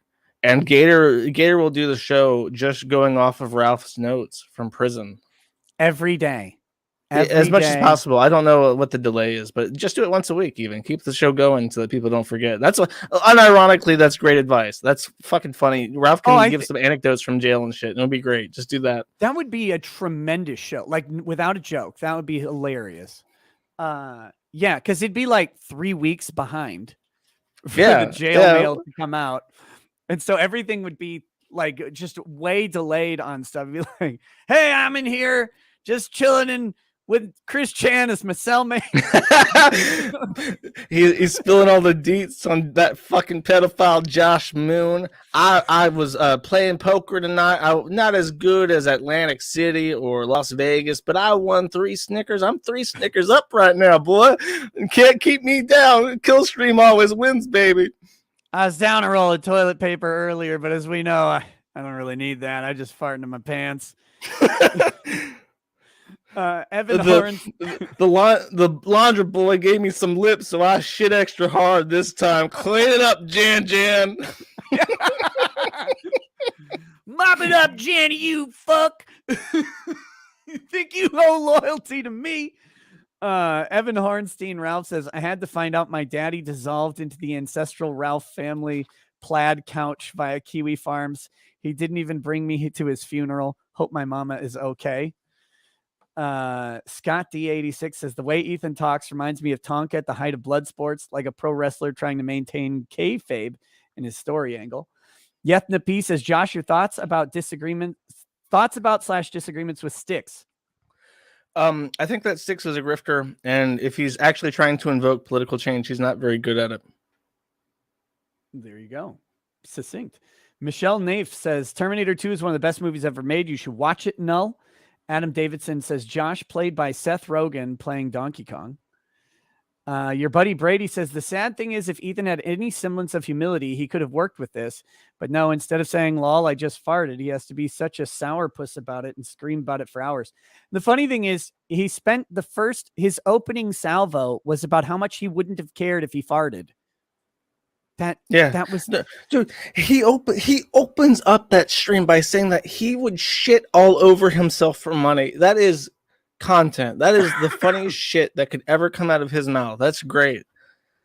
Yeah, that's something that's unreal. You show a normal person that clip, and they're gonna think it's a joke. They're gonna think it's a joke. It's a comedy skit from fucking some movie or something. There's no way that a human being out there could be talking about shitting on himself live on camera for super chat money. He should have just done that. He should have made that like the first hour of his show, just talking about like that and running with the joke. But the crazy thing is, like, in all of the funniness of that, he was actually mad. Yeah, like that's what doesn't jive. Like, why are you actually mad about this? That's I keep saying that. It's he is a sourpuss. He's a sourpuss. He takes funny stuff and he gets angry about it and he sours it, and it makes it so that even his wins, when they come in at random, he just gets dealt a free win. He's sitting down at the table and he gets dealt a fucking blackjack, free win, free money, and he doesn't like. He takes it and he's like bitter about it. And it's like, dude, come on, lighten up. Heyoka says, I have a Mazda card and it is accepted by all ethnic establishments. Capitalism rules. Michelle Naif says, Switzerland automatically takes your taxes. How do you like it now? Look, I've never liked Switzerland. I'm just going to throw that out there. Fuck them. And the thing is that The U.S. government could automatically take your taxes, but they've made such a convoluted tax code that it's basically impossible for them to get it right. They just they depend on you to get it right, and then they'll tell you that it's wrong. I got audited. I got audited a couple years ago, and they because I had my income from my law firm, and they determined that I didn't make any of my money. They audited me and said I didn't make my reported income, and I'm like, what do you fucking mean I didn't make the money that I'm like? I reported my income to you. Why would I? It was the dumbest thing. They're so, oh God. Just say okay. No, Okay. because I have Bye-bye. I have kids, so like there's an earned income credit. So if I didn't make the money, I would have actually had to pay back. Oh, those earned fuckers! income They knew what credit. they were doing then. Yeah, but it was so dumb because it's like this is my income, and so then I had to provide them all of the bank statements from my from my bank account or my business bank account showing all of the accounting for all of the dollars that came in. Shockingly, the amount of money in was the exact amount of money that I reported because I'm not a tax fraud. And it was like, what the fuck are you doing? Oh my God, it was such a shit. Andrew War Snowboard says Lamar Jackson and Marlon Humphrey of the Baltimore Ravens have received backlash for rejecting the tax the rich narrative. Detractors say that it's the people writing his checks they want taxed. Okay. H. Plefty says this is way better than Jerry Springer ever was. Baron Sky says small peens aren't bad. You can wear short skirts. Trek Rider says how much for Josh to go on a date with Commie D girl? You two would be cute. I'll pass. No offense. Just it's inappropriate to go out on a date with a fan. I'll put it like that. You can't have a workplace relationship like that. Exactly. Especially since we're talking about Ralph, right? Apaka Typical says, I haven't watched a full stream live in months because of a newer, better job. This is a lot of fun. Thank you both. Hey, thanks, buddy. Caden Culp says, YouTube DL got sued and then GitHub, now owned by Microsoft, helped put up a legal defense for them and create a defense fund for developers. One of the few good things they've done. Was genuine. It was and I think it's one of those things where they're like, this is easy, good PR. And it's like, not only is it good PR, but it's something that benefits us. If these fuckers win, we're gonna have to have like a DMCA system like YouTube has, and fuck that. Let's just fork up the money now to try and win this, so we don't have to worry about it later. Which is a sound strategy, and it wins a lot of hearts too. Senator Funstein says, let's say we are looking back several months from now at a convicted Kyle Rittenhouse. What do you anticipate it being that effed him over? If he gets convicted, it's legitimately a miscarriage of justice. It goes against every notion of self-defense that exists. The only thing would be if they somehow convince a jury that he provoked the fight. But even if he did, he actually acted in a way consistent with the law of self-defense after you've provoked a fight. So I mean, they would have to. He'd have to have texted a picture of Hitler to his mom, right? Because that's what got he shot James them Field. on back foot, didn't he? The first one he shot while running backwards. The second two he shot while being literally on the ground, because they knocked him over. I mean, if he gets off, that's going to be like a riot. That's a riot for sure. And I think that was part of what happened with Chauvin, is that those people were all from Minnesota or Minneapolis or whatever the fuck, and they were like, we don't want to deal with this for the next year. We're over this. Sorry, dude. It sucks that it's your life, but it's ours too. So bye-bye. Good luck on appeals. Bye-bye. I missed a chat from Super Iron Bob. He was clarifying when he said, I was just going to leave that behind. It was you saying you have no warrants out for you for now. For now, huh, Josh? Maybe they're holding it. Maybe they're holding it. They're not going to put a warrant out until I'm back in the U.S. Maybe. Hioka says Rekieta Law versus the Moon should be a weekly feature. This is golden. Well, I haven't had you on because of your court cases, because I know I would want to talk about them, and I just didn't want to. I didn't want to do anything that could possibly compromise the case, especially with Melinda getting her temporary win via default.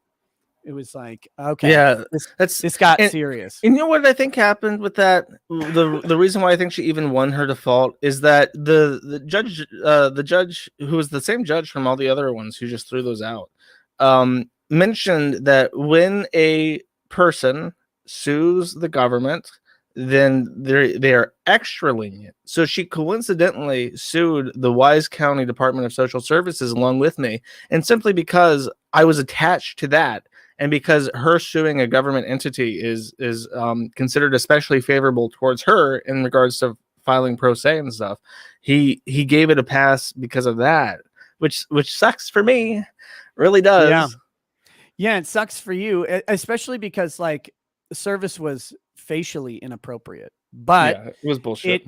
It's, I mean, she represented that she served you appropriately. That's the weird thing. Our courts operate on an honor system because it's adversarial. So since there's supposed to be another person saying, no, you fucking didn't, the one person gets to say, yes, I did. And it works out some of the times, and other times it's just shit. Skeleton says, hot damn, Nick is streaming at an hour. People are actually awake. It must be my lucky day. Also, how much for that sad cat painting, Nick? It's not for sale. It's not for sale. Master Blaster says, how many white trash holes is Ralph going to put his poison seed into, do you think? Hopefully no more seeds of Ralph will be sprouting outside of the bonds of marriage. I'll say this because I like to hypothesize about what people are thinking. That's always been the fun thing to me when it comes to like the forum. Even before I hosted it, when I was just like a random user on the Quickie forums before I took over, I like to think about what were they thinking. And May is someone who I really don't understand. I understand that Faith Vickers is someone who really wants to get back at Daddy. I don't know what the fuck is happening with May. I thought that she had some sort of weird plan to like hop from E-celeb into E-celeb to E-celeb until she's dating the biggest E-celeb of them all, right? But she got pregnant, so that's not the case. And now I'm stuck here thinking, like, is she just like an idiot? Is she just like really stupid? And so I really don't know what to expect with May. They could break up like next week. They could like stay together for forever, just out of spite. So because they both hate me, and that like joins them together in unholy matrimony. So I really can't even speculate. But if they break up, I think Ralph will just get like some sort of detachment syndrome, where it's just like, well, I've already been divorced twice, so I might as well like fuck it. They're all just holes to me now. I might as well just keep going. See, I don't want that to happen to him. I really think that if you pair someone up with the right person, it can stabilize them.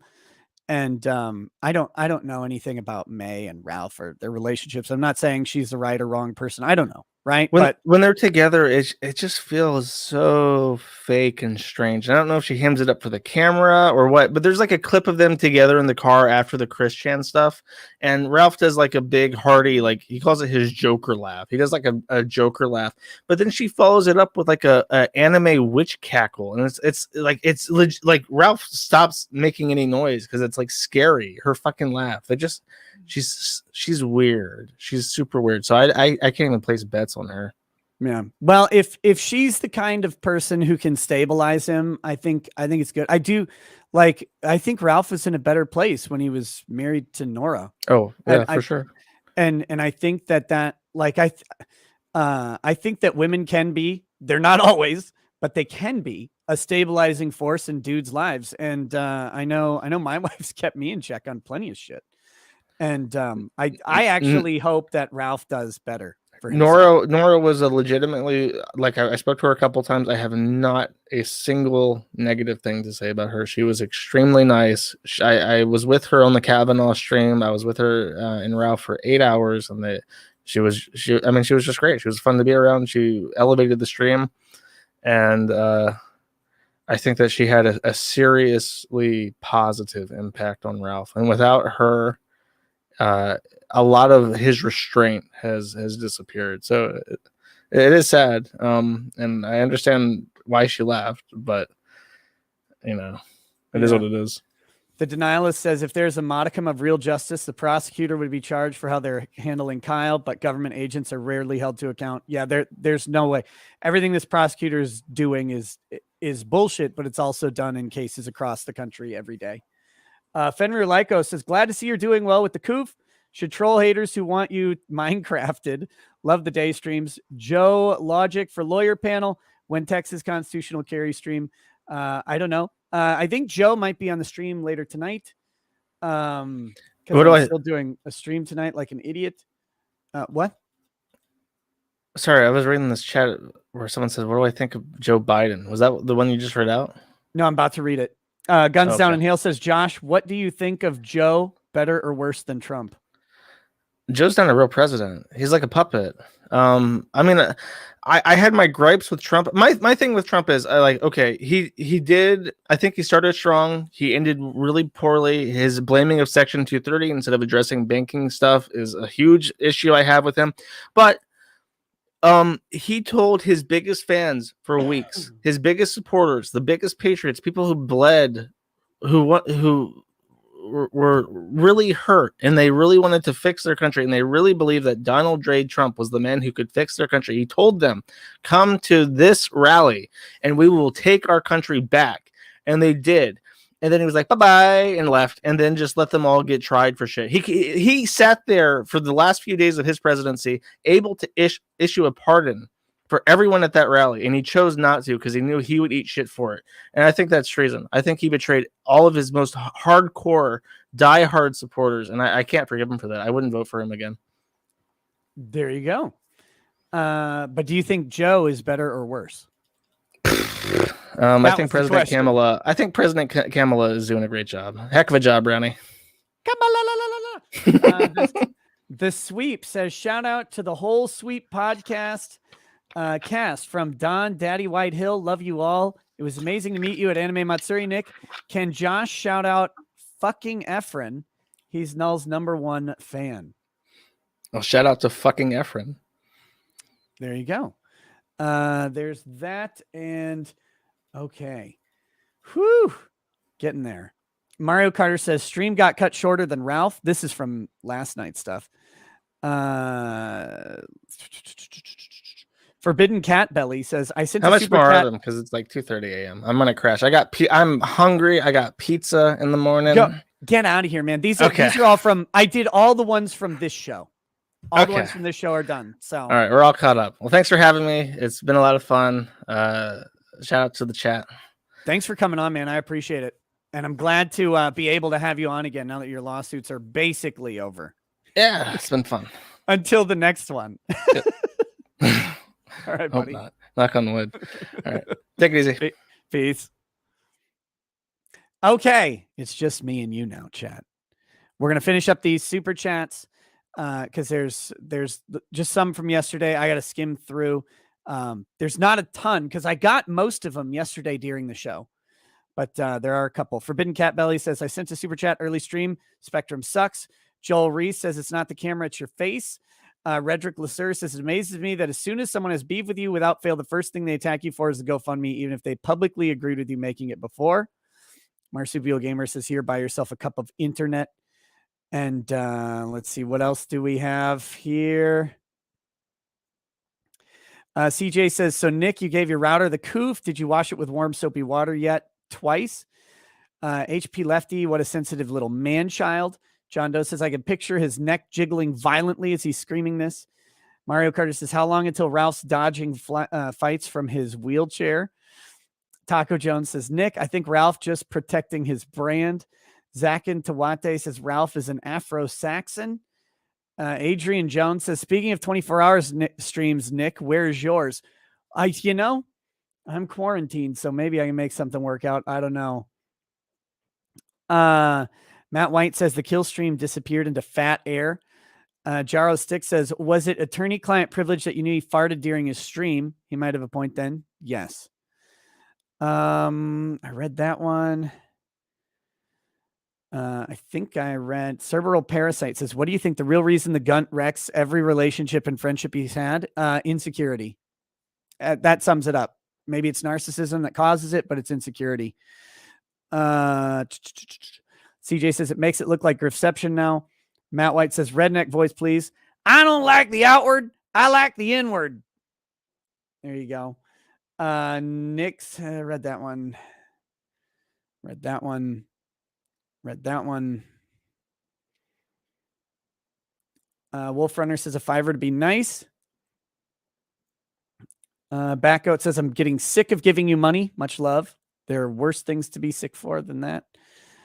I think this is actually it.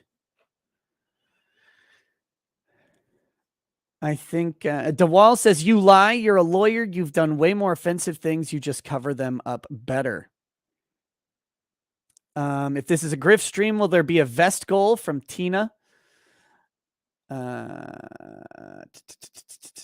Mike Hunt says, I recently dumbbell curled 48 pounds. I can do it because I'm only 5'7". Bitch, short privilege.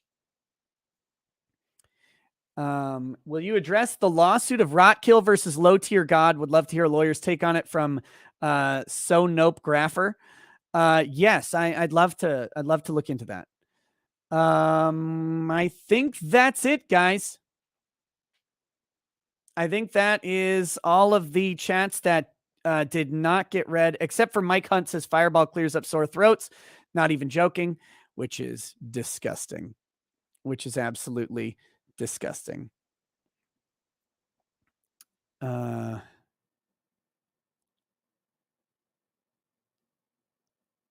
we go. There we go. That is all of it, guys.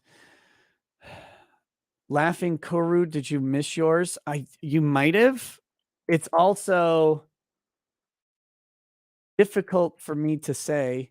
I think I've got all of them. I'm not actually showing one from yesterday. I'm just checking. I just searched for your name. Yeah. Oh shit. Yeah, I don't have one listed. If I missed it, I'm sorry.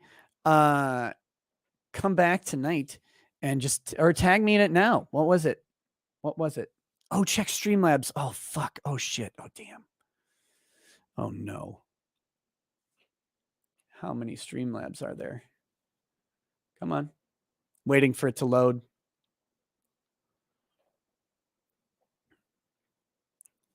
Oh, load. I have to go to the bathroom so bad.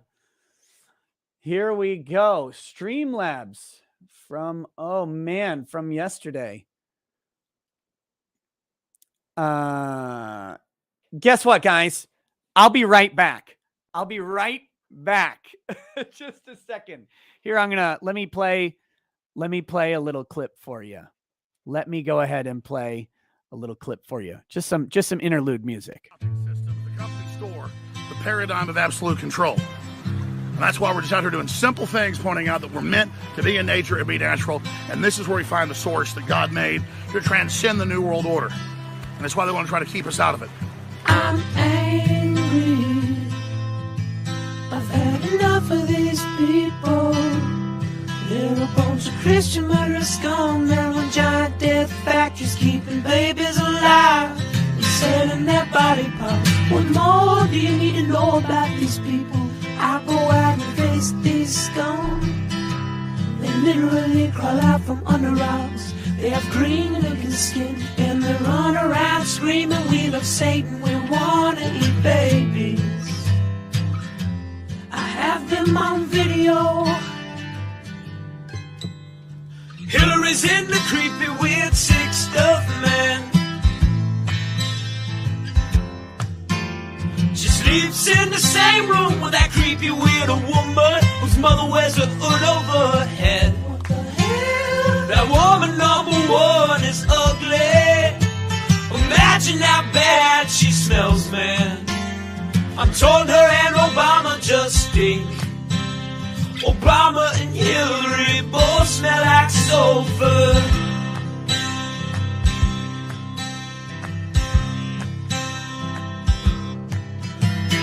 Literal vampire pot and the goblins are hobbling round coming after us.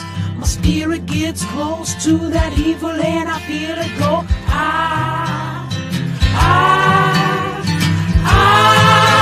We're such self-centered crap. We don't even notice hell itself rising up against us. Millions of Pointing people of the very worst type, and I'm so pissed. We're gonna stab your daughter at the mall. Oh, oh, oh. We're gonna stab your wife, your son.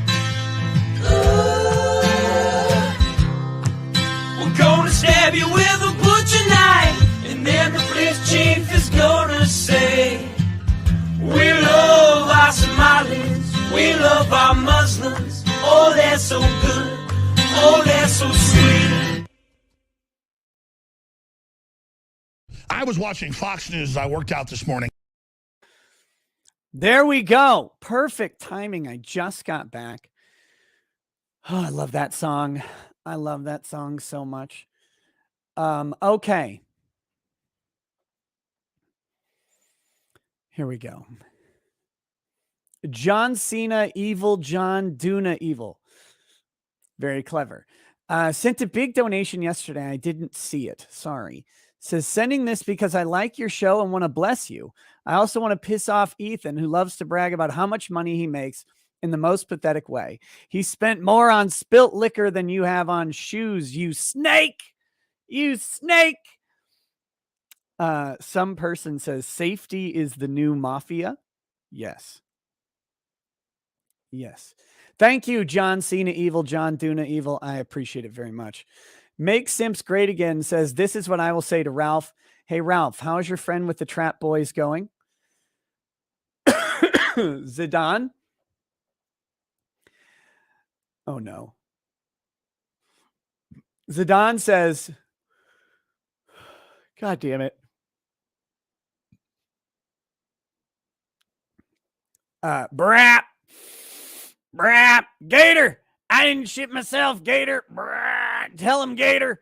Brap. It's just a leg cramp. Not noise, Gator. Brap. Tell him it's not poo. Brap. It's not poo. That was from Zidane. Impreza says, please watch Reformed Stoic on YouTube. IP2 always wins. So there you go. Gator Time says, Ralph is back to pill stream days. You could hear the pill bottle in a recent stream. He keeps ducking away for a minute or so, coming back super energized like he just did a line. Your friend is killing himself literally every night for super chats. Well, that is stupid of him. That is on him. That is on him. Gator Time also says, oh boy, there's just so much. There's just something about Puerto Rican women that just they're really nice and you have a great time, but then it's like you're just sitting there one day and someone comes over and flips the switch from loving to murderbot 5000. I don't know what that means. Hey, Rigsby, congrats. Congrats on getting a better job, man. That's awesome.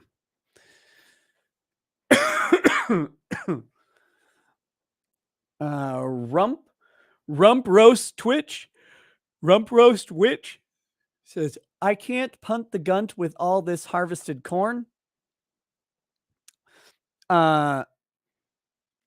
Laughing Kuro says, saw Peggy the Spreader Poulter trying to side with Vito. Lol. Also, I still got the DMs of Vito justifying the false allegations against Vic. Want me to send them? If you want, Vito is even less important to me now than he was before. My Gator lore is weak. That is true.